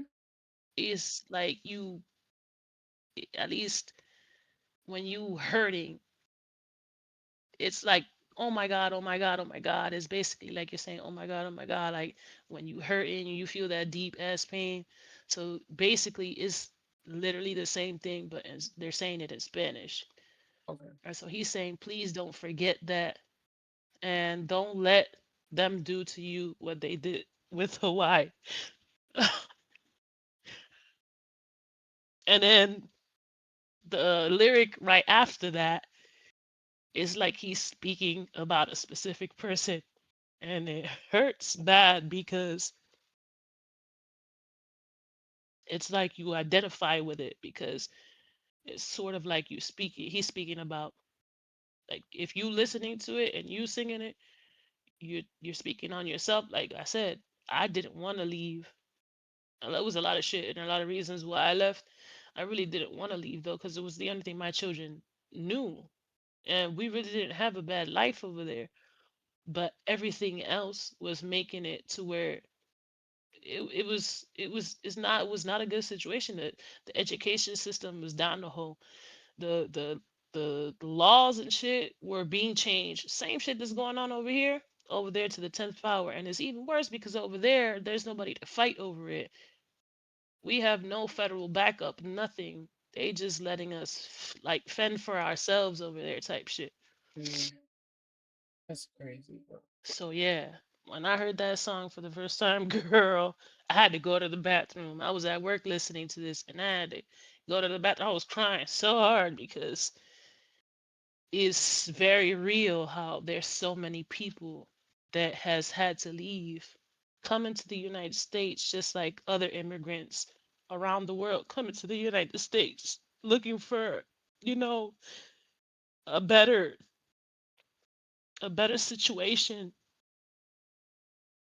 thinking Yeah. about the American dream and wishing that, your situation would get better if you move away from the homeland. And he's crying out to the Puerto Rican people, begging us, don't give up, don't leave. And if you did leave, come back, please. We need you more than ever. Basically, that's what he's saying. I love how his messaging is consistent. He's using all these different like styles and everything to like deliver the messages, but like his lyrics, I don't know. I guess maybe it being more meaning behind them is making the lyrics just hit more than usual. When he just making the songs that's a vibe. But he's also able to still make it a good listenable song, even with talking about serious stuff or throwing it in there. I feel like that's a skill. Everybody can't do that. Okay, chat. Where we at? SO or AO? That was a ride for sure. Man. Okay, chat. The whole album is up and down. Yeah, for real. Like a roller coaster and shit. Ella viene por ahí y nunca llega sola. Ella nunca llega sola. Todos los bandidos sueltan la pistola. Esta noche lo que hay. Perreo, baby. Trata, baby. En la disco, baby. Trata, baby. Perreo, baby. Trata, baby. En la disco, baby. Yo se la mamo y se pone contenta. Esta Willy ahí ya cumplió los 30. Después de las 12 no los cuenta. No la llame en el jangueo si no quiere que mienta. Estás escuchando el número 1 en venta. Por eso con nosotros nadie inventa. Me siento como un bichote en los 90. Lo tengo parado, ven pa' que lo sienta. Dale mami, pégate, mírate. Si me miras mucho sabes que voy a besarte. Dale mami, pégate, mírate. Si te ves y me la agarro entonces voy a llevarte. Mira, puñeta, no me quiten el Mami, yo sé que tú te vuelves loca cuando el perreo te azota. Oh, pero obligado tú te acuerdas de mí si me ves por ahí. Mami, yo sé que tú te vuelves loca cuando el perreo te azota. Pero obligado tú te acuerdas de mí, de cuando te di. Perreo, baby, tra, baby. En la disco, baby, vamos a darle, baby. Hasta abajo, baby, no te quites, baby. Bellaqueo, baby, tú y yo solo, baby. Perreo, baby, tra, baby. En la disco, baby, te lo meto, baby. Aquí mismo, baby, delante de tu baby. Te compro la BM y también el AP, ey. Te doy dedo bailando, mami, estoy testing, ey. Tráete tu vesti, a las 2 le bajamos el panty. Te lo tiran por la body waiting. Rompiendo la calle desde los 20. Anda cazando, no está dating. Rompe la calle siempre que sale. Mami,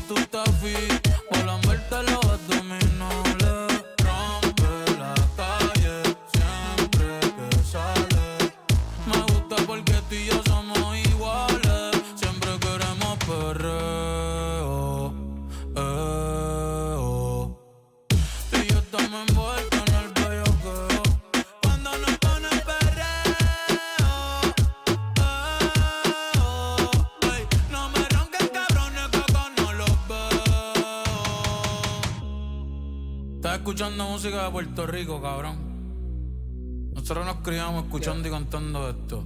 En los caseríos, en los barrios. Desde los 90 hasta el 2000 por siempre. Y ando con el mejor de todos los tiempos, Tiny. Y yo no tengo que roncar, ustedes saben ya.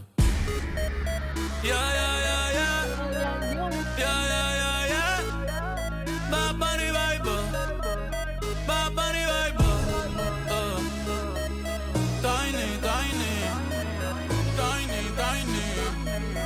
Chequeate la historia.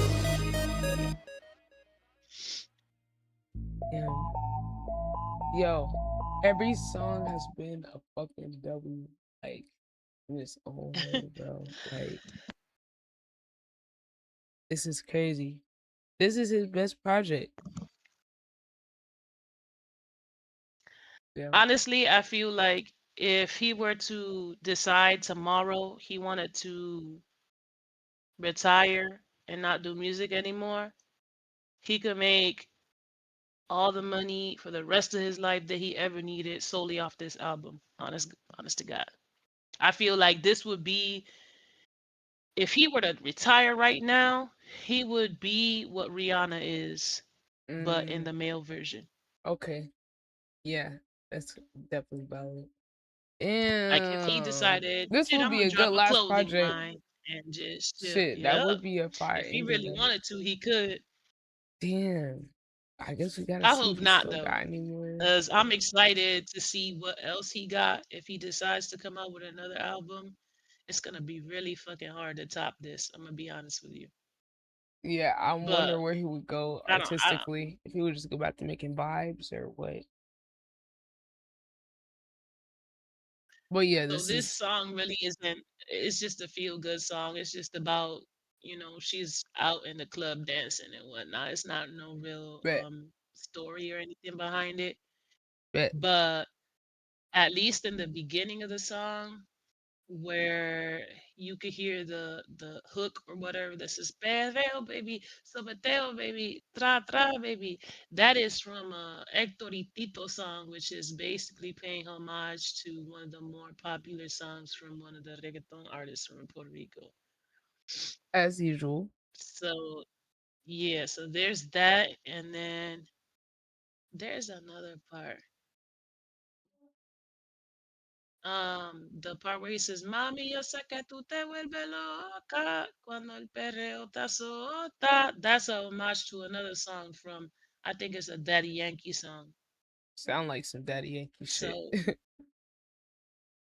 So there's another, like when I tell you this will be a stream for another day, the amount of songs that he has that literally has lyrics and pays homage to other songs from other Puerto Rican artists that are pioneers to the movement of reggaeton is crazy. And I feel like why he's so popular and his shit hits the way it hits is because of that.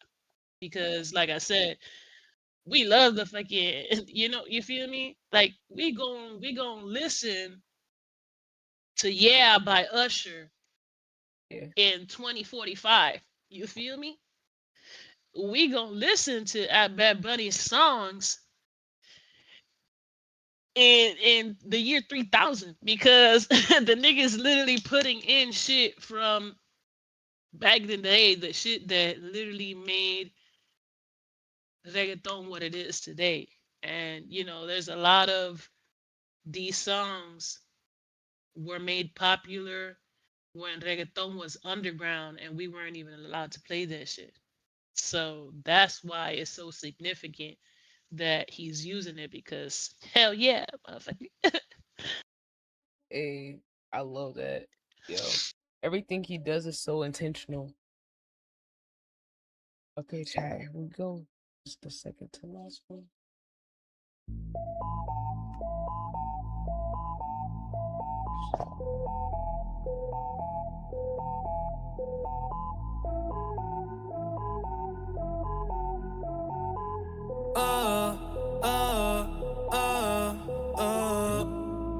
Otros 11 bonitos que veo en San Juan, disfrutando de todas esas cosas que extrañan los que se van, disfrutando de noches de esas que ya no se dan. que ya no se dan, pero queriendo volver a la última vez. Ya los ojos te miré y contarte las cosas que no te conté. ¿Te parece a mi crush? Y tirarte las fotos que no te tiré. Hacho, bro, bien linda, déjame traerte una foto. Ey, tengo el pecho pelado, me dio una mata.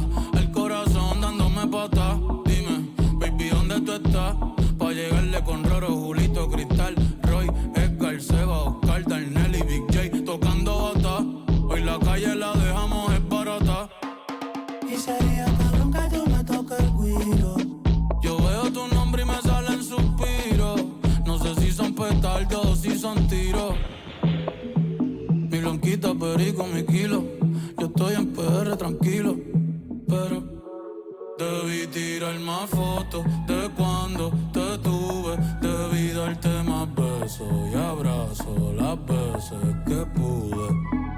Ey, ojalá que los míos nunca se muden. Y si hoy me emborracho, pues que me ayuden.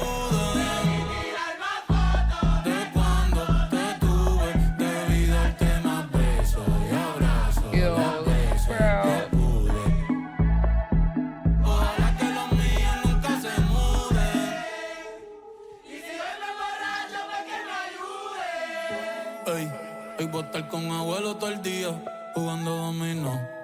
Si me pregunto si aún pienso en ti, yo le digo que no. Que mi estadía cerquita de ti ya se terminó. Ya se terminó. Ey, que prendan las máquinas, pues pasan dulce. Aquí todavía se da caña, chequeate la baby. Diablo, mami, qué dulce.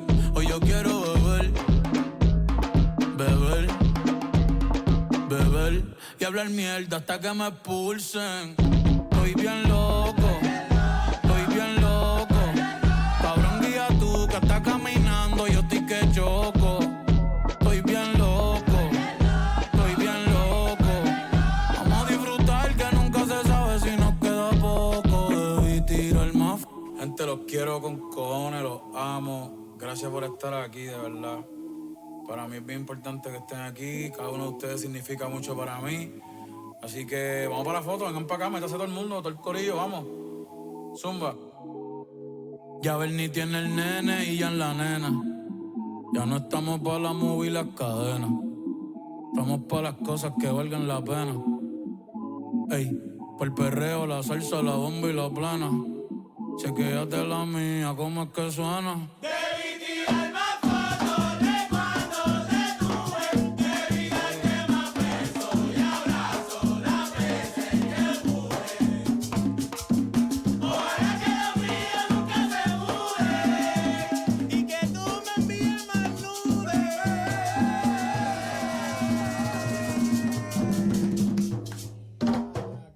Si no me emborracho, que ve, no me ayude.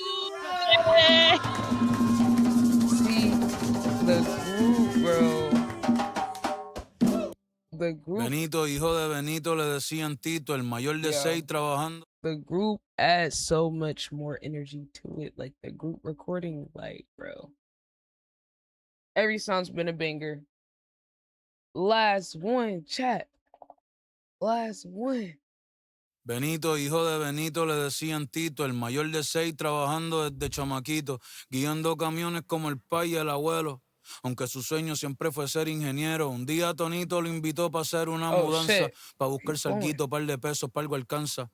Gracias a Dios que ese día no estaba bici, porque en la mudanza fue donde conoció a Lizzy, la menor de 3 que se criaron con doña Juanita, porque su papá y mamá partieron estando chiquita. Prometió graduarse antes de casarse y lo cumplió diciembre del 9-2. Con Tito se casó antes de irse para el Mirante, donde se conocieron, vivieron en Morovi, en donde hicieron al nene, que en Bayamón por primera vez vieron.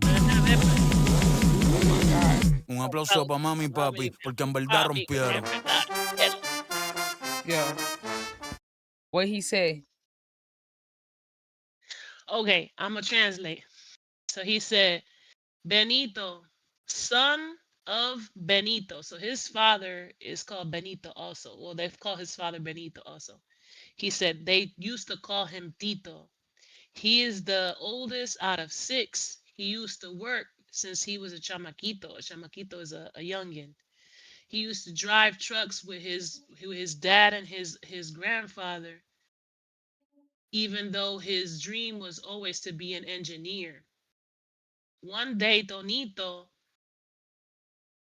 invited him to do um um like they needed to move some stuff, like somebody was moving, so they were using their truck to do as a moving company type thing.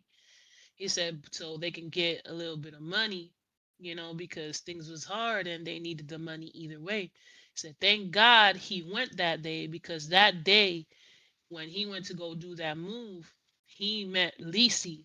Lisi is his mom, Benito's mom.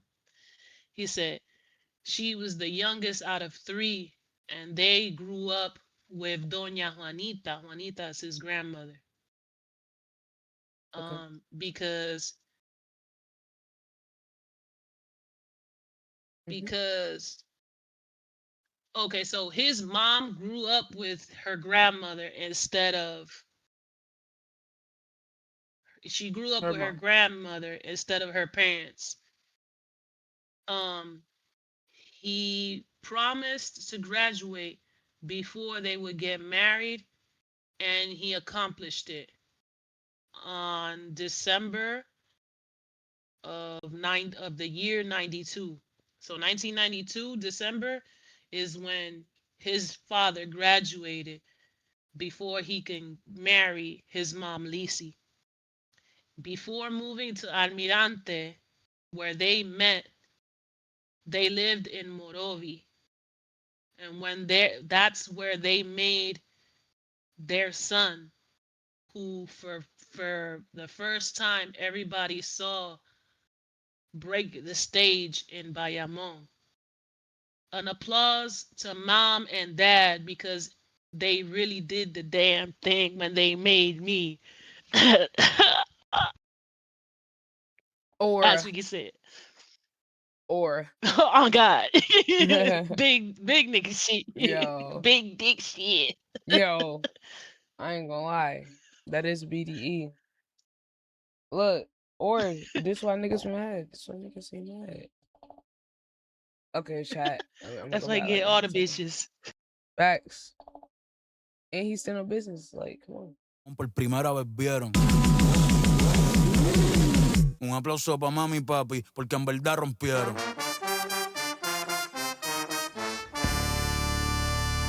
Damn, that's the intro.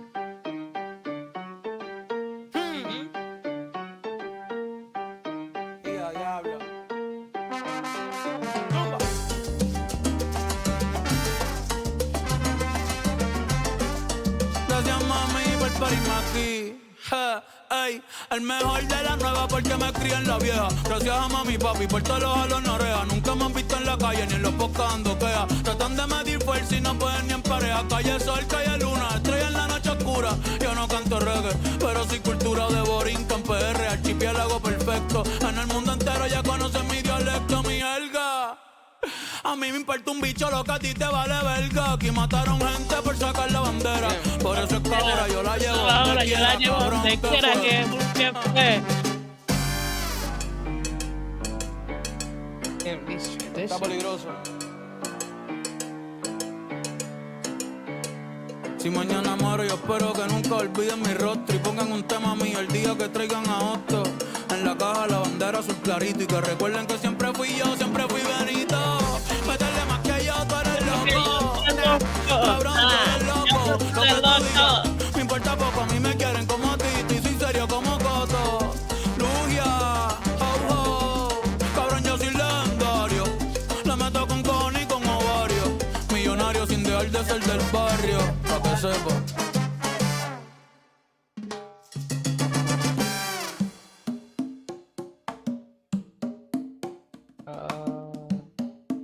Aprieta, chamaquito, aprieta.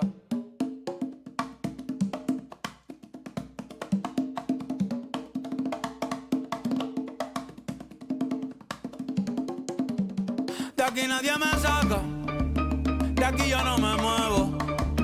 Dile que esta es mi casa, donde nació mi abuelo. De aquí nadie me saca, de aquí yo no me muevo. Dile que esta es mi casa,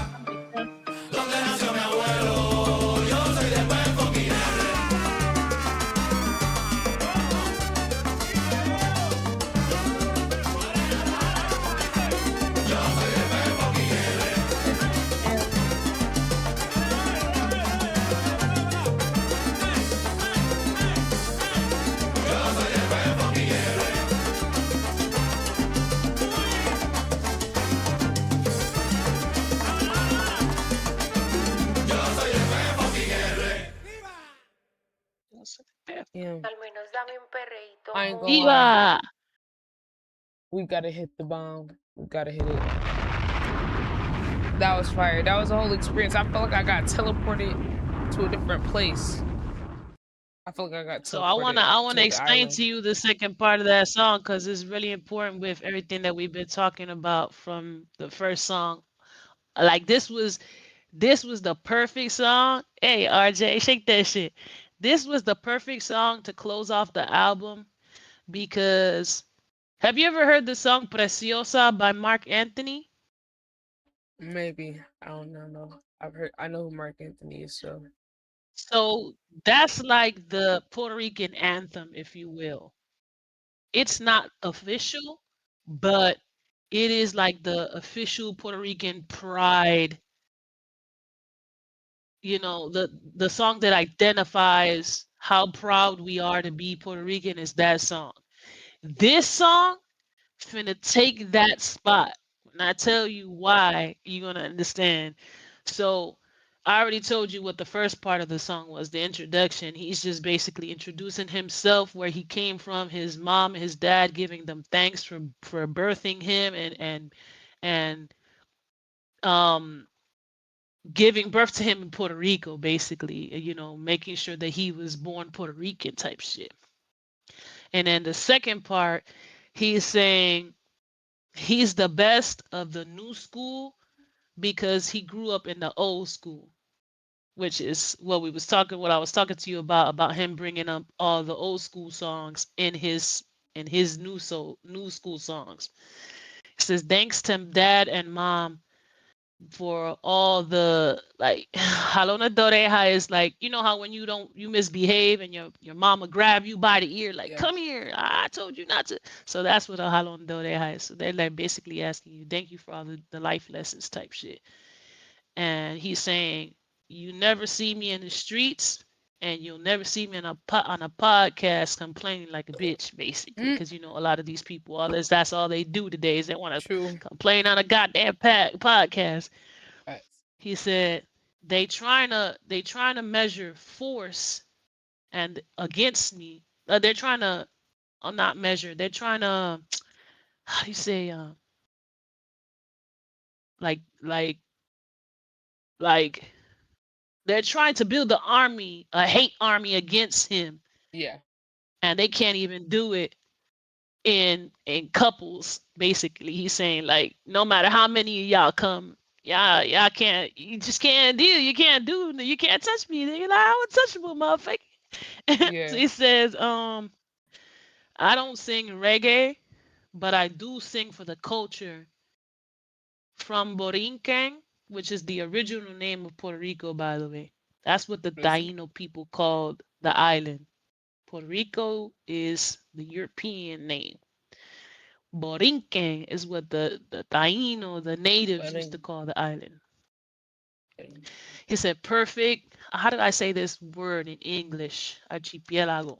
I want to translate it because I don't want to say it. I don't butcher. Um, I kind of feel like I know what it means, but I don't want to say it wrong.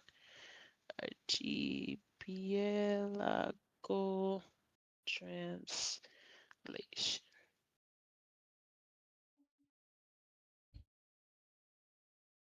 I mean, it's spelled the same thing. It's a group or cluster chain of main islands. So he's saying basically is the perfect main island.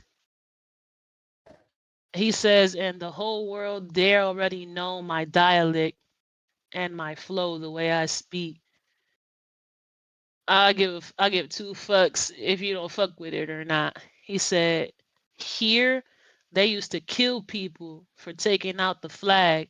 That's why now everywhere I go, I represent. Oh my God. Like when he says that line, that shit hit me in the chest. Cause yeah, bitch. That's why we so prideful, bitch. He said, tomorrow, if I die tomorrow, I hope that people never forget my face. And when they put on a song of mine, it brings out FOToS. FOToS, that's history right there. When he says Otto, he's talking about Eugenio Maria de Otto. Now, who that is hold on, give me 1 second. Okay. Eugenio Maria de Hostos was a Puerto Rican educator. He is known, he was a philosopher, amongst other things. He was a teacher, a philosopher, a lawyer, a sociologist, a novelist, and he was a big part of the Puerto Rican independence movement. So he basically saying, like, I hope that when I die, somebody plays my songs and it wakes up the dead. But he doesn't want no specific dead people to be risen because of his songs. He wants it to be Eugenio Maria de Otto. So that's what he's basically saying. And he says, on my on my casket, I want a flag, but it has to be with the light blue stuff, with the light blue on it. Like that's why I was telling you earlier that the blue on our flag, this royal blue, this happened after the United States colonized Puerto Rico. The real color of the Puerto Rican flag is light blue. So he's saying that once he dies, on his casket, he wants them to lay a flag, a Puerto Rican flag, but it has to be a light blue Puerto Rican flag, not this, this one that we use Yeah. now. And he wants everybody to remember him for being who he's always been, Benito. And then he says, "You think you hotter than me? You crazy. Nah, you motherfucking Period. crazy." Whatever you say, I really could give two fucks about. People love me the way they love Tito, but I'm serious like Koto. So Tito and Koto are two of the most famous, um I was gonna say wrestling, it's not wrestling, boxing champions from Puerto Rico. Like, I really can't explain it to you, But the but when I legends tell type shit. you, yes, basically in Puerto Rico, yes. I mean, they are heard about around the world, but not to the extent that they deserve, if anything. But yeah, he's saying they love him like they love Tito, but he's serious like Koto. So basically, he's saying like people still finna love me like they used to love Tito, even though I got a serious personality. Like Koto was loved too, but he was serious compared to Tito. Tito was more outgoing, more outspoken and stuff. And then he said, "Bitch, I'm legendary. I'll fuck Dr. this Street shit King. up like a dude will, and like a female would too." He says, "I'm millionaire without leaving the hood. So just so you know." And then at the end, he just says, "Nobody's taking me out of here. Nobody's moving me from here. This is my home where my grandfather was born." And then he says it over again. "De aquí nadie me saca. De aquí yo no me muevo. Dile que está mi casa, donde nació mi abuelo." And then he says, "Yo soy de P fucking R." That basically means I'm from P fucking R, right? Well, That I shit love go that. hard. That song go hard as fuck. I love that. Because I feel like So that can yeah, apply to that so was a many perfect people. song to finish off the album. Yeah, I feel like So that shit that can apply I did to. basically that. is that's being hailed like the Oh, hell the no. the Wait. new Puerto Oh, Rican oh, anthem. oh, You oh. know, slept You throughout all the see, good you parts, see, you motherfucker. see this nigga pop You up woke at the up. end? I was nah, real shit. I Nah. was here. I was here the whole time. And maybe I was, doing some other shit. But when I left, Sleeping. I had the stream up. I had the stream up, and I had my headphones in. I had my headphones in. I would listen to some of the songs and shit like that. And I'm not gonna lie, for like really, this is my like first, like, I guess you could say, Bad Bunny experience, because I never really listened to Bad Bunny like that. Like my brother, he would, like, whenever we go to the gym or whatever, like he would have like Bad Bunny in his rotation sometimes. and he would have some songs playing. But I never really understood it. I never really got it. It was just like a vibe. But now, like since Moon that you're here, and you're actually like breaking it down to T, I definitely I definitely respect his artistry, the way he's gone about things, and like the fact that like he's telling a story. It's not like vibe music. It's more so like it's something behind it. It's like a certain message. You just gotta really stay in tune for it. And I definitely fuck with that. Yeah, I might put Bad Bunny in my rotation. Fuck it. I might do it. Oh I might shit. do it. Cause like Oh shit. Type I shit. respect Bad Bunny. Like that like this whole album, like it really like is inspiring for real. Like it kinda inspired me a little bit. I ain't gonna lie. I'm not gonna say it cap. It kinda like inspired me a little bit. Yeah, I really messed with this album. This album was one of them ones. Um, Chat, if y'all haven't heard this album, well, obviously I did. Some of y'all heard, but if y'all missed the album reaction, definitely go back and listen to the album because this Yeah. was an experience. This was an adventure. Yeah. Um, Feel like I got teleported. yeah, like for the people that don't like Bad Bunny, what is wrong with you? Okay, tell them. What is wrong with you? Like, for what reason? Come Why? on, Please give like me. If You you just give a me good a valid artist. reason, I'll take it. But you yeah, ain't got one, motherfucker. like he's doing he's living out like artists like would dream of like you know what I'm saying like he's definitely like he has a message in his music he has a story to tell and he can hit you with all and the instruments that he was using in his songs like they're just like damn like you could really do some shit like crazy like and it's like, yo, I respect it and definitely inspired me. Like honestly, like this whole album, like I said, this whole album was one on ones for real. It was one on ones. I'm not gonna lie. Yeah, I definitely got some inspo from this, but I mean, it's the fact that everything he was saying, like he got the vibe music, where it's like some dance shit, the love songs, Yeah, and then the songs that You was got like a little his yeah. bit more love deep. songs, his heartbreak songs, Yep. his Heartbreak. story songs, his educational songs. Yeah, it was a The whole album everywhere. Like he it got was you a whole dancing roller in one coaster. moment, Mhm. educating you another, crying another. My bad for the crying, but like Oh it hit nah, home you're for real, good. for real. Like to Nah, understand that you love something to your core and feeling like it's being ripped and torn from you and having it being put into lyrics, that shit that was a different experience for sure. I've never had anybody made me feel the way he made me feel when I heard that song for the first time. Look, Le Paso Hawaii is definitely one for the books, bro. That shit is really some real shit. Yeah, facts, this shit facts. was great.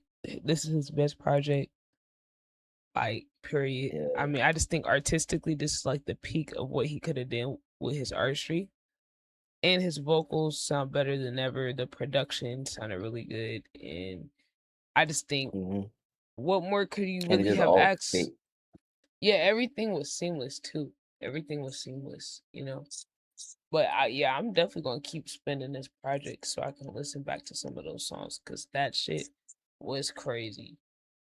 But like, yeah, this is definitely my favorite one for him because he took those couple snippets like different tastes of like music outside of the reggaeton, like, and he made an album full of all of my favorite other little snippets he gave here and there.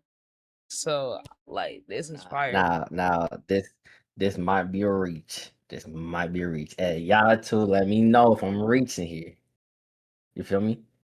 But could Bad Bunny be like the Puerto Rican Kanye? Puerto Am I Rican reaching? Kanye. Nah, he's a Puerto Rican Michael Jackson. Michael Yeah, Jackson? Okay, yeah. that's even better. That's even better. Yeah, for Puerto Rico, yeah. He, him. They only know like 3 songs of him, of Bad Bunny. Yeah, you gotta get tapped in, Lil Twin.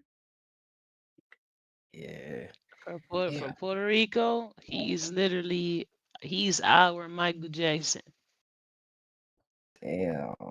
Like, you know how, what's that one video? Hey man, y'all All make I sure y'all really tap want to into the know is what Twitch. they gotta You say feel me? about Link us. pin in the You know, comments and he did that description. without the permission of the government and the gorillas